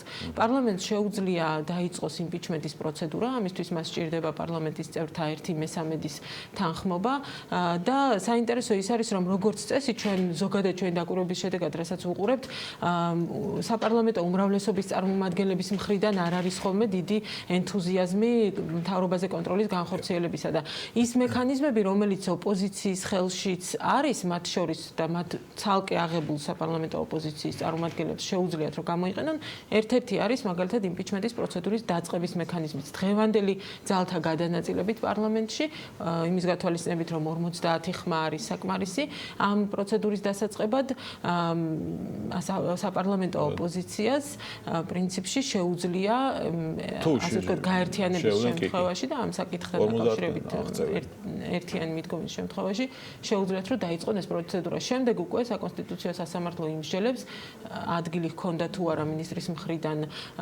რეალურად დარღვევას და ამის შემდეგ უკვე საკითხი ისევ ბრუნდება პარლამენტთან. ანუ იმპიჩმენტის საფუძველი არის და ახლა ვთქვათ ოპოზიცია შეუძლია რომ ეს იმპიჩმენტის პროცედურების გუშინ სხვადასხვა ბევრი საუბარი იყო იმაზე, რომ დაირღვა რეგლამენტი, დაირღვა და იმაზეც სხვა შორის საფინანსო საბიუჯეტო კომიტეტის თავმჯდომარე ამახვილებდა ყურადღებას, რომ სამწუხაროდ მათ არ აქვს ბერკეტები რეგლამენტით გათვალისწინებული, რომ რაიმე პასუხისმგებლობის ზომა გამოიყენონ ამ შემთხვევაში მინისტრთან მიმართებაში, თუმცა ეს ასე ნამდვილად არ არის. შეიძლება ვინმეს მოიჩენოს, რომ ეს რაღაცა ძალიან მკაცრი და ისეთი უკიდურესი ზომა არის იმპიჩმენტის მექანიზმი, მაგრამ ეს არის ძალიან მნიშვნელოვანი. მთავრობა არის პარლამენტის წინაშე ანგარიშვალდებული და ამის ასე ვთქვათ არ დამორჩილება ნამდვილად იმსახურებს რეპუტაციულადაც ასე ვთქვათ მნიშვნელოვანია ვთქვათ პარლამენტმა ამ შემთხვევაში საკუთარი რეპუტაცია დაიცვას თუ იმ შემთხვევაში თუ მინისტრი არ მიდის პარლამენტში კონსტიტუციით გათვალისწინებული მოთხოვნის შესაბამისად. გადავიდეთ ჩვენს თემებზე 10 საკითხი რომელიც უნდა მოგვარებულიყო, უნდა დაწყებულიყო, განხილვებული ყოველ შემთხვევაში მიიღებულიყო კანონპროექტების საშემოდგომო სესიაზე. საარჩევნო სისტემის რეფორმა. ერთი ეს უეჭველი ვიცით რომ არ შესრულდა, ხო? აქ არის ჩამოთვლილი რა შესრულდა და რა ნაწილობრივ შესრულდა თქვენს ანგარიში, მაგრამ მინდა რომ მიყვეთ ეს საარჩევნო სისტემის რეფორმაზე ნაწილობრივ მაინც ასე თქვათ იყო თუ არა გადადგმული ამენაბიჯები. პირველ რიგში დავიწყებ იმით, რომ ზოგადად ეს 10 გამოწვევა არის ძირითადი საკითხები, რაც პარლამენტის თავმჯდომარემ საშემოდგომო სესიის ფარგლებში გამოყო, როგორც ყველაზე მნიშვნელოვანი და როგორც მათი საკუთარი გეგმა, საპარლამენტო უმრავლესობის ასე ვთქვათ, საკუთარი გეგმა, ეს არ არის შეიძლება არ არის ის გეგმა, რომელზეც ვთქვათ საზოგადოებაში ან ოპოზიციურ პარტიებში ფიქრობენ, რომ პარლამენტი უნდა ახორციელებდეს, მაგრამ ეს იყო საპარლამენტო უმრავლესობის, ასე ვთქვათ, გაცხადებული გამოწვევების ჩამონათვალი, რომელიც თემები არ არის ახლა საშემოდგომო სესიაზე უნდა ეკასხვა. გეგმები, რა თქმა უნდა, და აქტივობები, რა თქმა უნდა, არის გაცილებით უფრო ფართო. თითოეულ კომიტეტს აქვს თავისი სამოქმედო გეგმა, პარლამენტს აქვს თავისი. მაგრამ ეს არის ცენტრალური საკითხები, რომელზეც თვითონ საპარლამენტო უმრავლესობამ თქვა, რომ მე ამას ვაღიარებ როგორც გამოწვევას და მე ვიწყებ საშემოდგომო სესიაზე, მაქვს ეს კონკრეტული მიზანი, რომ დავძლიო ეს გამოწვევები. ერთ-ერთი იყო საარჩევნო სისტემის რეფორმა და ჩვენ კარგად გვახსოვს რამხელა გამოხმაურებებიც მოყვა ადგილობრივი თუ საერთაშორისო ორგანიზაციების მხრიდან და ზოგადად საზოგადოების მხრიდან იმედგაცრუებას, რაც მოყვა საარჩევნო სისტემის სრულად პროპორციულ საარჩევნო სისტემაზე გადასვლაზე უარის თქმას. საინტერესო ის არის, რომ აქ მხოლოდ საარჩევნო სისტემაზე, სისტემის ცვლილებაზე არ იყო საუბარი, იყო საუბარი პარტიების დაფინანსების, პარტიების რეგისტრაციის და ასე შემდეგ სხვადასხვა საკითხების საარჩევნო კოდექსით უნდა ყოფილიყო შეცვლილი იმისთვის რომ მთელი ეს სისტემა ყოფილიყო უფრო გამართული, უფრო გამჭვირვალე, უფრო სამართლიანი.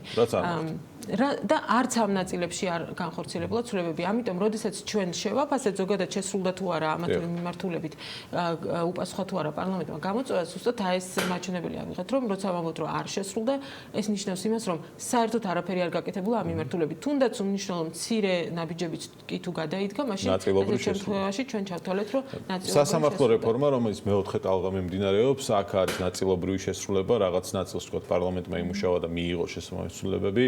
რა შესრულდა და რა არა, რა დარჩა, ასე თქვა პარლამენტს ამ გამოწვევიდან საშემოდგომო სესიაზე. სასამართლო რეფორმის მიმართულებით ძალიან საინტერესო არის ერთი რამ.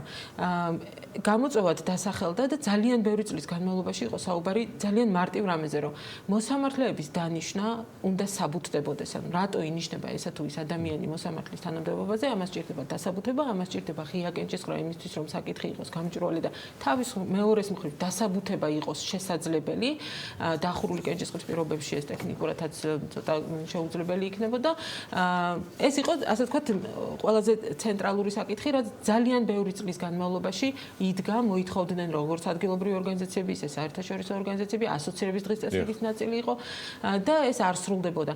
მეოთხე ტალღის ფარგლებში საშემოდგომო სესიაზე ეს გაკეთდა, ასევე რამდენიმე მიმართულებით გაითვალისწინა ცვლილებები, განიცადა ცვლილებები საერთო სასამართლოების შესახებ კანონმა, ეს არის მოსამართლეთა დისციპლინური პასუხისმგებლობის მექანიზმების დახვეწა, ძალიან სერიოზული პრობლემა იყო, რომ საფუძვლები არ იყო გათვალისწინებული, თქვენ წარმოიდგინეთ კონკრეტულად მოსამართლე მარიცოდა რა დარღვევის შემთხვევაში შეიძლებოდა ის მიცემულიყო პასუხისმგებლობაში, ეს განუჭრეტელი პროცედურა, ის საერთოდ წარმოუდგენელია, რომ სასამართლო სისტემაში არსებობდეს წინააღმდეგობა მოდის უბრალოდ დამოუკიდებლობასთან. ამიტომ ამ მიმართულებით იუსტიციის საბჭოს საქმიანობის წესის დახვეწის მიმართულებით რიგი ცვლილებები, დადებითი ცვლილებები მათ შორის განხორციელდა. თუმცა დარჩა რამდენიმე ცენტრალური საკითხი, მაგალითად სასამართლოების თავმჯდომარების პრობლემა, რომელიც ასევე ძალიან ბევრი წელია სერიოზულ პრობლემას წარმოადგენს და სასამართლოს თავმჯდომარეები არიან ის ადამიანები, ვინც ბევრი წლის განმავლობაში აღიქმებოდნენ როგორც სასამართლო სისტემაში გავლენის მომხდენები, ასე ვთქვათ, ცალკეულ მოსამართლეების და საქმეების განვითარებაზე.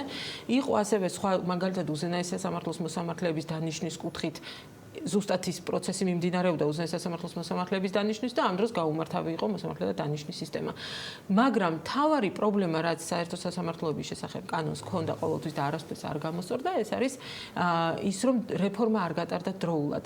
დღეს რომ საუბრობთ იმაზე, რომ დასაბუთებული იქნება გადაწყვეტილება და ეს კარგია და ყველა მოიწონა, მათ შორის საერთაშორისო ორგანიზაციების მხრიდანაც იყო ეს მოწონებული, სამაგიეროდ ის იმ მოცემულობაში ვართ, როდესაც უკვე სასამართლო სისტემა თითქმის სრულად დაკომპლექტებულია უვადოდ დანიშნული მოსამართლეების. ანუ მომდევნო რამდენიმე აწლეულის განმავლობაში ამ ძალიან კარგ რეფორმას გამოყენება ვერ ექნება უბრალოდ. ამიტომ ერთის მხრივ ცალკეული საკითხები არის, რაც არ შესრულებულა, არ გათვალისწინებულა რეფორმით, მეორეს მხრივ კი ძალიან დაგვიანებული იყო, რაც რა თქმა უნდა ჩემი აზრით მიზანი იმართება. საპარლამენტო ზედამხედველობაც ვახსენე, ამას დიდხანს რო არ შევჩერეთ, ამაზე გვისაუბრია და არ შესრულდა ერთმნიშვნელოვნად.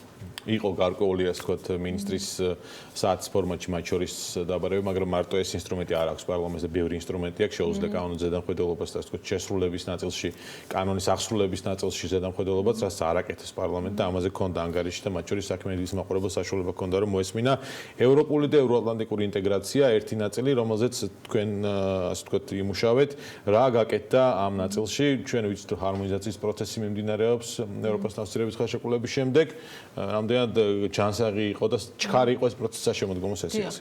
ჰარმონიზაციის, ანუ ევროდირექტივებით გათვალისწინებული ვალდებულებების საქართველოს კანონმდებლობაში ასახვა.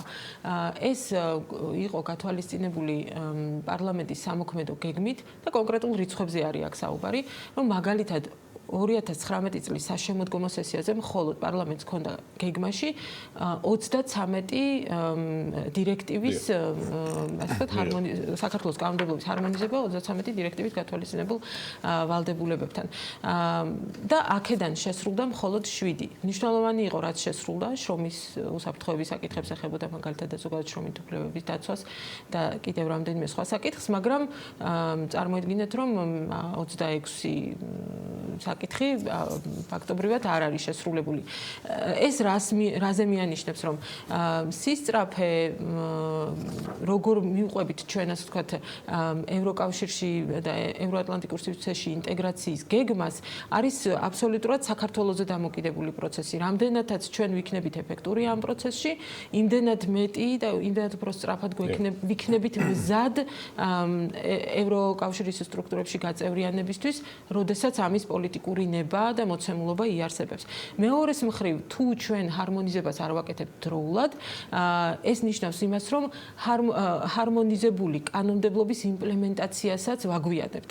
იმპლემენტაცია გაცილებით უფრო რთული და ხანგრძლივადიანი პროცესია, ან პრაქტიკაში იმ ყველაფრის დანერგვა, რასაც უწერთ კანონმდებლობაში, ვიდრე თვითონ კანონმდებლობის ცვლილებების განხორციელება და როდესაც ინტეგრაციაზეა საუბარი ევროკავშირში, ზუსტად ამას უყურებენ. ძალიან მნიშვნელოვანი ასპექტი სახელმწიფოს ვალდებულებების შესრულების არის ის, რომ არა მხოლოდ რა შევცვალე კანონში, არამედ აისახა თუ არა ეს ცვლილებები შემდეგ პრაქტიკაში. მადლობა, ეკა 10-ვე საკითხი ვერ მოასწარით, მაგრამ თუმცა შეჯამების სახით რო ვთქვათ, 3 აბსოლუტურად შეუსრულებელი გამოცხადებული ასე ვთქვათ გამოწვევა 10-დან 3 ჩავთვალეთ რომ შესრულებული იყო მიუხედავად მცირე რაღაცა ხარვეზებისა და 4 იყო ნაწილობრივ შესრულებული, აქედან ზოგიერთი ძალიან უშუალო ნაწილში, ზოგი უფრო მეტად, მაგრამ მაინც ეს სურათი აჩვენებს, რომ პარლამენტს აქვს ძალიან ბევრი სამუშაო ეფექტიანობის თვალსაზრისით. 3-იანი მინუსით. მადლობა ეკატერინე ციმაკურიძეს, დემოკრატიის ინდექსის საქართველოს ხელმძღვანელს საინტერესო საუბრისთვის და ჩვენ რეკლამის შემდეგ დაგიბრუნდებით ეთერში, ვიდრე ზამთრის კურორტების აქტიურობის დრო ამოიწურება და ის პრობლემების, რომლის წელს ასე ხმაურიანი იყო მომავალ სეზონამდე მიჩნდება, პრობლემების იდენტიფიცირებისთვის თემას ყურადღებას არ ვაკლებთ. მაია სიდამოინძე, Pro Travel Georgia's მმართველი დირექტორი, რამდენიმე წუთში ქეთინა დარეიშვილ სასტუმრო საფირი ბაკურიანის კომერციულ დირექტორს მას მისწევს.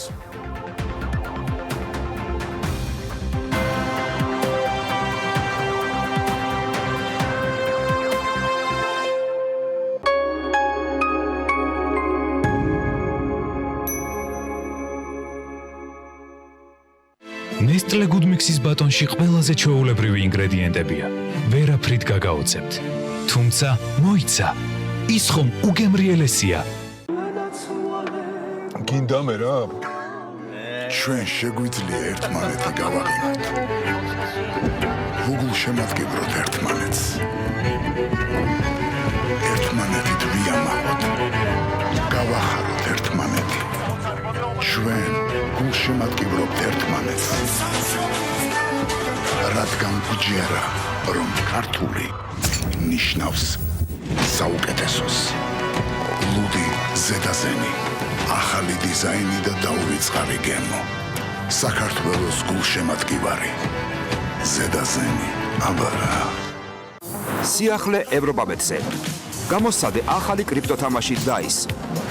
აირჩიე რიცხვით დადეპსონი მედიან ნაკლებზე და მოიგე სწრაფი ფული ევროპაბეტზე.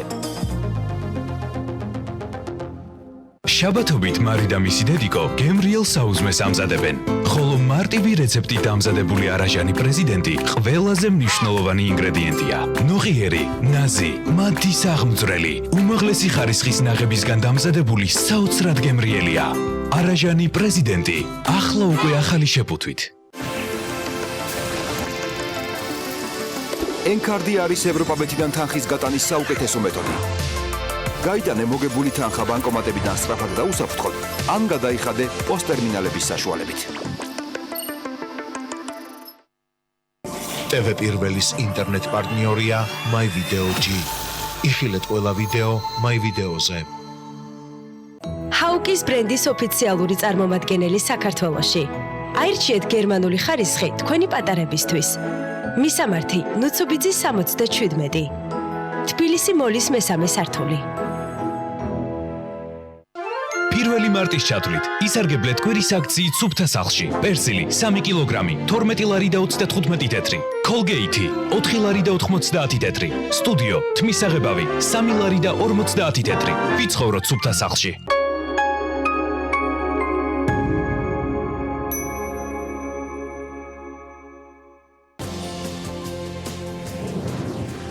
იცოდე შენი ქვეყნის ისტორია. თარიღი, რომელსაც მხოლოდ იმიტომ აღვნიშნავთ, რომ არასდროს დაგვავიწყდეს.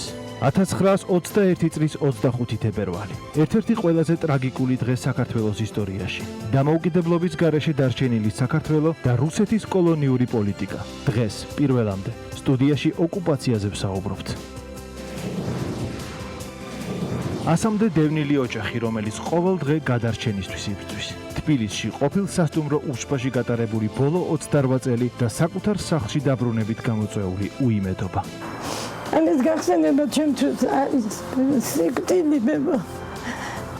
ადამიანების საკუთარი ცხოვრების ყველაზე გარდამტეხი მომენტებით და აფხაზეთში დარჩენილი მეხსიერება. პრორუსული პროპაგანდის ნაწილი და ანტიდასავლური გზავნილები.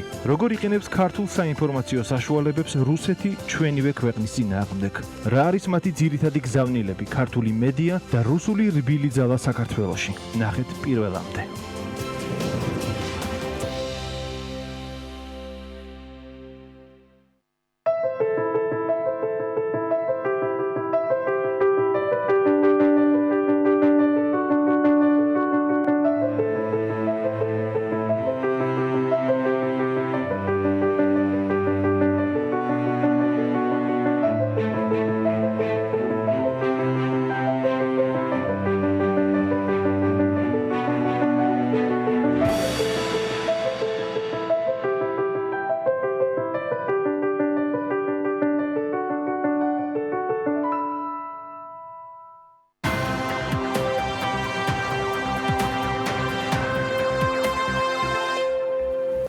საქმენდილის გადამღები ჯგუფი უქმეებზე ბაკურიანს ესტუმრა და მოიკითხა თუ რა მდგომარეობაშია დღეს კურორტი, აღმოიფრა თუ არა ის პრობლემები და გამოწვევები, რომლებიც სეზონის დასაწყისში გამოიკვეთა. წყალი, საცობები, სველი წერტილები, ინფრასტრუქტურა, მოკლედ ჩამონათვალი ვრცელია და წლების მატებასთან ერთად იზრდება, თუმცა წელს განსაკუთრებით კრიტიკულ მდგომარეობაში აღმოჩნდით, რაც აისახა კიდეც ტურისტების რაოდენობაზე. ვნახოთ, რამდენად გამოსწორდა სეზონის მეორე ნახევარში ეს მდგომარეობა.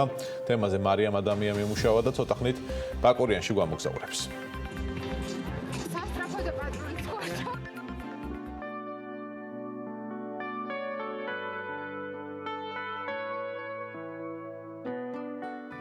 თბილისიდან ბაკურიანისკენ მიმავალ გზას გავუყევით. მოგზაურობის მიზანი მიმდინარე ტურისტული სეზონის შეფასება და იმ პრობლემების მოკითხვა, რომლებიც სეზონის დასაწყისში გამოიკვეთა. ამიდის პროგნოზი ირწმუნებდა, რომ თოვლი უნდა წამოსულიყო, მაგრამ როგორც ჩანს, წელს თოვლი საქართველოს არ წყალობს და ესეც ჩვენი რიგით პირველი გამოწვევა. ხოლო რიგით მეორეზე, მესამეზე ან თუნდაც მეოთხეზე საუბარი შეიძლება უსასრულოდ გავაგრძელოთ, რადგან ტურისტებისათვის დასვენება კურორტზე, რომელიც ხელისუფლების გეგმების თანახმად ქართულ დავოსად უნდა იქცეს, მოუწესრიგებელი ინფრასტრუქტურის გამო ჯერ ისევ არაკომფორტულია. საცობები, განათების ნაკლებობა, წყალი, ინფრასტრუქტურა, სველი წერტილები. ეს ის პრობლემებია, რომლებზეც ყოველწლიურად ვსაუბრობთ. ხოლო კითხვაზე თუ როდის გახდება ბაკურიანი დამსვენებლებისთვის უფრო მეტად მიმზიდველი და როდის მოგვარდება არსებული პრობლემები, ამ კითხვაზე მკაფიო პასუხი ადგილობრივი ხელისუფლების წარმომადგენლების მხრიდან იყო ის, რომ პრობლემებს აუცილებლად მოაგვარებენ. თუმცა რეალურად ბაკურიანი ყოველ წელს სეზონს ძველი პრობლემებით ხვდება. სეზონის დასაწყისში ჰქონდა წყლის პრობლემა, მაგრამ დროულად აღმოიფხვრა, სანამ აღმოიფხრებოდა ეს პრობლემა, კონტეინერებით მოქონდათ და გვიხსებდა რეზერვუარები. თუ გაგვიკეთებენ განათებას, თქვათ, აქედან მგზავრებამდე არის ხოლმე სიბნელეა, ღამე. ლამპიონები არის, მაგრამ განათება არ არის. კარგი იქნება თუ აღმოიფხრება ეს პრობლემა და ზოგადად ბაკურიანს სჭირდება რეკლამა. იმიტომ რომ ბევრმა არ იცის უცხოელმა დამსვენებელმა რატო უნდა ჩამოვიდეს ბაკურიაში. მოგზაურობის დროს შევეცადე მიღმა პრობლემებისა და ამენახა ის ფაქტორებიც, რომლითაც იზიდავს კურორტი დამსვენებელს. რეალურად რთული შესამჩნევი არ არის არქიტექტურა, რომელიც საქართველოს სხვა ქალაქებისაგან რადიკალურად განსხვავებულია. ძველი ხის სახლები, რომლებსაც კულტურულ-ეთნიკური მიქსი ეტყობა და კურორტისთვის დამახასიათებელი დიზაინი, ვიწროკუთხოვანი სახურავების სახით. ლამაზია ეს ყველაფერი, განსაკუთრებით ცითეთრეში ჩაფლული, მაგრამ გამოწვევების ფონზე იჩრდილება. ხოლო დამსვენებლებისთვის დისკომფორტის შედეგად საერთოდ უფასურდება. თოვლი ცოტა დადნა, მაგრამ რა ველოდებიან როგორც ისე თოვლს, რომ უნდა მოთოვოს ყველაზე და იმედია ისო დაიმატება თოვლის, იმიტომ რომ დღეს და გუშინ უკვე სათხილამურო ტრასაზეც მოაკლდა თოვლი და გაფუჭდა. ასია თუ ისე კურორტს დამსვენებელი მაინც ყავს. მართალია იმდენი არა, როგორც მაგალითად წინა წელს, მაგრამ სრიალის მოყვარულები მაინც სტუმრობენ, განსაკუთრებით შაბათ-კვირას და მათ შორის არიან როგორც უცხოელები, ასევე ქართველი ვიზიტორები. რაც შეეხება საბაგიროებს, ამბობენ, რომ წელს ისინი გაცილებით გამართულად მუშაობენ. საქართველოში პირველად ვიმყოფები და ძალიან მომწონს ეს ქვეყანა. გამართულია საბაგიროები და რიგებიც ნაკლებად არის. თუმცა ერთადერთი რასაც ვისურვებდი ეს უკეთესი ტრასებია სასრიალოდ. თოვლის პრობლემა იყო, იმიტომ რომ მოველოდით რომ უფრო რაღაც მეტი თოვლი იქნებოდა რა. მაღაზიებით რავი, ყველაფერი თბილისიდან წამოვიღეთ, ესე თქვა და აქაურობით არ გვისარგებლია. რომ შევაჯამოთ სეზონის დასრულებამდე კიდევ რამდენიმე თვეა დარჩენილი და დღევანდელი მდგომარეობით მთავარი წყლის პრობლემა აღმოფხვრილია. როგორც ჩანს, გახარიას მუქარამ იმუშავა. პოზიტიური ინფორმაციაა ისიც, რომ შედარებით გადაიჭრა ტრანსპორტის პარკირებისა და საცობების საკითხი და თბილისის მერიის დახმარებით ბაკურიანში ამოქმედდა მუნიციპალური ტრანსპორტი, რომელიც წრიულ მოძრაობას ასრულებს, რათა საცობები არ შეიქმნას. ასეთია დღეს ბაკურიანში მდგომარეობა. მადლობა მარიამ ადამიანს. ვიდრე ბაკურიანის ტურისტული სეზონი მილევად რეჟიმში გადავიდოდეს, ზამთრის დასვენების მოყვარულებისთვის ამ გამორჩეულ ადგილზე არსებული ინფრასტრუქტურულ და არამხოლოდ ინფრასტრუქტურულ პრობლემებსა და გამოწვევებს დაუთმობ დროს საქმენდილის ეთერში მაია სიდამოინძე და მისი სტუმარი შემოგვიერთდნენ სტუდიაში. კეთი ნადარეიშვილი, სასტუმრო საფირი ბაკურიანის კომერციული დირექტორია, ჩვენთან ერთად დილამშვიდობის მოგესალმებით. დიდი მადლობა ბექა, დილამშვიდობის, მივესალმები კეთს და დიდი მადლობა სტუმრობისთვის და პირველი კითხვა შემიქნება, რა ხდება დღეს ბაკურიანში? ვიცით, ასე ვთქვათ, სიუჟეტიდან უფრო მეტი დეტალი გაირკვეთ, რა მდგომარეობა არის წყლის მომარაგების კუთხით, თუმცა არის დარჩენილი წვრილ-წვრილი პრობლემები, რომლებიც უფრო ინფრასტრუქტურასთან არის დაკავშირებული და შეიძლება როგორც კერძო სექტორის წარმომადგენელმა გაგვიზიაროთ ეს.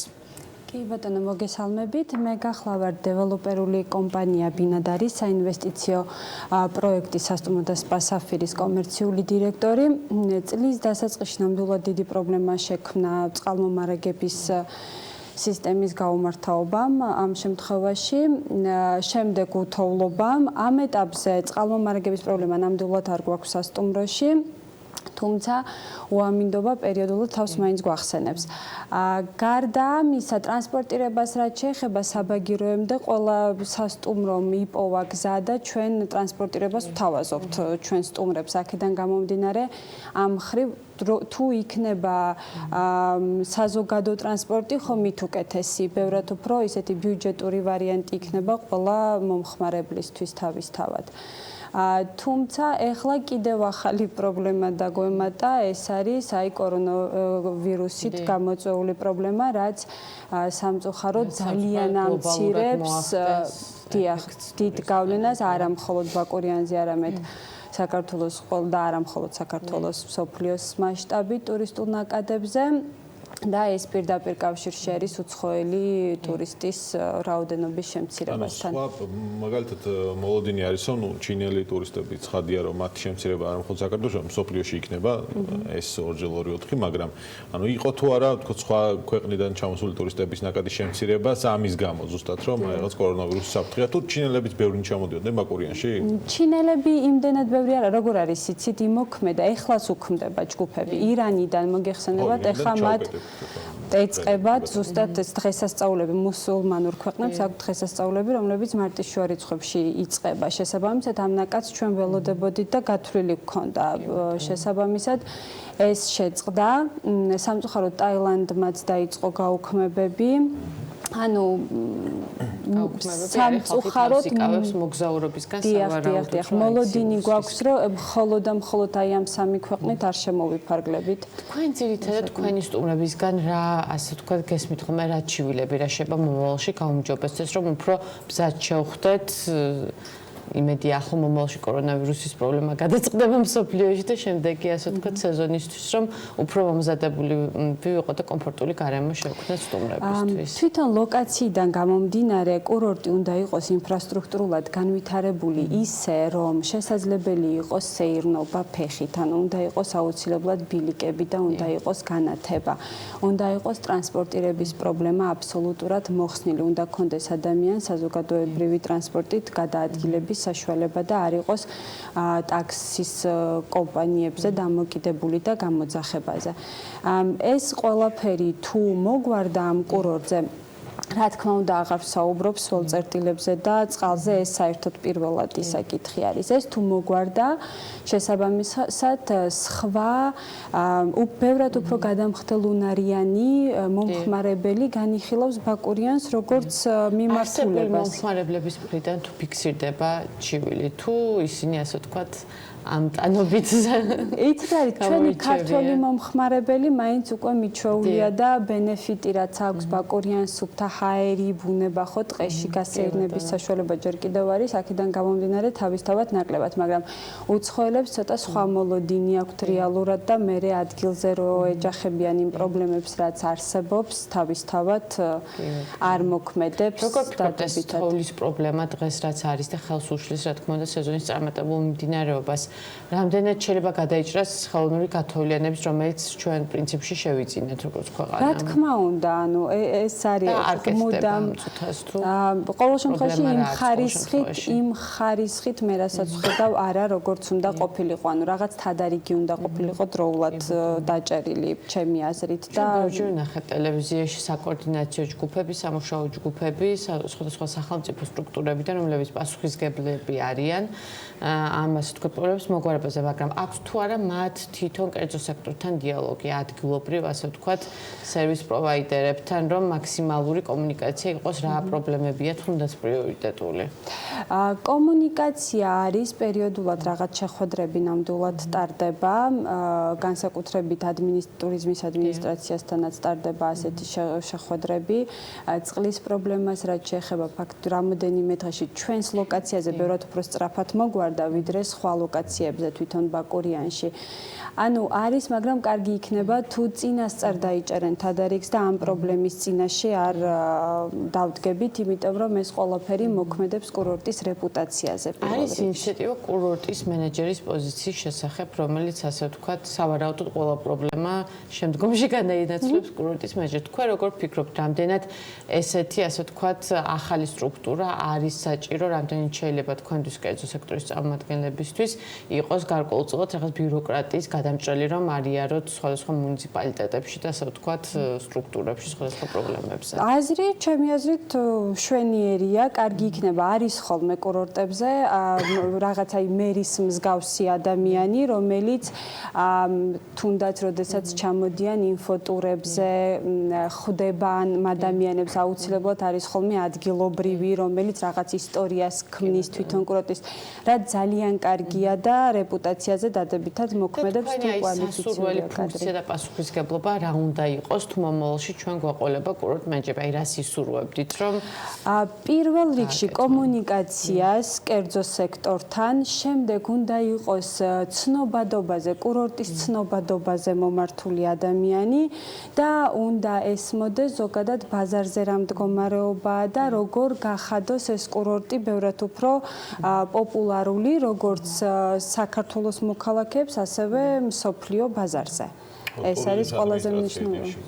უბრალოდ ლოკალური ხო ადამიანი თუ იქნება ბევრად უფრო დიდ რესურსს ჩადებს ამაში ხო ვიდრე ადმინისტრაცია რომელიც მთელ საქართველოზე არის მომართული ამ შემთხვევაში. დატვირთულობა რომ ახსენოთ ბოლოს თქვა თქვენ შარშანდელი სეზონიც გქონდათ ხო? შესაბამისად შესაძარისად გამოდგება როგორია წელს შარშანთან შედარებით დატვირთულობა თქვენი კონკრეტულ სასტუმროს შემთხვევაში. კი ბატონო, შარშან ჩვენ ახალი გახსნილები ყავთ, ანუ შარშან გაიხსნა სასტუმრო და სპასა და სიმართლე რო გითხრათ წელს რა თქმა უნდა მოლოდინი ბევრად უკეთესი გქონდა. გასულ წელთან შედარებით უკეთესი მდგომარეობა გვაქვს დატვირთვიდან გამომდინარე, იმიტომ რომ ახალი იყო სასტუმრო, თუმცა საკმაოდ ბევრი დავკარგეთ. კოლეგა, ასე ვთქვათ, ინდუსტრიიდან იგივე კოლეგებიდან დატვირთვის კოეფიციენტის კუთხით რამდენად გაზრდილი არის წელს სეზონზე და ვინ ჩამოდის უმთავრესად. წლევანდელი სეზონი ძალიან ყველა მე რეგიონებთანაც დომა მაქვს ყველა ანუ არ არიან კმაყოფილები მდგომარეობით და გასულ წელზე ბევრად უფრო უარესი შედეგი არის უკვე არსებულ სასტუმროებში. არის თუ ეს პრობლემა, იმიტომ რომ მაგალითად თბილისში განთავსების საშუალებების რაოდენობა გაიზარდა მიწოდების კუთხით. იგივე სიტუაცია ხო არ არის რა თქმა უნდა. ბაკურიაში?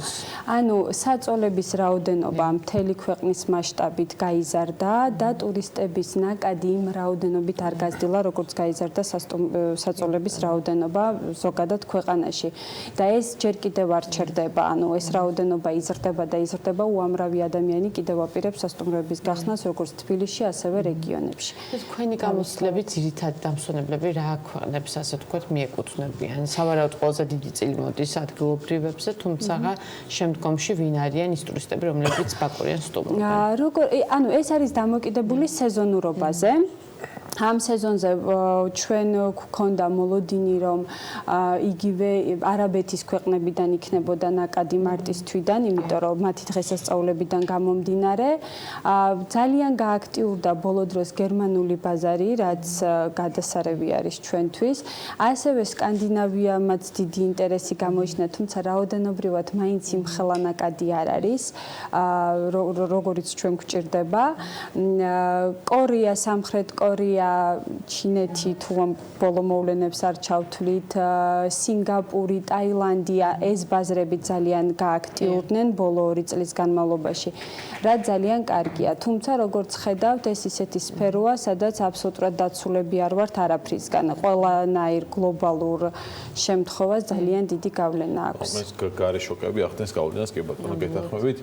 მადლობა მკეთ სტუმრობისთვის, კეთი ნადარეიშვილს მასპინძლობდით საქმიანდილის ბოლო ბლოკში, მაიასი დამოინძესთან ერთად ვასრულებთ მათთან ერთად საქმიან დილას. მადლობა თქვენ ყურადღებისთვის. საქმის კურს ეთერებში ვხვდებით ერთმანეთს დღის განმავლობაში. დროებით.